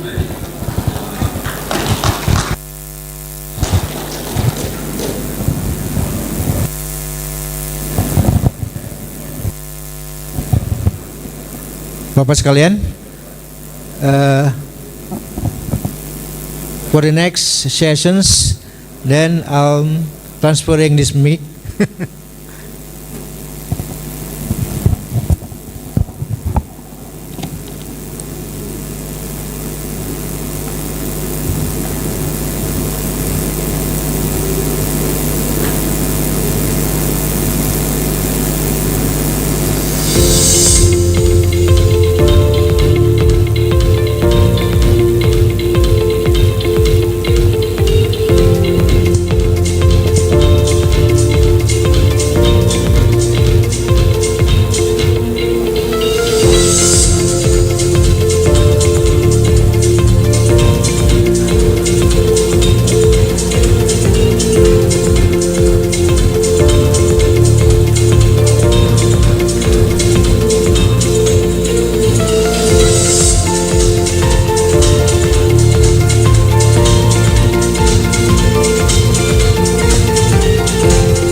Thank you for Professor Darusman as a moderator for today, and also thank you for Professor Stefaan for keynote speaker today.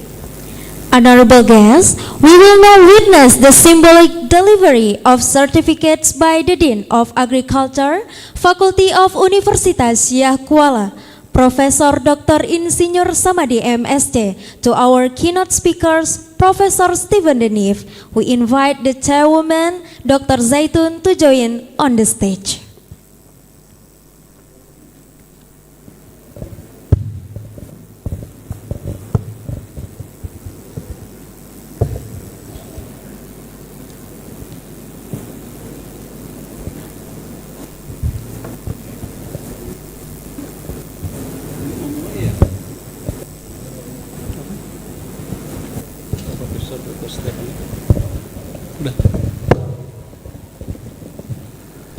Okay, dear Professor Stefaan de Neve, on behalf of the Faculty of Agriculture, Universitas Syah Kuala, we would like to thank you very much for your great contribution as a keynote speaker for our 5th International Conference on Agriculture Industry 2023.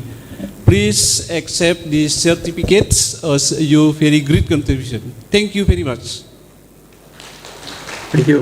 Thank you.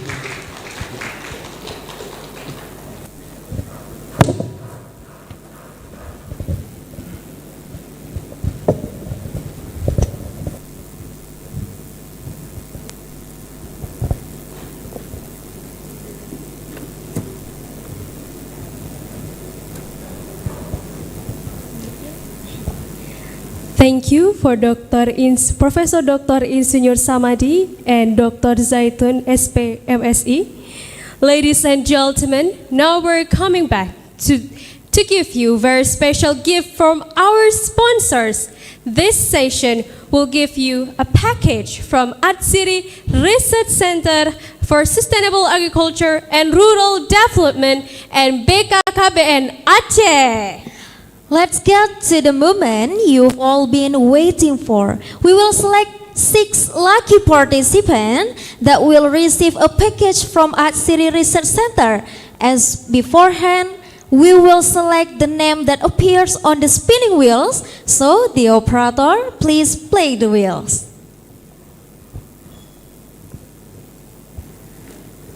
Okay. Okay, there is the spinning wheels beside us, and we'll start spin the wheel.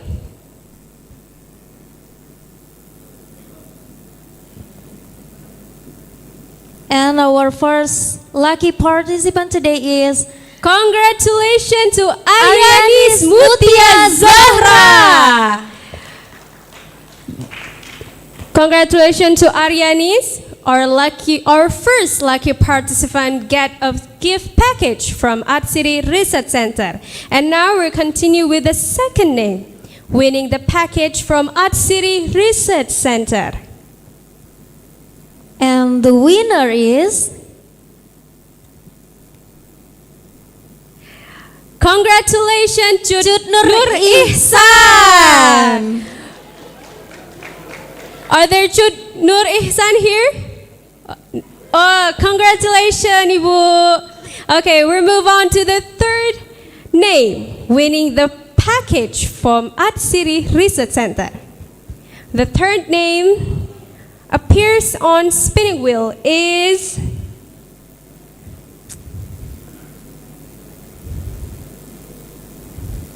congratulations to Irene Andriana Langdong. Okay, congratulations to Irene. Congratulations to Irene. And we're continue with the fourth name. Let's start spinning the wheel.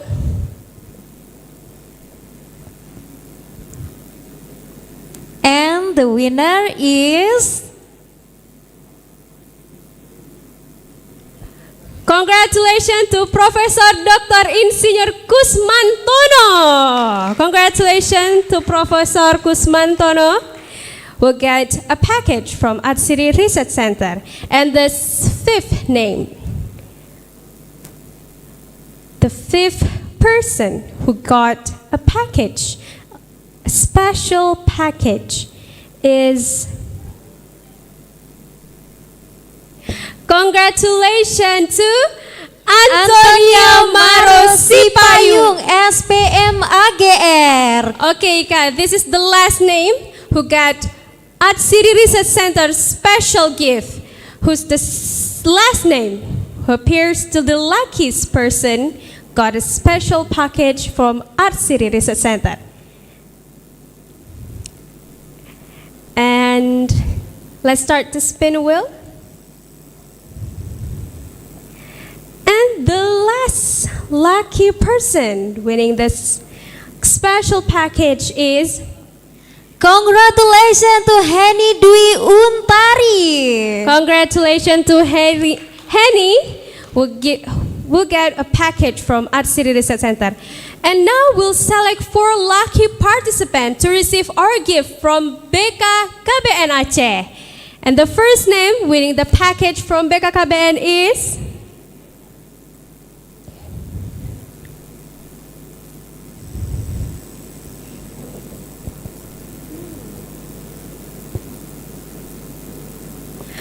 Indri Cahyana. Congratulations for you. Okay, we move on to the second name, Ika. Who's the luckiest person got the special package from BKKBN Aceh this afternoon? Yes, the second name. And our second winner,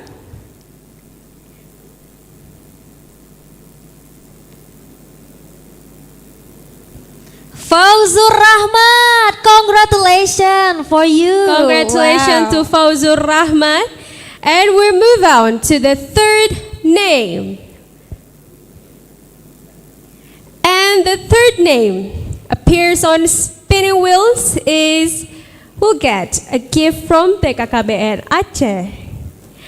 Congratulations to Marsi Rahmawati. Congratulations. And the last name winning a gift from BKKBN on this second session of Doorprize is, let's start the spinning wheels. And the last name got a gift from BKKBN is Budi Prakasa. Congratulations to Budi Prakasa. And Ika, what door prize that we left on this session?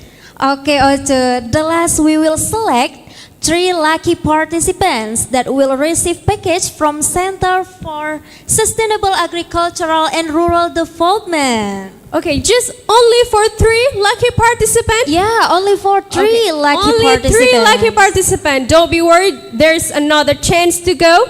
Only for 3 lucky participants. And let's start spinning wheels.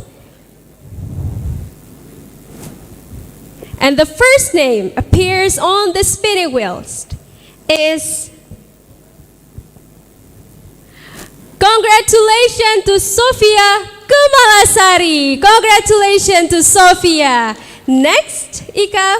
Second name of our lucky participant today. Okay. Who's gonna get this special package from Rural and Sustainable Agriculture Development? Kelvin Shahtia Maulana. Congratulations to Kevin. And the last but not least, the last person who got the door prize this session. Okay, we start this spinning wheels beside us, and it will appear in one name. Congratulations to Goli Roko Siwi. Congratulations to Gali. Sorry, Gali. Okay. All right, we move on to the next agenda. Distinguished guests, ladies and gentlemen, we're going to the second parallel session. This session will be divided into 5 parallel rooms. For online participants, the operator has provided a link that can be accessed into the rooms for different speaker and moderator. So, without any further ado, we're honored and pleasure to invite you to the divided parallel rooms. Please and thank you.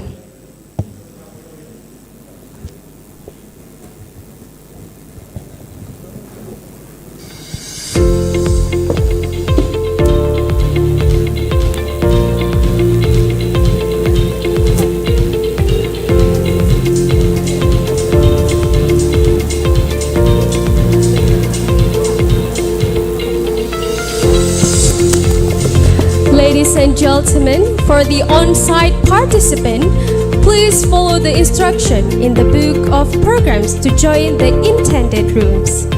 Thank you.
My name is Yunurul Safira.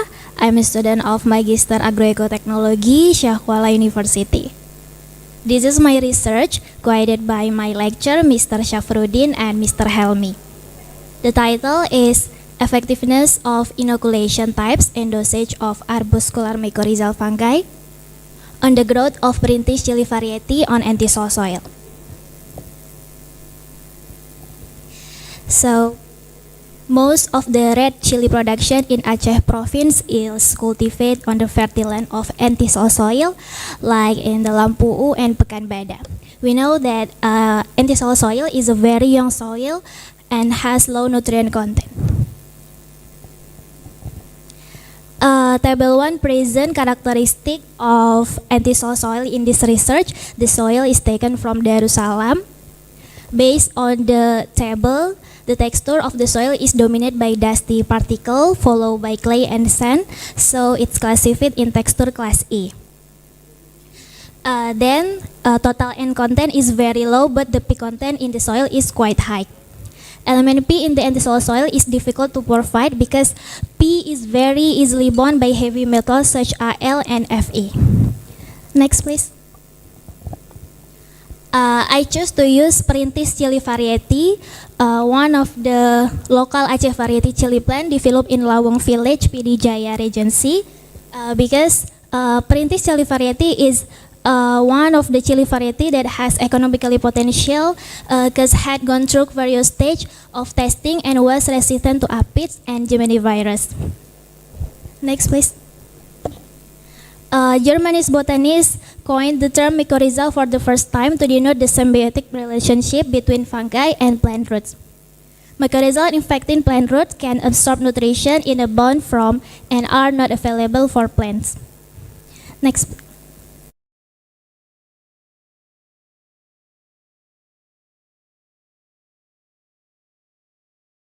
Location of this nutrition and the symbiosis is the association is characterized by a shift in carbohydrate produced by plant to fungi. Next. This is the design of the research. There are two factors: type of mycorrhiza and dosage of dose of mycorrhiza. Type of mycorrhiza include glomus, gigaspora, and mixed. And dose of mycorrhiza include 5 gram, 10 gram, and 15 gram. Next. This is what I do in cultivate in this research. The soil was taken from the top layer 0 to 25 centimeter, then transplanting from seedling to treatment polybag in 28 days old, or the plant have 5 to 6 leaves. Then each type of mycorrhiza in several specimen dose was applied to the planting holes into paste, the first in a nursery and to cultivate. This is the observed parameter and the result. Table 2 present average height of plant height at 35 DAP. You can see based on the table, the dose of 10 gram show the highest value for plant height parameter using gigaspora, which was significantly different from the use of glomus, but not significantly different from the use of mixed. Next, please. Okay. Table T present a height of plant at 50 DAP. You can see based on the table, and you can also see at the picture the comparison. The best plant height were found in the use of mixed with a dose of 10 gram, which was significantly different from the use of glomus, but not significantly different from the use of gigaspora. Next, please. This is the percentage of mycorrhizal infection, but the result of the F-test on the analysis of variants showed that there was no significant effect of the type of and dosage of arbuscular mycorrhiza on mycorrhizal infection in the root of a chili plant. This is the picture of mycorrhizal infection in the root chili plant. On the left side, this is the picture of root tissue of chili plant not infected with arbuscular mycorrhiza.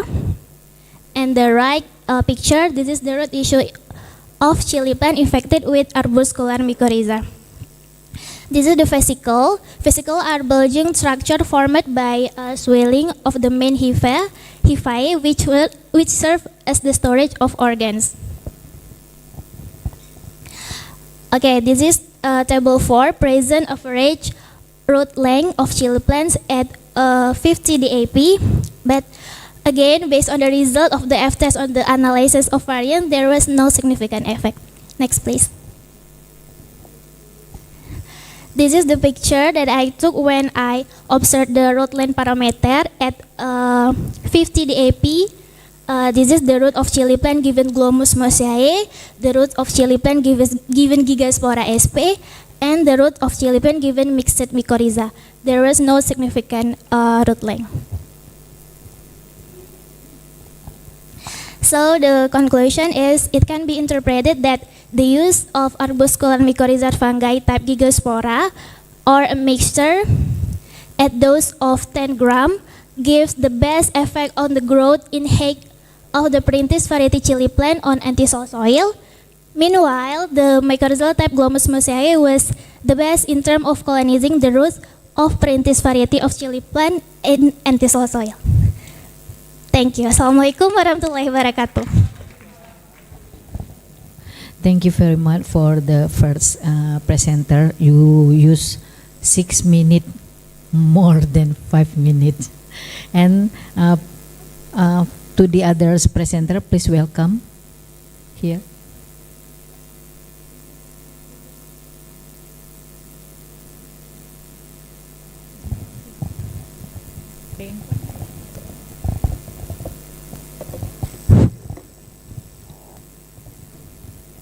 Bismillahirrahmanirrahim. Assalamualaikum warahmatullahi wabarakatuh. Alhamdulillah alamin wassalatu wassalamu ala asrofil anbiya wal mursalin wa ala alihi wa sahbihi rasulillahi ajmain amma ba'du. First of all, I would like to thank you Allah subhanahu wa ta'ala who has been giving you blessing and mercy so we can act it today in good condition.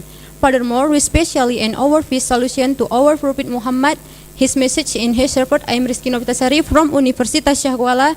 Today, I am here for present my research about the effect of seed treatment using plant growth promoter rhizobacteria (RVPT) on the germination process of chili capsicum annum L. Next, Miss. Chili is one of the leading horticultural commodities that has high economic value and still requires seriously handling, especially in order to increase production. But in quality and quantity, chili plant can grow develop Indonesia, but in highlands and lowlands. Chili contain high value substances such as vitamin A, C, K, calcium, iron, zinc, and capsaicin, which make chili spicy and useful anti-cancer and antioxidant. Next, Miss. Effort to increase chili productivity can be carried out by minimizing the factor that can cause a decrease in quality and quantity. Chili production that can cause a decrease in the quality chili production, including herbicide plant cultivation, techniques planting cultivar that are not resistant to pests and disease, and use inferior seed. One of the goals of seed treatment is to improve seed germination and protect seed from pests and disease. Seed treatment using biological agents is an alternative as substitute for synthetic chemicals in treatment. The research was carried out the laboratory of Seed Science and Technology Department of Agrotechnology, the Faculty of Agriculture, Syahkuala Darussalam University, Banda Aceh. The study was conducted from May to July 2023. Next, Miss. Implementation method. The sterilization, preparation of planting medium, suspension preparation, inoculum density calculation, seed treatment and planning, observed parameter and data analysis. Next, Miss. Parameters and maximum growth potential, germination rate, figure index, growth simultaneity, relative growth speed, time needed to reach 15 germination,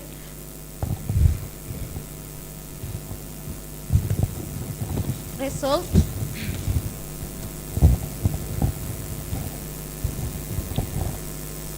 result, the average value maximum growth potential, germination, figure index, simultaneity of growth, relative growth speed, and time needed to reach 15%, germination of the viability and figure of rich chili varieties laba, few F1 significantly provide an increase in seed figure and viability. Next, please.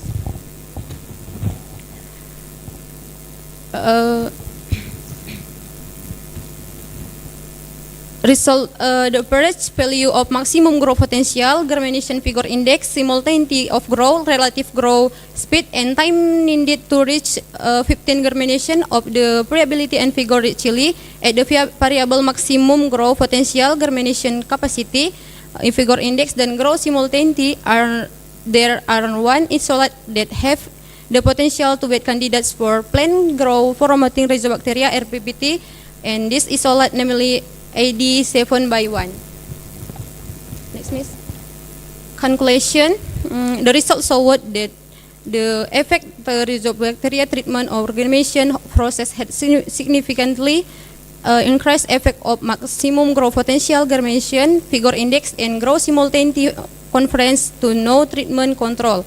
Almost all rhizobacteria can increase the rate of seed germination at the variable maximum growth potential, germination capacity, in figure index, and growth simultaneity. There are one isolate that have the potential to be candidates for plant growth rhizobacteria atau RPPT, and this isolate namely AD 7/1, and the laba F1 varieties significantly provide an increase in seed figure and viability. Thank you all for your time and taxation, and I appreciate to your active participation throughout in presentation. I will return it to the moderator. Thank you. Thank you for the presenter number 2, Miss Sari. You use exactly 5 minutes.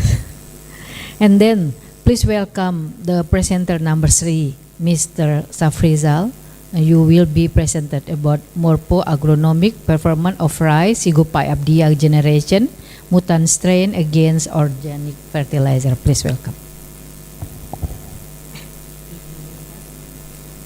Assalamualaikum warahmatullahi wabarakatuh. Thank you for the moderator for this attention. Okay, I am Safrizal from Universitas Syah Kuala. Today, I'm here to present my research about morpho-agronomic performance M5 mutant generation of Aceh rice, Oryza sativa, of different treatment organic fertilizer. Next. For introduction in my research is the current state of agriculture land in Indonesia show a low proportion of organic matter in about paddy field and dry land. Land with low level organic nitrogen and organic carbon can adversely affect soil fertility and agriculture productivity, leading to nutrient deficient and reduced crop yield. Therefore, effort that can be made are by adding organic matter to be able to improve the physical, chemical, and biological property of the soil so that the increased rice production can be obtained. One approach to increasing rice production is the use of organic fertilizer. The use of organic fertilizer led to better plant growth and yield, can reduce the use chemical fertilizer. According to data from the Central Statistics Agency, Indonesia rice production has declined in the last decade. In 2018, rice production fell to 59.02 million ton of meal grain or MDG, and decreased again to 2019 to 54.06 million ton NDG. In 2020, rice production slightly to 54.64 million NDG, fell again to 54.41 million ton NDG in 2021. Most recently, rice production in 2022 will reach to 54.74 million ton MDG. Okay, this achievement increased slightly compared to this previous year, but was much lower than a decade. Next. In additional land quality factor, cultivar use also is one of the factors that can be used to increase rice production. Another effort that can be made in the increased rice production in Indonesia by utilizing plant breeding techniques. One approach to plant breeding that is carried out by using plant mutation. Mutation by gamma irradiation treatment is one the effort to assemble local rice line into the new cultivar, some of which have a better traits than their parents. A study by Neve et al., the result of 250 gray gamma irradiation in rice in the third generation of Dia Sigupai mutant line show that it may exceed an earlier flowering egg compared to the parents. Another success was found in the Pandan Putri variety, with an example of the success of traditional rice variety breeding by mutation by breeding in irradiating to seed with gamma ray at dose 0.2 Icagri. This variety is able to show its flowering egg 45 days earlier, but with the appearance and the taste of rice no different from a different variety.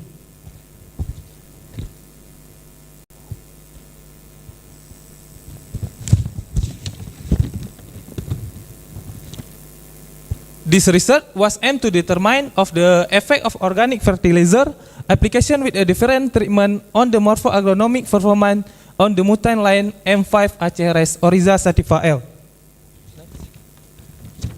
For the material and method in my research is this research was conducted at the Aceh Rice Research Institute, Kopelma Darussalam, Syakwala District, Banda Aceh, from April to August 2023. The sample material used the rice in the 5th generation Sigu 5 variety, resulting from gamma ray radiation, a dose of 250 gray at the Isotope and Radiation Technology Center with one of the nuclear energy Batan facility. The experimental design was studied is split plot design with 3 replication. The factor the study include the rice strain which consists of 5 levels. Namely mustajab variety, UM14, UM69, and UX89. The doses for factor organic fertilizer consists of 3 levels, namely 0 ton hectare, 5 ton hectare, and 10 ton hectare. Parameter observed consists of plant height, number of tailor, flowering egg, number of funicle, and funicle length. The data collect was analyzed using ANOVA. The result of F-test show significant effect following by Duncan at the 5% level. For the result, my research is the average plant height and the number tailor do application of organic fertilizer are shown on this table. This table show that the application of organic fertilizer to plant height and significant effect at 30 days after planting or DAP and 45 DAP, but had no significant effect on plant height at the harvest time. The highest plant height at the 30 DAP and 45 DAP was obtained at the treatment 10 tons hectare, with average plant height of the 90.16 cm and 108.192 cm. For feeding organic fertilizer has the impact of number of tailor at 30 DAP, 45 DAP, and at the harvest time. The highest number of the tailor of study was found in the P2 treatment, namely the dose organic fertilizer 10 tons hectare with the average number of tailor at the harvest reaching to 12.34 tailors. Next. This table explains that the flowering egg, harvest egg, and panicle length, and the number of panicle. The highest panicle length was obtained the P2 treatment with the dose organic fertilizer 10 ton hectare with a panicle up to 9.79. Next. The average plant height and number of tailor in various length and variety of rice plant can be seen on this table. This table shows that the lowest plant height was obtained from mustajab variety with a height at the harvest of 130.77 cm, significantly different from UM14 line, which reached up to 133.40 cm.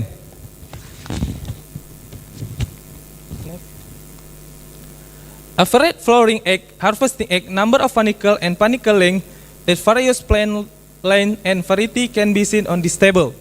The highest number of panicle was obtained from the land UM89 with a variant number of panicle reaching to 9.86. The highest panicle length was found in the mustajab variety with a panicle length up to 30.61 cm. So, for the conclusion for my research is, the research results show that the best organic fertilizer was found with those 10 tons hectare provide and a significant affection of the number Taylor alphas on plant growth and the number of Taylor panicle reached to 12.34, but did not significantly affect at the plant height and flowering age. Moreover, that the best land of variety was found in the UM89 treatment line with the number of panicle 9.79, with significantly different from mustajab variety which had the 7.88 panicles. Next. The author carefully analyzed this research was supported by Aceh Research Institute. Next. I think enough for my present. Thank you for your attention. I return to moderator. Assalamualaikum warahmatullahi wabarakatuh. Thank you, Mr. Safriza. You use a lot of time because it's 8 minutes more. And then, please be careful to the times because we have some presentation. And please welcome Mr. Bahri to your presentation about vulnerability of paddy farming household to climate change in Aceh province. Please welcome. Assalamualaikum warahmatullahi wabarakatuh. First of all praise to be Allah subhanahu wa ta'ala who always give blessing to that we can gather in this conference. Salawat and salam, peace be upon to our Prophet Muhammad sallallahu alaihi wasallam who always gives goodness in this world. My honorable to Ms. Dr. Insinyur Eli Kusumawati M.Agri SC. My honorable to our presenter and participant the 5th Icagri 2023. Today I would, my name is Achmad Parabi. Today I would like to present the article which titled about vulnerability of paddy farming household to climate change in Aceh province. Next. Climate change has significantly impacted human history and evolution, making a paddy a vulnerable commodity. Historically, humans have been able to adapt to the changing climates, but the long-term effect can inhibit growth and reduce agricultural production. This phenomenon gives rise to varying adaptability capacity depending on geographical location, countries, and socio-economic grouping. Next. Material and method. This study was conducted in Aceh Besar and Aceh Utara district. Population and sample. Purpose sampling was used the sampling strategy in this study. Research data will be obtained through involving interview with sample farmer paddy. Method. This research use a quantitative and qualitative approach, and this study use livelihood index analysis or LVI. Next. Result and discussion.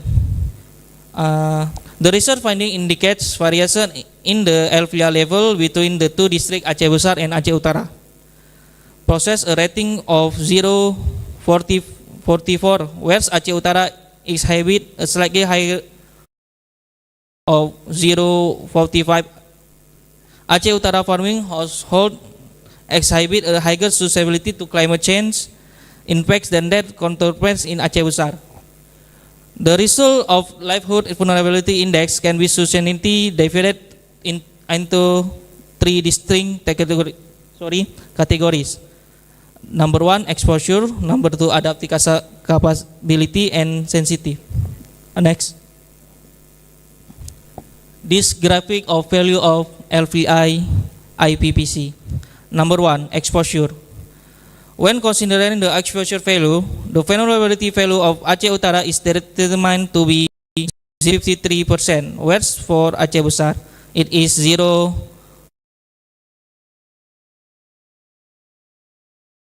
This study that the level of sensitivity among farmers in Aceh Besar area was comparatively lower than that observed in the Aceh Utara area.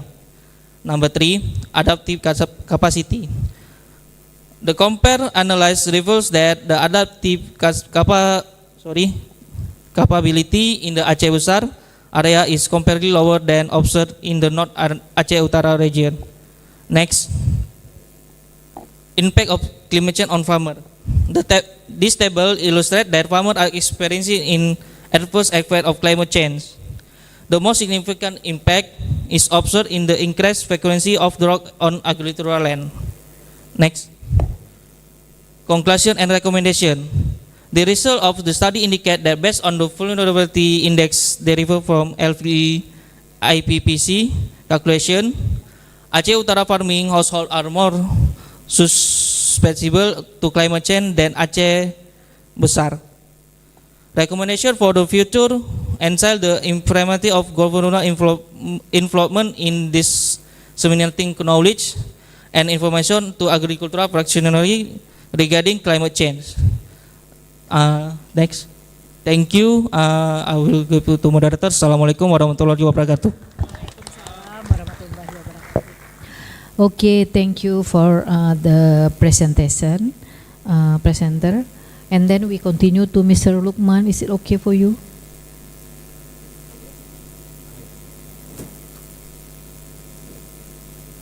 Okay, please welcome Mr. Lukman.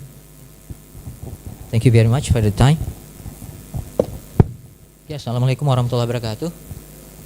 Today I would like to present my articles about behavior and performance of the integrated farming system model for cassava agribusiness development in Aceh Besar Regency. Okay, next. Yeah. The development of cassava production in Aceh Besar Regency during the period from 2013 to 2021 has been fluctuating. The highest increase in production occurred in 2015, reaching 11,587 tons. Subsequently, the production declined in 2016 and reached its lowest point in 2020 at 4,110 tons. However, in 2021, the production showed an increase again, reaching 5,650 tons. The decline in cassava production was caused by the low prices of cassava at the farmer level, ranging from 1,200 until to 500 per kilograms. Okay, next, the challenge faced by cassava agribusiness stakeholders in Aceh Besar Regency include low technology adoption, limited capital prices fluctuation during harvest, the perishable nature of the product, and a lack of coordination among agribusiness actors. The consequences of the challenges includes low cassava productivity, low selling prices for farmers, and difficulties in meeting consumer demands in terms of quantity, quality, price, timing, and location suitability. In an effort to enhance cassava production and quality in Aceh Besar Regency, the implementation of the integrated farming system model has become an attractive alternative. EFSM combined agriculture components such as cropping, farming, livestock, and fisheries into a single integrated system. The model aims to efficient resource utilization, increase farmers' income, and reduce negative environmental impacts. Okay, next. Next. Okay, the objective of the research is based on the complexity and dynamic of these issues. This research aims to analyze the behavior and performance of the integrated farming system model to support the sustainable and competitive development of cassava agribusiness in Aceh Besar Regencies. Next. The research methodology. This research applies a modeling approach based on system thinking with a system dynamic methodology, considering feedback loops and delays. The focus of this research is to understand the dynamic of complex behavior in the cassava agribusiness development system in Aceh Besar Regencies. Next. Okay, this is the result and discussion subsystem of production facilities in integrated farming management. The figure 1 shows us the cassava production behavior of farmers. The integration production of cassava with livestock is cultivation process that coordinates the utilization of available resources to produce the main product cassava, as well as supporting products such as livestock and manage waste in the form of feces. The production result from this model add value to the cassava production carried out by farmers. Figures 1 illustrates the physical structure and decision made by farmers in the management of their resources. From the figure, we can see how the structure affect the dynamic of cassava production by farmers. Next. This is the figure 1. The figure 2 shows us the behavior of livestock feed supply and manure production. The behavior of livestock feed supply in Aceh Besar Regency, as seen in the simulation in figure 2, indicates that in the first 5 years, historical data shows a relatively stable trend. A similar pattern observed in forecast data for the next 5 years. However, after passing from to the 22nd to the 25 years, a drastic decrease occurred, causing the livestock feed supply to become extremely limited and even unable to meet the demand. Next. Yeah, so the figure 3 shows us about the submodel for cassava supply and market expansion. Illustrates the inventory and cassava market growth submodel at the farmer level. This submodel has 2 aspects. One aspect related to the backward linkage with cassava livestock production or farming activities, and the other related to the forward linkage with inventories and the cassava of collectors, wholesaler, and agro-industry.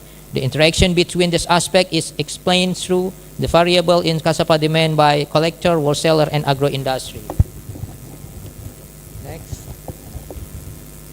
In the figure 4 shows us about the perception of cassava availability at the farmer's level. The perception of cassava stock availability at the farmer's level is constructed based on the availability of cassava stock with farmers at a specific point in the time.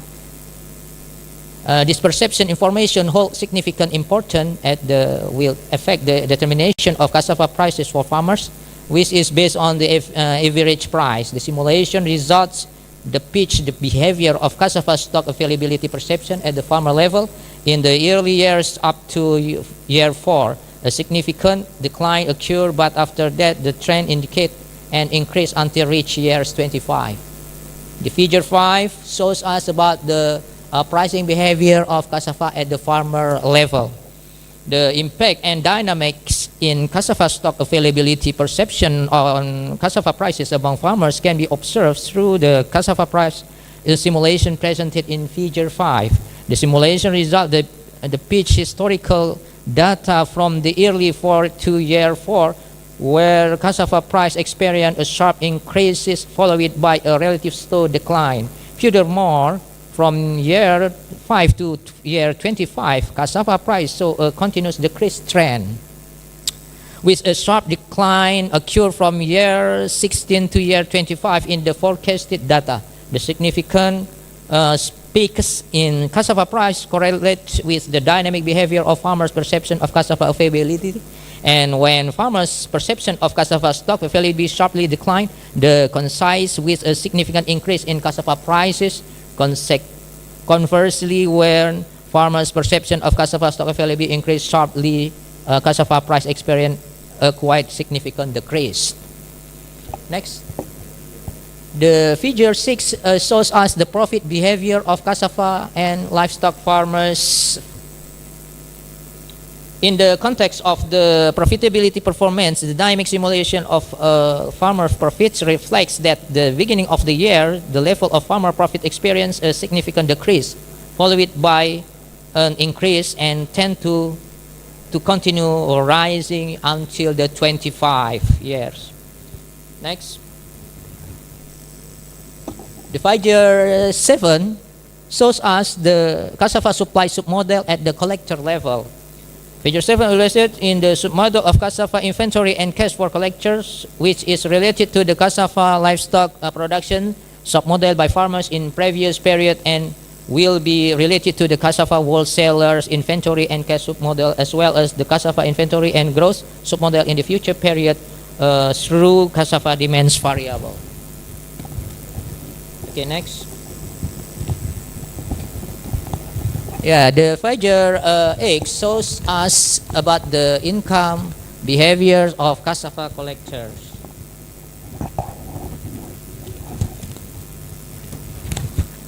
The dynamic of cassava sales of collectors have a significant impact on the performance of collector. The simulation result illustrate that the dynamic collector income will experience a sharp decline in early years and then increase from the second years to the 25 years. Next. In the figure 9 shows us the submodel of world cassava supply. Figure 9 illustrates that the financial condition of wholesaler and influenced by the balance between income and financing. Wholesaler become in mention from the volume of cassava sale made by wholesaler to agro industry and trader from outside the region at agreed upon prices. Next. Next. Yeah, the figure 10 shows us about the income behavior of cassava wholesaler. The performance of a wholesaler in the line with the dynamic of cassava sales, the simulation result depicted in the figure 10 indicate that the wholesaler income at the beginning of the year experienced a significant increase, but starting from the second year, this income continues to decline until reaching the lowest point in the fourth year. After the period, wholesaler income tends to increase again and remains relatively stable until reach the 25 years. Next. Okay, the conclusion, the research result indicate that the behavior and performance of the integrated farming system model are greatly influenced by the three group of system behaviors, namely, the first one, the production facility subsystem. Yeah, the second, the production subsystem, and the third, the processing and marketing subsystem. This condition affect farmers' intensity in managing their farming activities and have an impact of the performance of various aspects, including cassava production, inventory, cassava sales, maintenance costs, fertilizer usage, farmers' cash liquidity, cassava productivity, as well as the interconnection of farming with other activities such as livestock and agro-industry. Furthermore, the various factors have implication for added value, profitability, and farmers' profits. Yeah, okay. Thank you very much for attention. Thank you for Mr. Lukman Hakim for your presentation. And then for the next person is Sofia Kamalasari, which implementing the House of Risk approach for agricultural pacholi supply chains risk management in Aceh Jaya. Please welcome. Okay, Bismillahirrahmanirrahim. First, thank to Allah and Nabi Muhammad sallallahu alaihi wasallam. My name is Sofia Kamalasari. Today I want to present about my research. The title is Implementing the Host of Risk Approach for Agricultural Pacholi Supply Chain Risk Management in Aceh Jaya. Okay, next, please. Okay, why this research important? The first fact is pacholi oil has seen a surger market demand due to its benefit. So the pacholi benefit is allowed, and the world know that. But the problem is the industry face challenge with inconsistent production and unstable pricing. So that's why this research is vital to see access the supply chain to identify associated risks in pacholi oil. One of the methods that can identify associated risk is host of risk analysis. It provides an valuable methodological framework for a comprehensive risk evaluation across the entire supply chains. Okay, next. Host of risk need a tools. The tools is like a sample. The study sample is in Aceh Jaya Regency. Why? Because they were a key pacholi producing area. It starts from June until July this year. And then I use noble sampling approach. Why snowball sampling? Because the current population of partially supply chain actors has not been completely recorded until now. Okay, and then the data analyzed, I use primary data and secondary data. Primary data is like related about supply chain, risk resource, frequency of risk, obtained through observation, survey, interview. And then the secondary data is everything about website, journal, supply chain analysis, about farming in supply chain, cooperative group, and government rules. Okay, next. Okay, this is the study of framework. At the beginning, I am based on host of risk. It's identifying supply chain activities with SCOR. Then identify risk event, identify risk severity, identify potential cause of risk in supply chain, and then identify supply chain risk agent. Okay. The most important is identify correlation value between risk agent and risk event.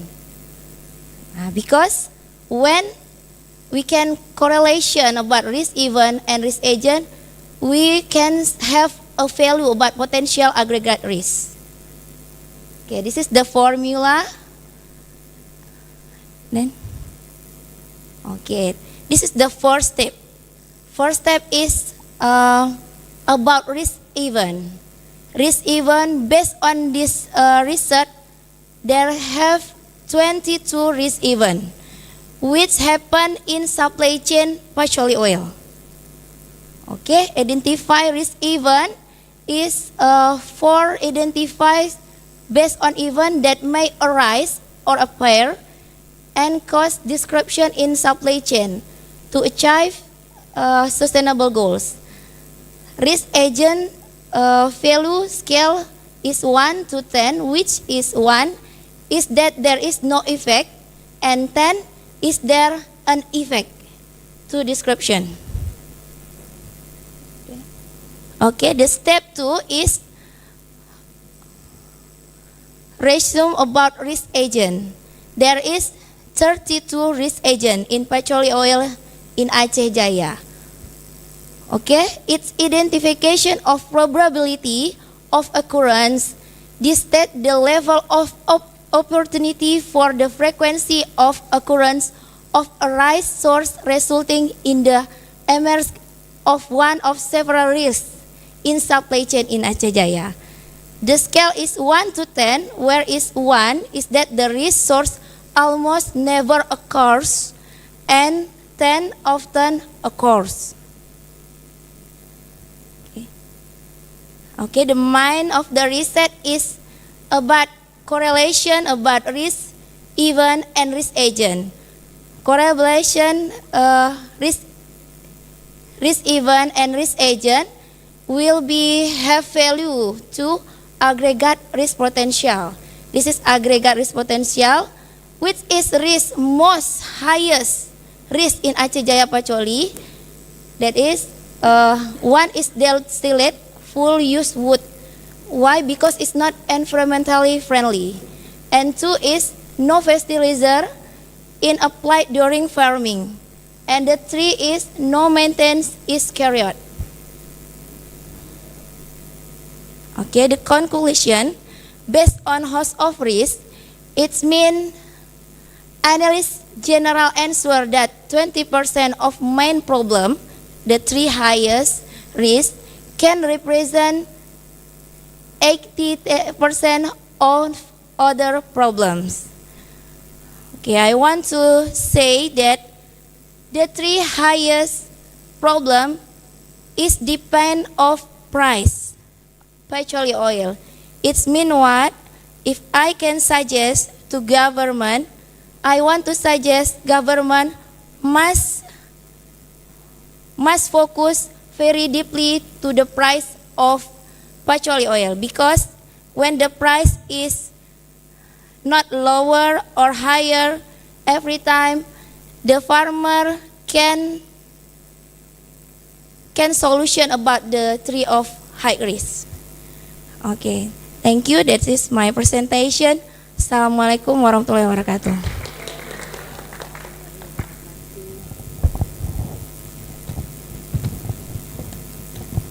Thank you to Miss Sofia Kamalasari, and then the last of our presenter today is Marjani. Please welcome Marjani with sustainable urban farming development in Banda Aceh City.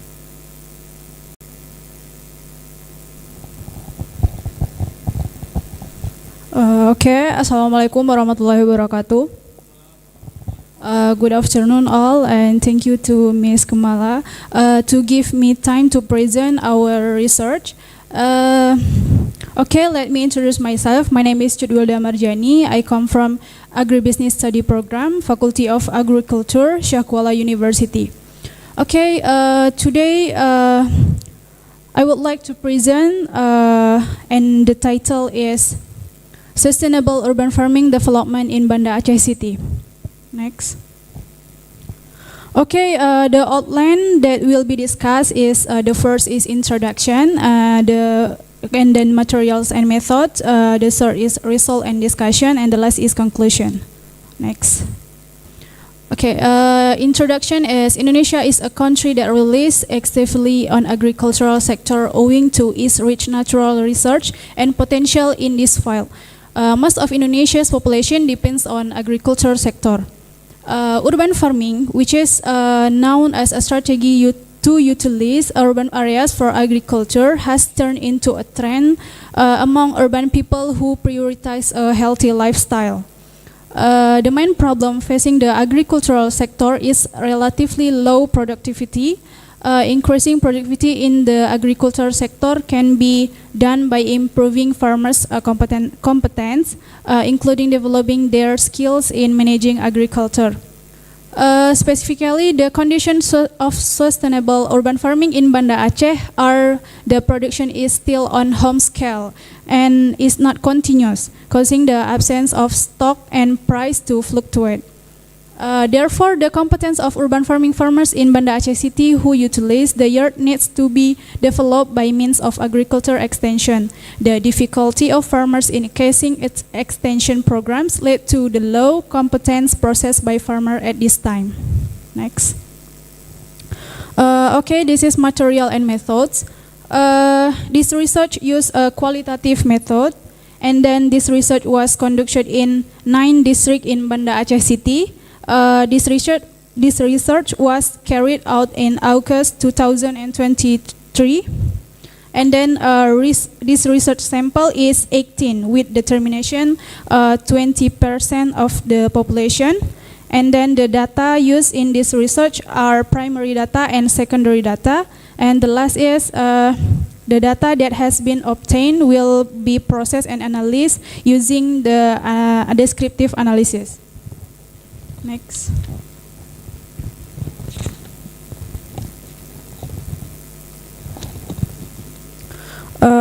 This is result and discussion. There is some figure. Figure number 1 is a result of respondent analysis based on age. With this diagram, we can see that the average age of urban farming farmers is around 31 between 40. This means that almost all respondents are of productive age to manage urban farming in Banda Aceh City.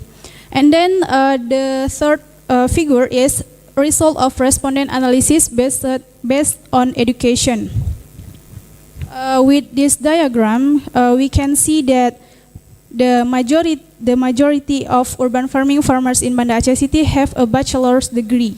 In accordance with the result of study, education has important role in determining the success of farmers in managing their agriculture business. So that the longer someone has been in education, the higher their level of rationality. And then figure number 3 is result of respondent analysis based on farming experience. We can see that the average farmer is urban farming the city of Banda Aceh has between 4 years of farming experience. The average experience is classified into the medium category, meaning that urban farming farmers still do not have much experience or strategy in carrying out farming. And then farming experience is an important factor that can support a farmer in increasing his productivity and work ability. And then the figure number 4 is result of respondent analysis based on a number of dependents. We can see that the average farmer has a family dependents range for 2 between 4 people. The number of family dependents is a number of people who are in the management of the house other than head of the house leader. This will affect farmers' production and consumption patterns and result in difference in the income received by the household farmers leader. Next. So the last figure is result respondent analysis based on net pot amount. We can see that the number of net pots owned by respondent farmers in Banda Aceh City is considered good for urban farming. With the average net pot amount 2,000 between 3,000. From classification, the number of net pot owned by urban farming farmers will show varying income. This is related to the number of plants produced.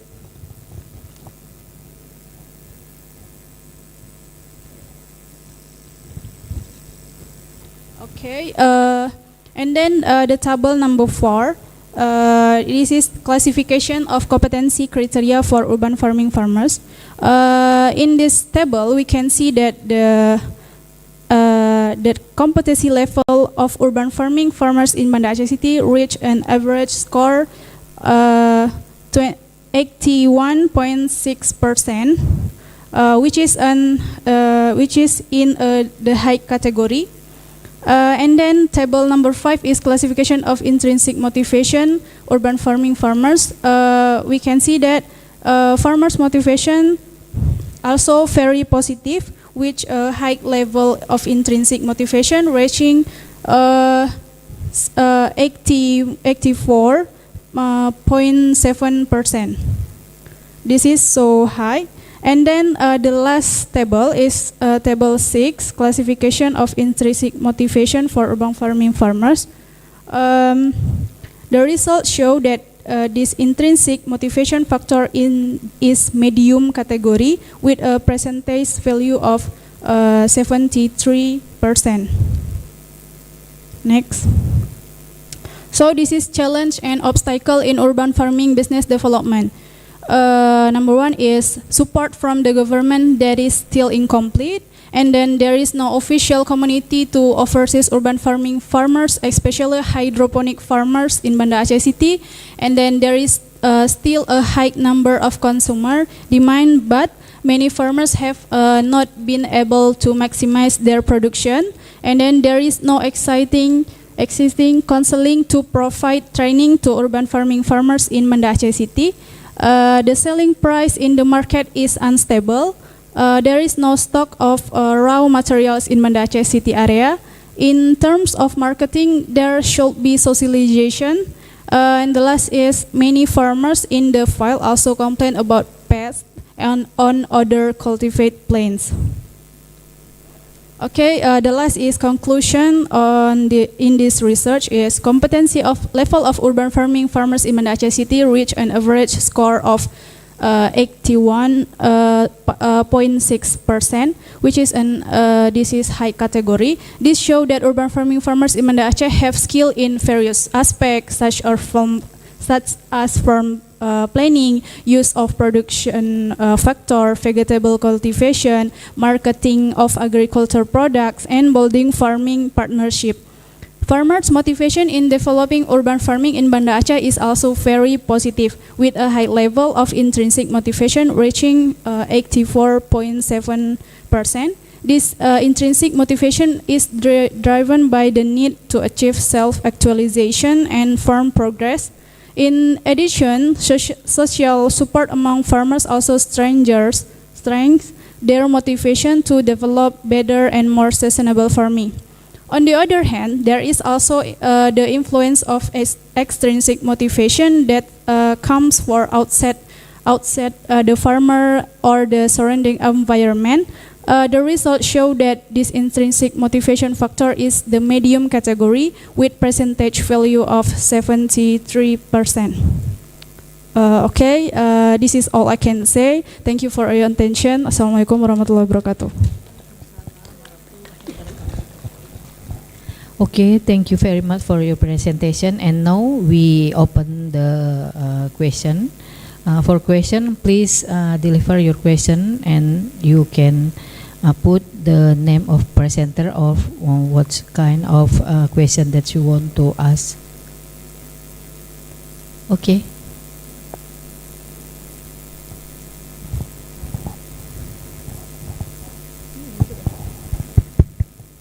Bismillahirrahmanirrahim. Assalamualaikum warahmatullahi wabarakatuh. My name is Itawani. My question is for Cut Nurul Safira and Rizky Novitasari. My question is for Cut Nurul Safira. How to observe mycorrhiza infection, and for question Rizky Novitasari. How can VGVR bacteria promote growth? Terima kasih. Assalamualaikum warahmatullahi wabarakatuh. Thank you very much. Can we collect some for 3 person? We collect the question, and then after that, the person who has a question can answer directly. Okay, and then the second, please welcome.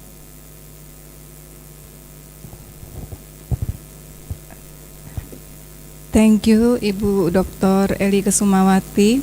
I have 2 questions. The first for Miss Safira.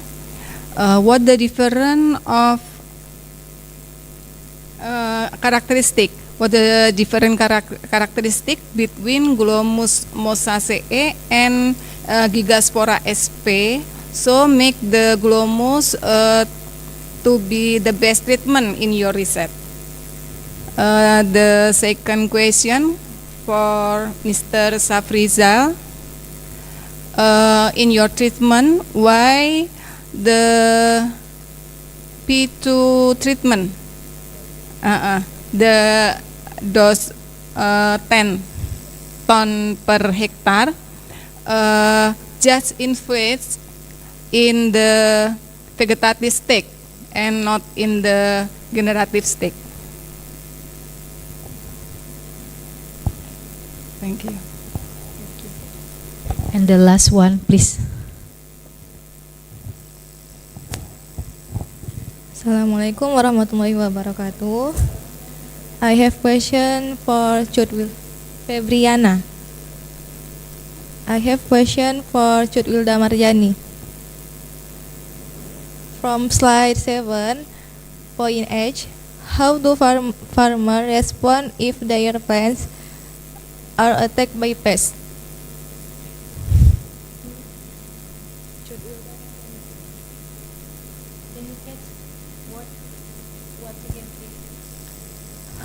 How do farmers respond if their plants are attacked by pests? If their plants are attacked by pests.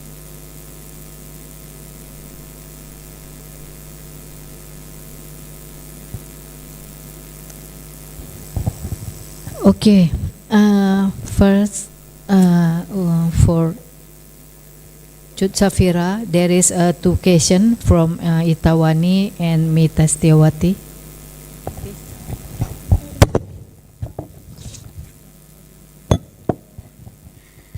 Assalamualaikum warahmatullahi wabarakatuh. Thank you for the question.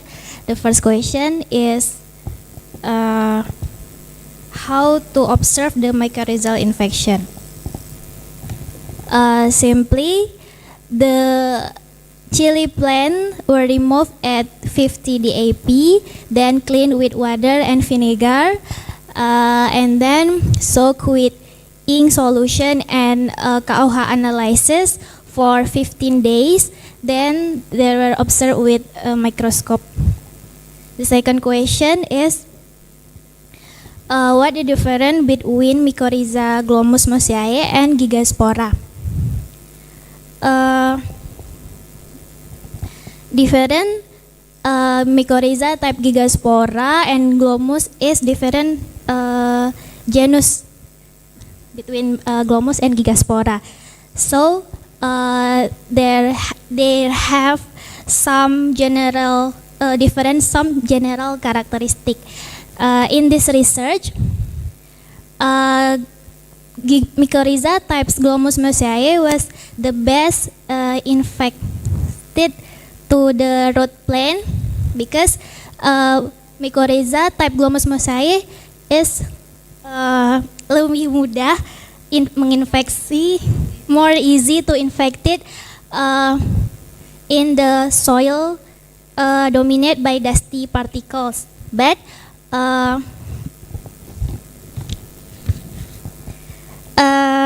however, lots of colonization does not mean that the glomus type mycorrhiza has better symbiosis on Perintis variety chili plant in this research, because in this research the best mycorrhiza type gigaspora is yang menunjukkan pengaruh yang nyata. Thank you. Very significant effect. Thank you. Assalamualaikum warahmatullahi wabarakatuh.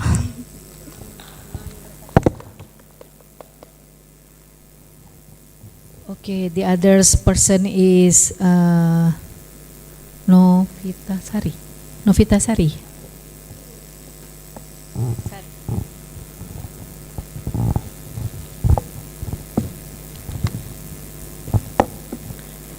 Thank you for question. How can PGPR Rhizobacteria promote grow ya? PGPR atau plant grow promote Rhizobacteria are able to beat free nitrogen from nature or the term free nitrogen fixation. Free nitrogen is converted into ammonia and then dispersed to plants. Thank you.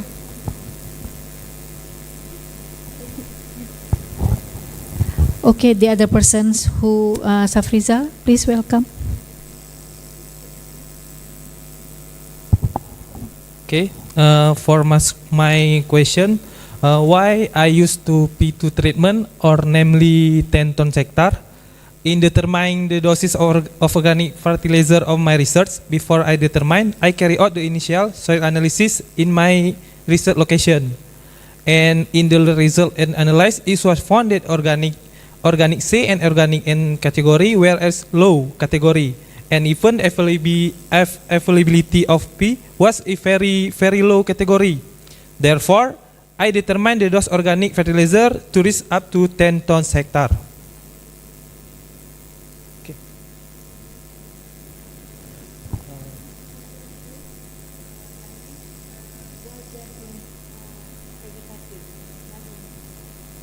The second question.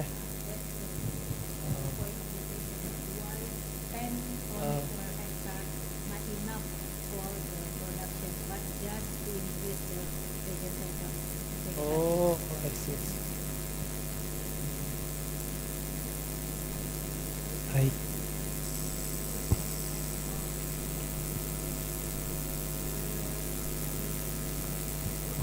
Maybe I think the organic fertilizer have kelemahan, very low impact to rice plant, and they need the many time, up to some years, to give impact to the plant.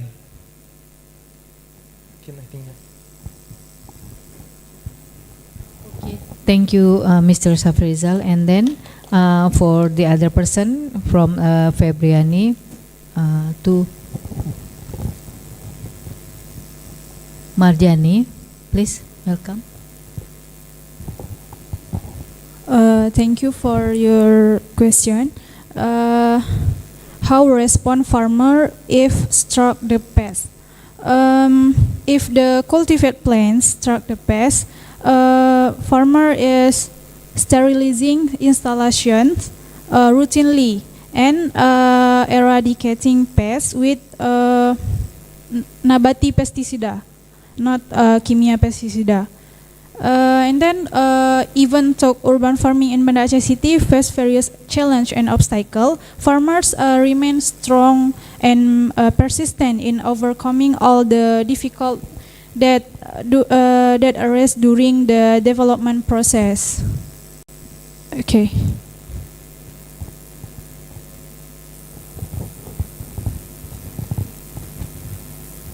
Thank you to Marjani.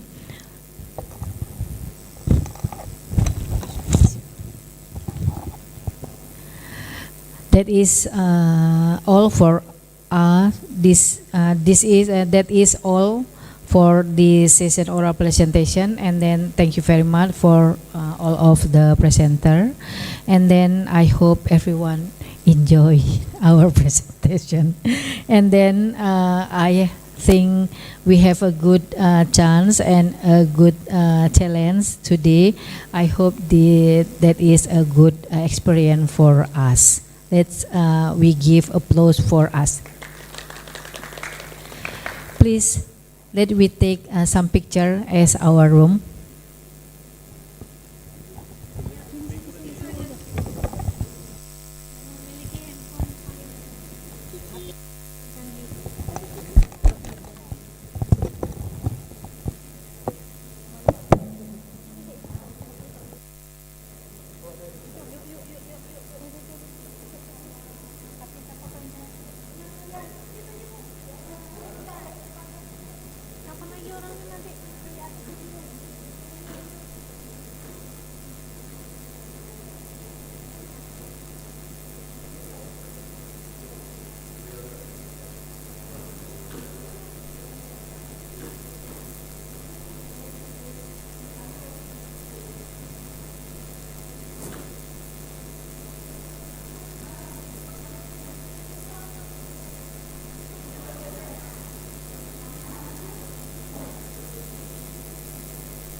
Enak, sangat-sangat dingin Filipino. Makanya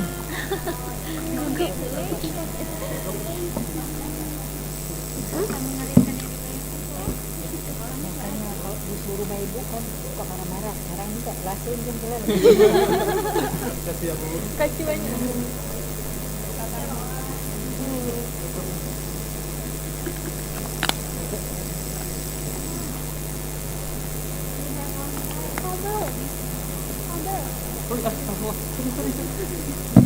Nggak ada kabel kan? Oke, sorry ya. Nggak apa.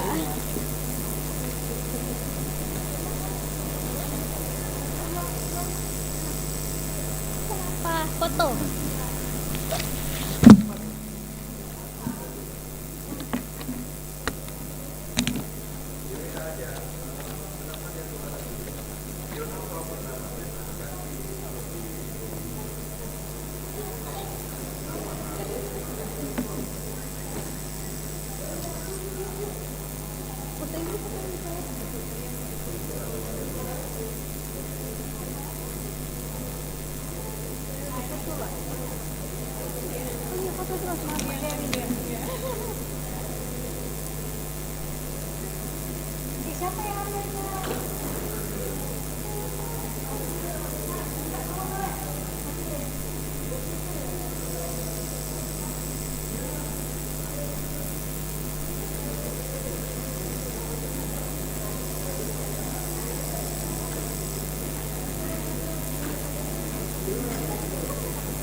Udah aduh sampai turun lagi. Ya Allah. Belum diterangin tapi Pak. Oh, nggak apa-apa, diterangin. Bagus Kak. Oh, udah sampai. Nggak diterangin sama orang yang ngambilnya. Kita kan harus diterangin.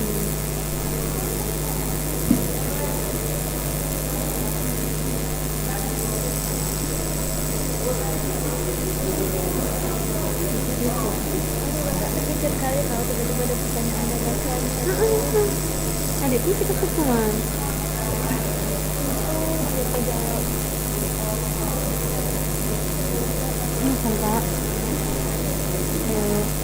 kan harus nanya kalau ini enggak kan enggak itu keren dong berarti penasaran itu buku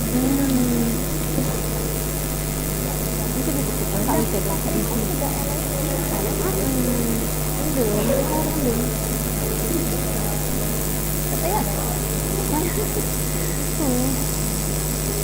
udah belum berdiri udah lama tuh setting bareng setting bareng mereka iya toh tidak apa-apa kita tak nih kamar mandi udah tadi udah tak sedikit juga cuma nggak berat jadi recording stopped.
Recording in progress.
Have you ever wondered about the beautiful land above the cloud?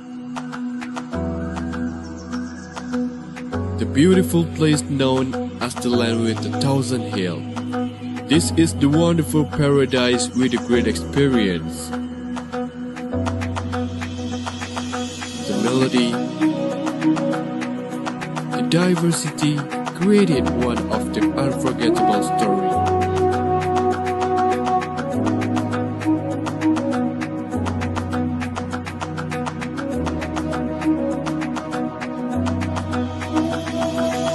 Can you imagine? They serve you a great meal persists in front of your eyes. This place also has the special part about the history of Indonesia.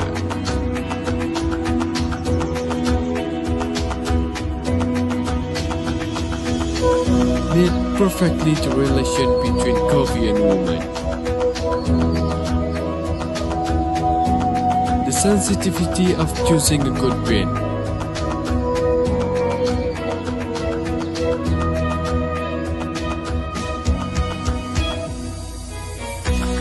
They are the creator of that perfect taste.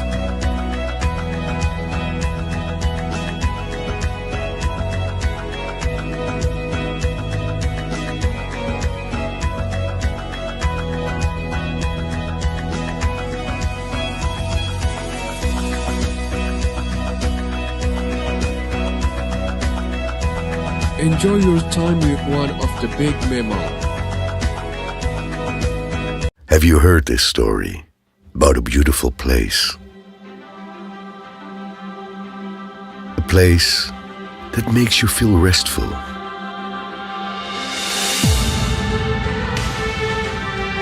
In the midst of people who live in religious harmony. A place that makes you feel home, that makes you curious for more adventure.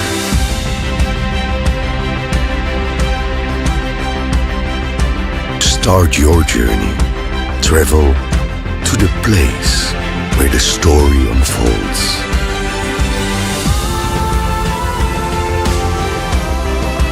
Feel the sea breeze caress your face and the sound of the waves breaking your consciousness. That you can see them through the beauty of woven fabrics.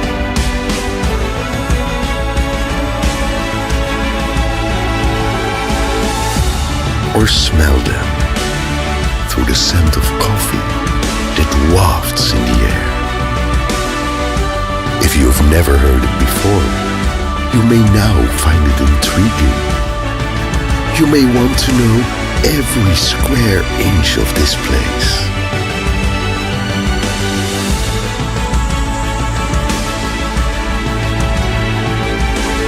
From the beauty of its land to the depths of its seas.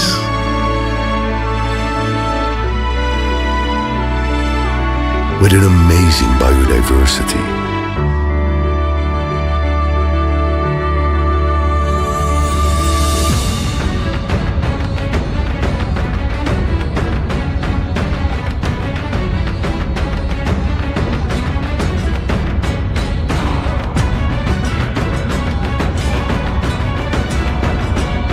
Perhaps you've heard this story about a land which has traditions so diverse.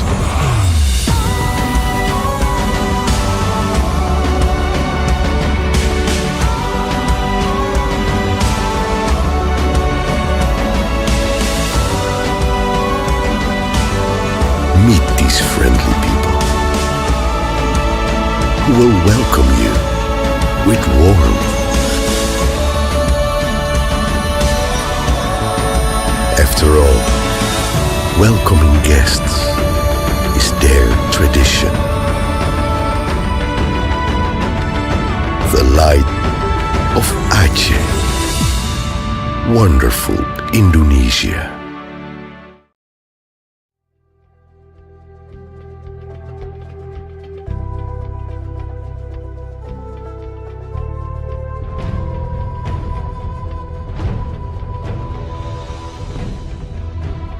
Provinsi paling barat Indonesia yang bernama Aceh menyimpan catatan sejarah yang panjang dan melegenda.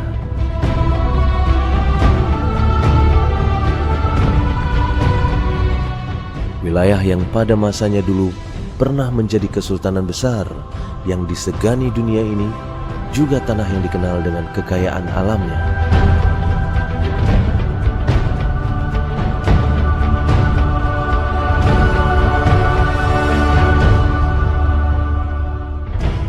Selain keindahan pesona wisata yang memukau, Aceh juga dikenal sebagai wilayah pertanian dengan hasil yang melimpah ruah. Sejarah mencatat jauh di masa lalu, wilayah ini sudah menjalin kerjasama perdagangan lada dengan dunia internasional. Semangat kejayaan pertanian itu pula yang menjadikan kota Banda Aceh sebagai lokasi berdirinya Fakultas Pertanian Universitas Syekh Kuala. Tempat ini menjadi saksi dari dedikasi, impian dan kerja keras yang membingkai harapan untuk mengembangkan dunia keilmuan pertanian di Aceh dan Indonesia.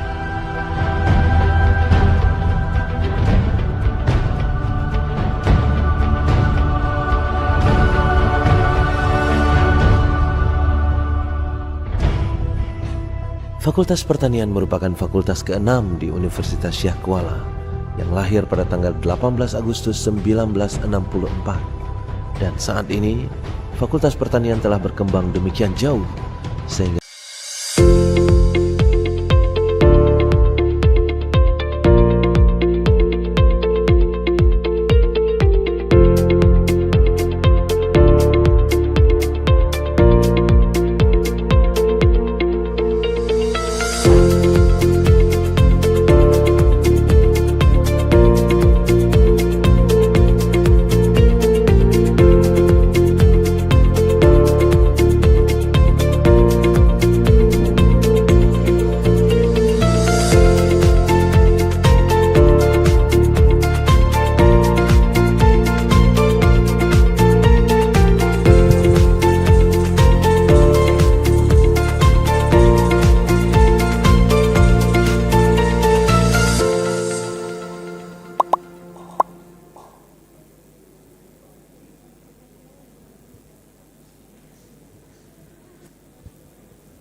Assalamualaikum warahmatullahi wabarakatuh.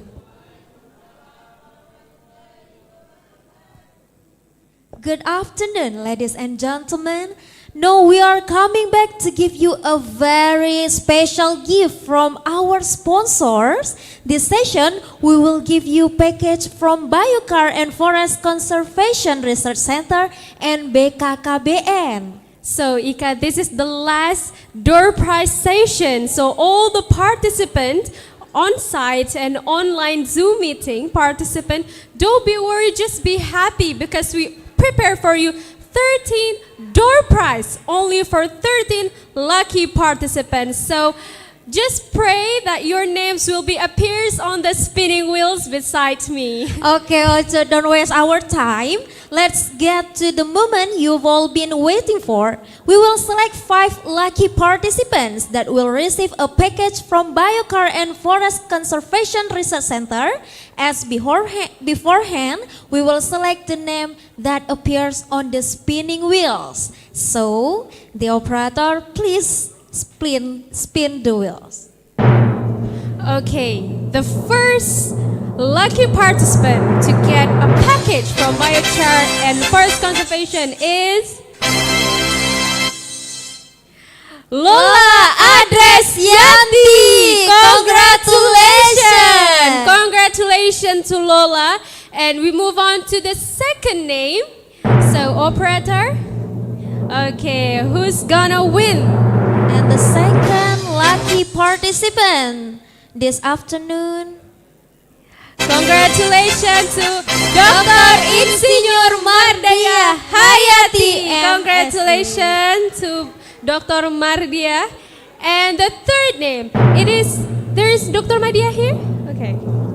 The third name is... Okay, congratulations to Nadia Isnaini. There is Nadia in here. Okay, there's a online participant. Congratulations to Nadia. And then the fourth name, get a gift package from Biochar and Forest Conservation Research Center. And the fourth name, congratulations to Siti Rahma Ika. Ika? Oh, I think my name? No. Okay, we move on to the fifth name. Receive a package from Biochar and Forest Conservation Research Center. And the winner is Erizal. Congratulations to Erizal. Okay, so this is the last Doorprize from BKKBN, but don't be worried. We prepared 8 Doorprize for 8 lucky participants to receive our gift from BKKBN. So, operator, let's start spin the wheels. And the first name receive our gift from BKKBN Aceh is... Congratulations to Rizky Novitasari. There's Rizky in here? I think Rizky? there. Congratulations to Rizky. And we move on to the second name winning a package from BKKBN Aceh. And the second lucky participant this afternoon is Rita Kadir. Congratulations to Rita. The third name. Let's start spinning the wheels and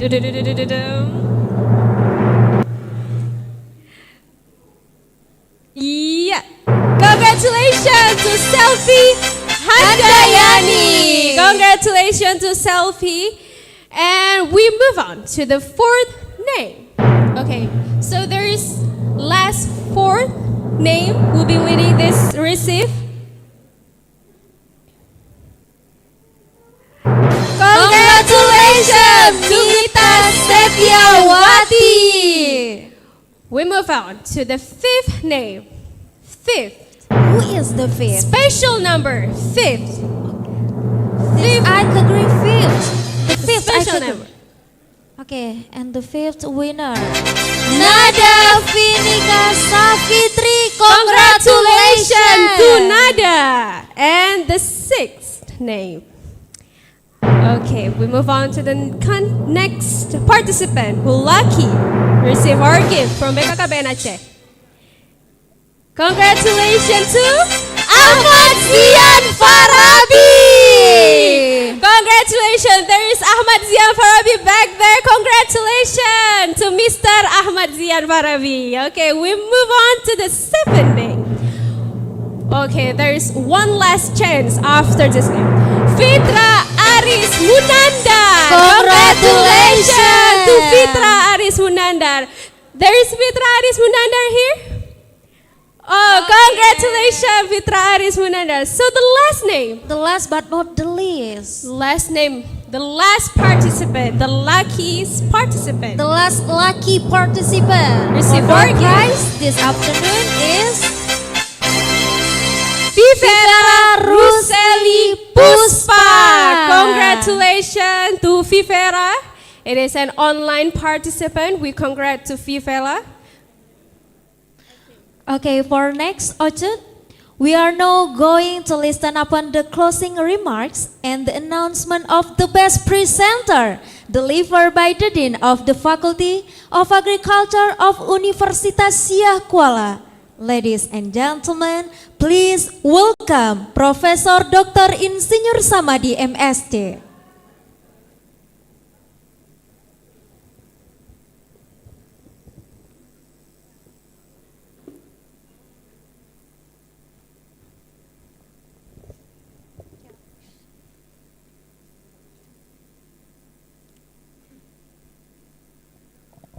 Assalamualaikum warahmatullahi wabarakatuh. Very good afternoon, ladies and gentlemen. I think everybody is very happy. Today we have a lot of lucky Doorprize, yeah? So we get a lot of prize from our sponsorship today. Thank you very much for the sponsorship. Now we are about at the end of this conference. So before I officially close for this conference, I will announce, as informed by Master of Ceremony, the first is the best presenter for our International Conference on Agriculture and Bioindustry 2023. And we have also announced the winner for Master Ceremony.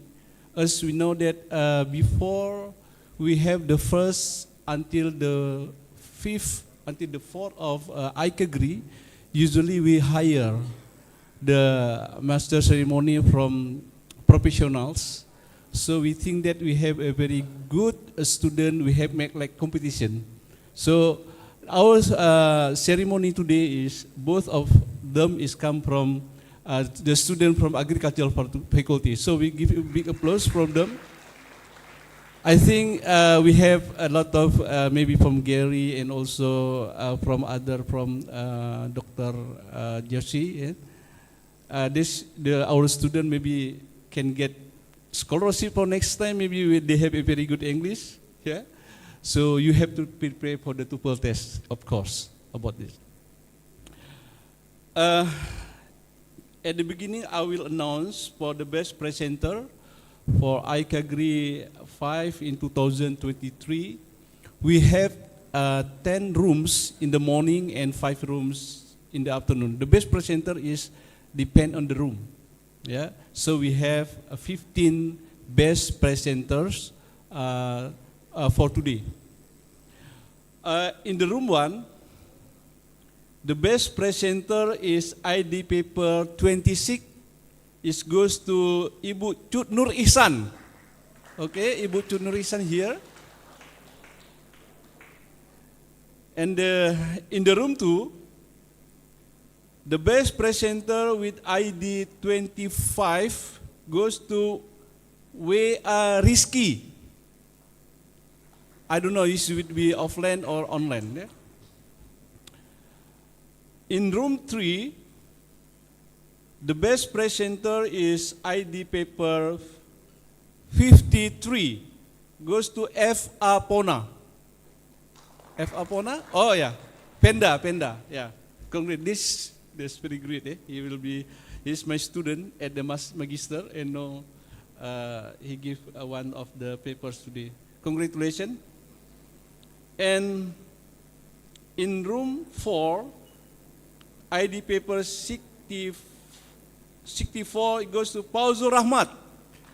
Yeah, congratulations. This is also the student for at the Agriculture Faculty at Department of Food Science and Technology, undergraduate student, and he has a lot of what do we call that, competition, to take competition, and the winner in the several countries. Yeah.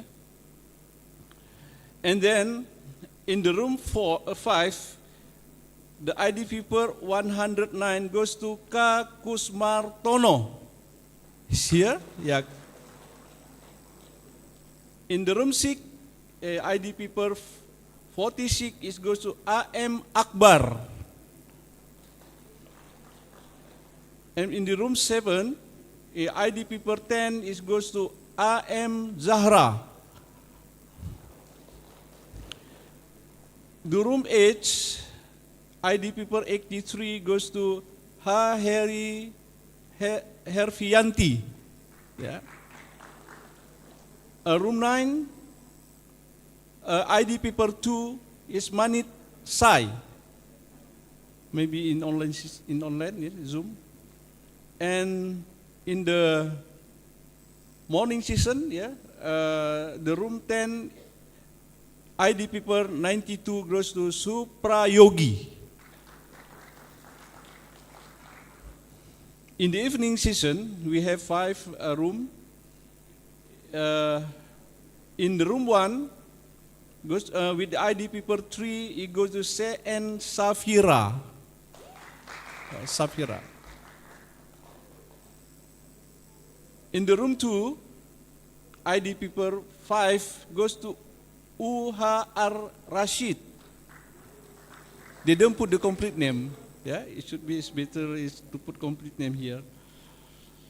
And in the room 3, ID paper 113 goes to Fitra Aris Munandar. And the room 4, ID paper 127 goes to Ka Khairan. And the last one is the room 5, ID paper 99 goes to A. Sipayung. Yeah, congratulations for the best presenter for Icagri 5. And now I will announce the student presenter competition held by the Faculty of Agriculture. I start with runner-up. The 5th runner-up winner is Husnul Maharani, Department of Agribusiness Management. The 4th runner-up winner is Rifa Askia Halwa, Department of Agrotechnology. The 3rd runner-up winner, Ina Safira Rahmat Umandi, Department of Animal Husbandry. And the runner-up and the winner has been delegated to be a master of ceremony today. The runner-up winner is Ika Mulia Florita from Agribusiness Department. And the winner is Cut Sahra Humaira, also from the Agribusiness Department. Congratulations. We ask them to Elvira? Or yeah. Please all the best presenter and also for the student presenter competition at the faculty maybe come on the stage to get maybe certificate. The award for the best presenter and student presenter today will be given directly by the Dean of the Faculty of Agriculture, Universitas Syah Kuala. To the winner of the best presenter, we invite you to take your place on the stage to receive the award. We also would like to invite Dean of Agriculture, Vice Dean of Agriculture Faculty, Dr. Yuliani Aisyah STP M.Sc, Dr. Insinyur Sofyan M. Agrik SC, and Dr. Muhammad Yasar STP M.Sc to join us on the stage. We also invite the chairwoman of the 5th Icagri 2023, Dr. Zaitun SP M.Sc, to join us on the stage.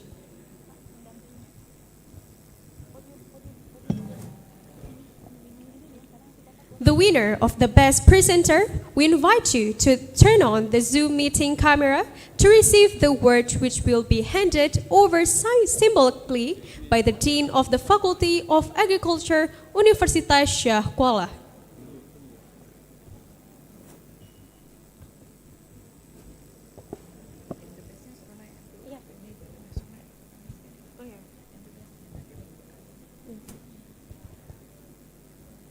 For the best presenter today, we invite you to take place on the stage to receive the award.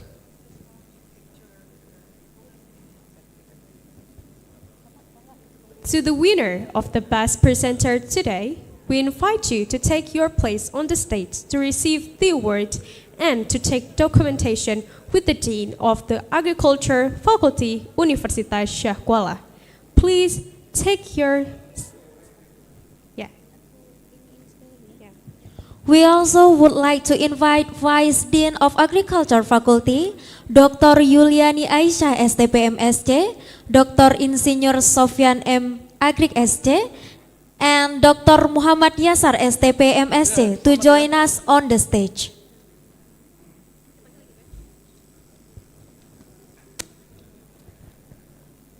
To Cut Nur Ihsan, W.A. Rizky,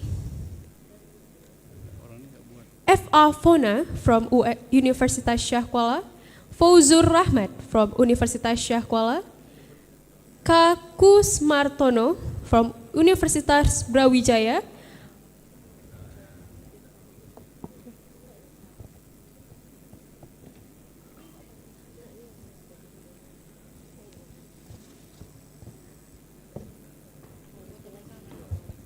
we inform to A.M. Zahra from Universitas Gajah Mada to activate the camera. H. Harfianti from Universitas Andalas to activate the camera. M.Si of Universitas PM. Suprayagi from Universitas Jenderal Sudirman to activate the camera.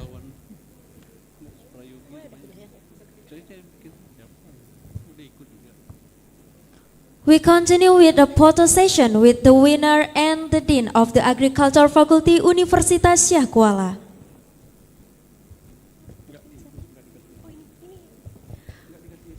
The award for the best presenter today will be given directly by the Dean of the Faculty of Agriculture, Universitas Syah Kuala, symbolically, and we continue with the documentation session with all the winners of the best presenters today.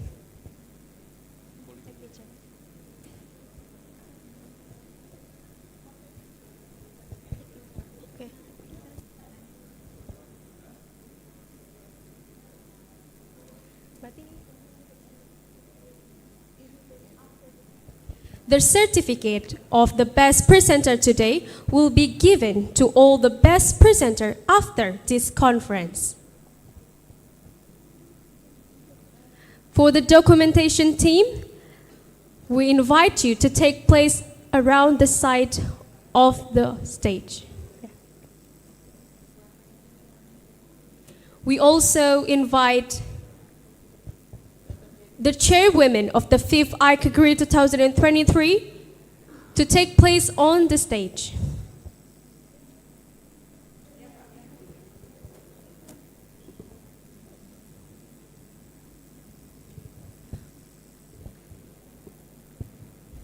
Thank you for all the best presenters and all the Dean of the Faculty of Agriculture Universitas Syakola. We start the documentation and photo session in 3, 2, 1.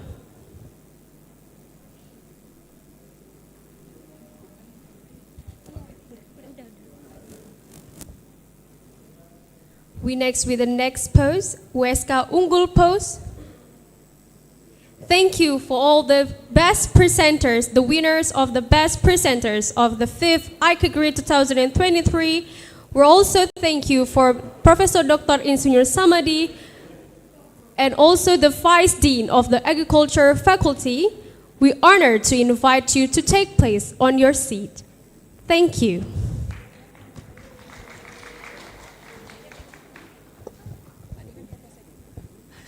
And for the Dean, we also would like you to just stay on the stage, and we hope for the winner of the student presenter at Agriculture Faculty to take a place on the stage to receive the certificate from the Dean. For the first winner, Cut Sarah Humaira, and runner-up, Ika Mulia Florita. And the first runner-up, Inas. We invite you to join us on the stage, and also we invite the Vice Deans, Dr. Insinyur Sofyan, Dr. Yasar, Dr. Yuliani Aisyah, and also Chairwoman of the Icagri 2023 to take place on the stage.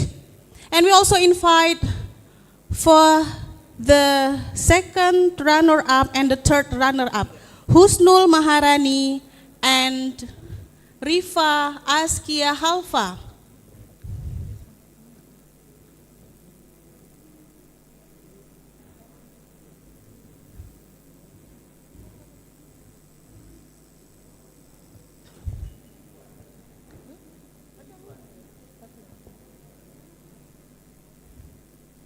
We invite all the committee of the student presenter competition to take place on the stage to take a photo group. Yeah.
Okay, thank you and congratulations for the first and the runner-up of students presenter competition.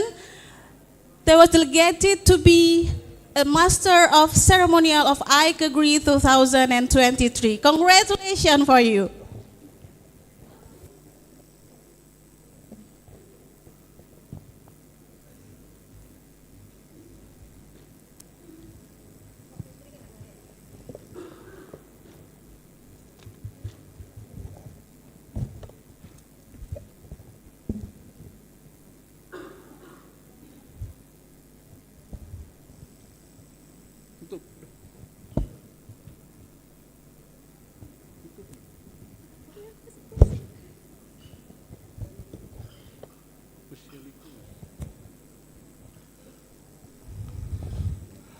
Assalamualaikum warahmatullahi wabarakatuh.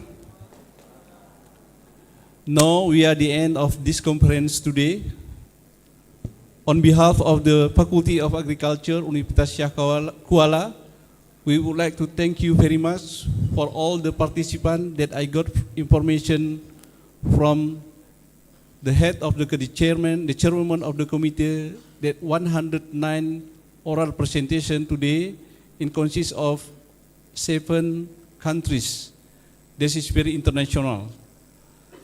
And then we also would like to thank you very much to Rector of Universitas Syah Kuala, all keynote and invited speakers, the chairwoman and all the committee members of the 5th International Conference on Agriculture and Bioindustry 2023,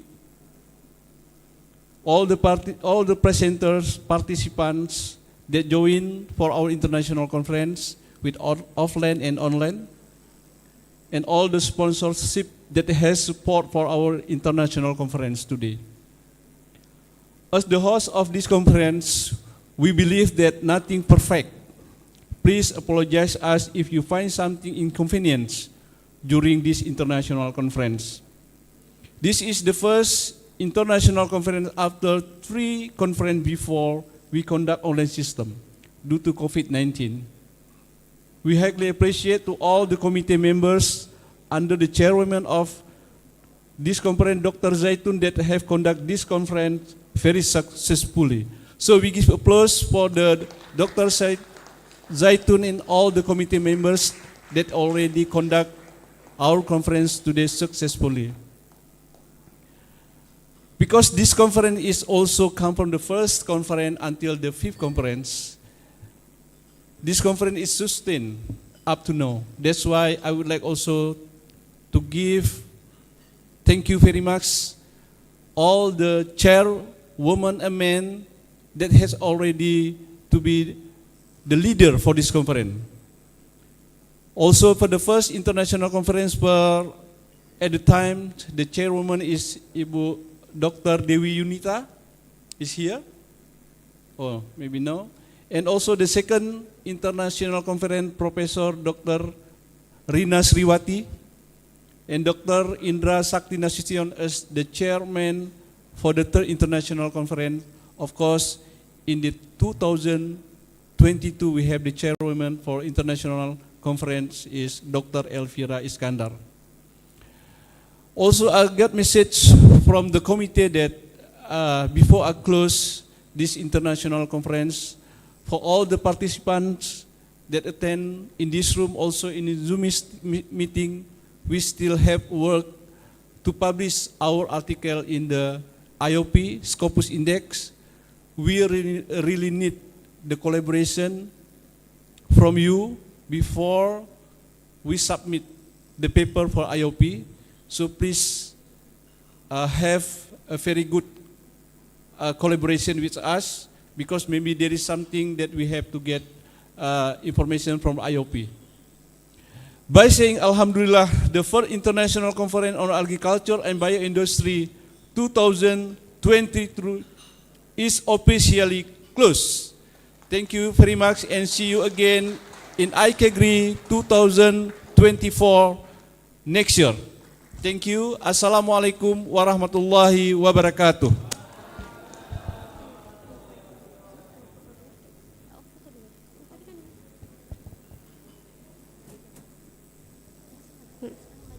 Thank you for Professor Dr. Insinyur Samadi M.Sc.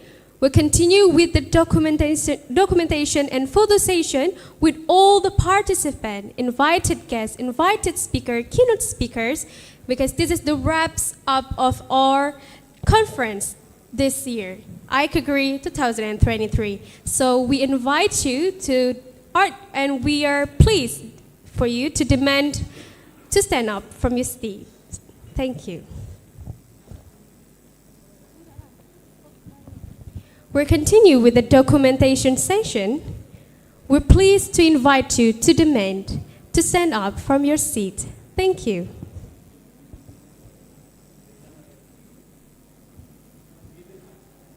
We're photo session together with all the invited speakers, keynote speakers, invited guests, presenters, and all the participants that gather in this room.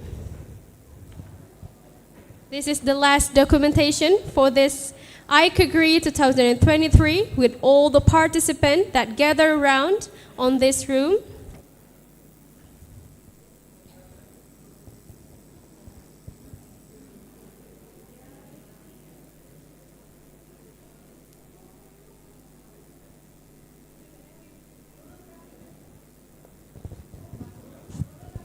Okay. Okay, are you ready? Okay.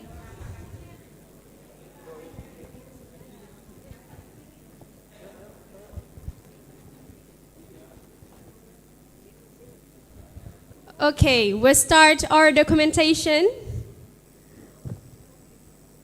Okay, everyone ready? Okay.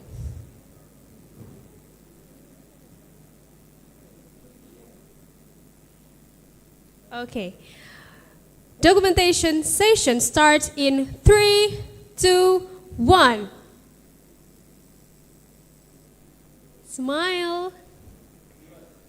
Okay, the next pose is the jempol.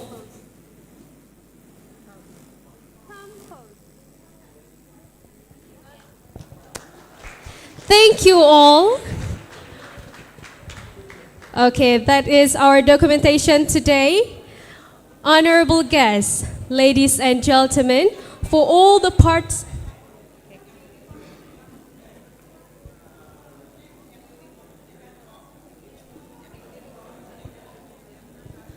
For all the committee of the 5th Icagri 2023, we invite you to join us on the stage for the documentation session. For all the committee of the 5th Icagri 2023 wearing 5th Icagri 2023 uniform, we invite you to take place on the stage. We inform to all the committee wear the 5th Icagri 2023 uniform to take place on the stage.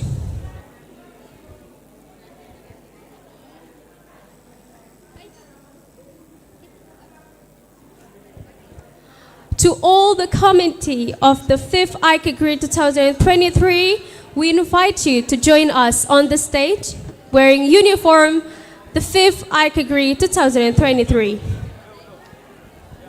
And also we invite the operator to join us on the stage for documentation. We invite all the committee of the 5th Icagri 2023.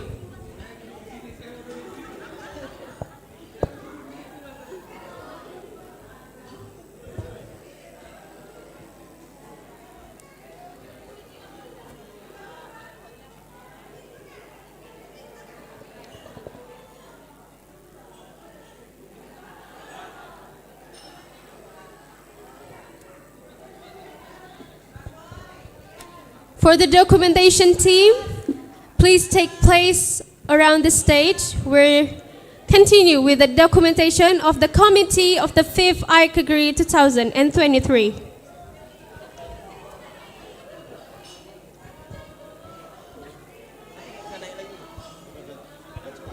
All the committee of the 5th Icagri 2023 wearing a uniform, wearing a 5th Icagri 2023 uniform, please join us on the stage. We invite all the committee of the 5th Icagri 2023 to join us on the stage.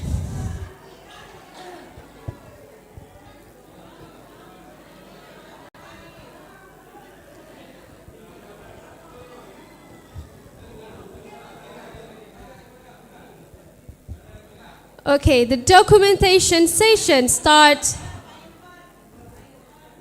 The documentation session starts in 3. Okay.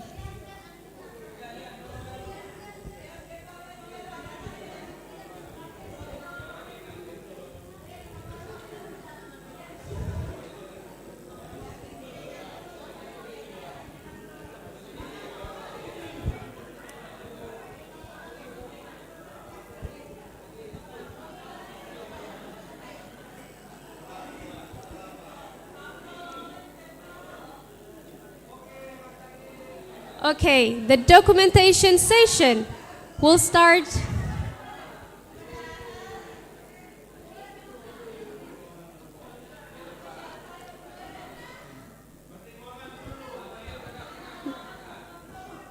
All right. The documentation session will start in 3, 2, 1.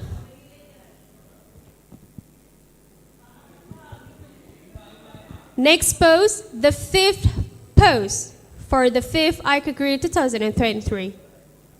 3, 2, 1.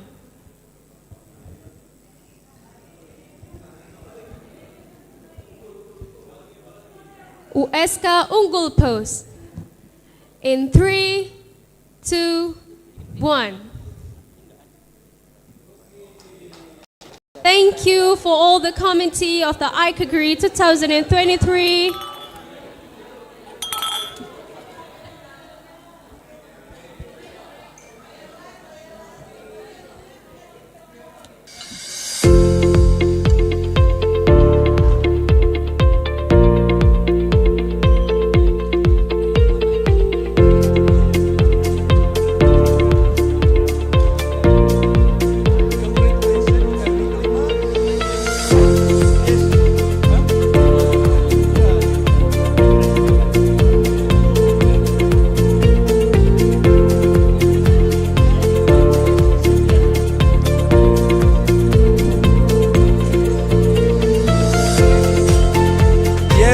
Yes, 3 kali ya. Habis itu tepuk tangan.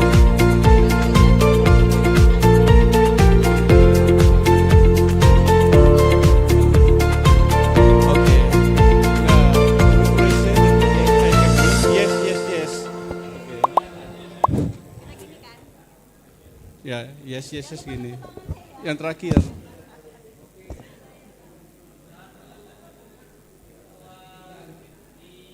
Congratulations, Icagri 5! Yes! Yeah.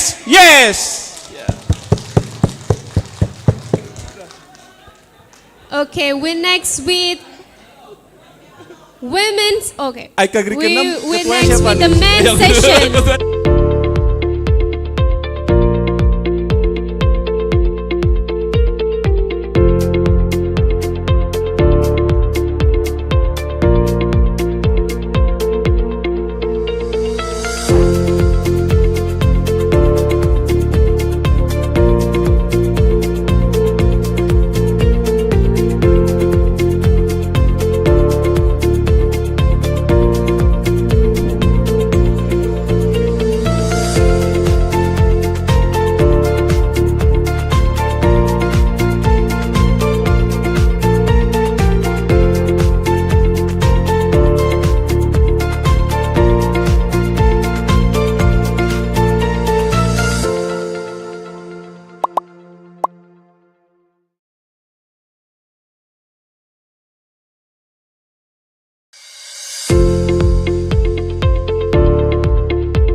you.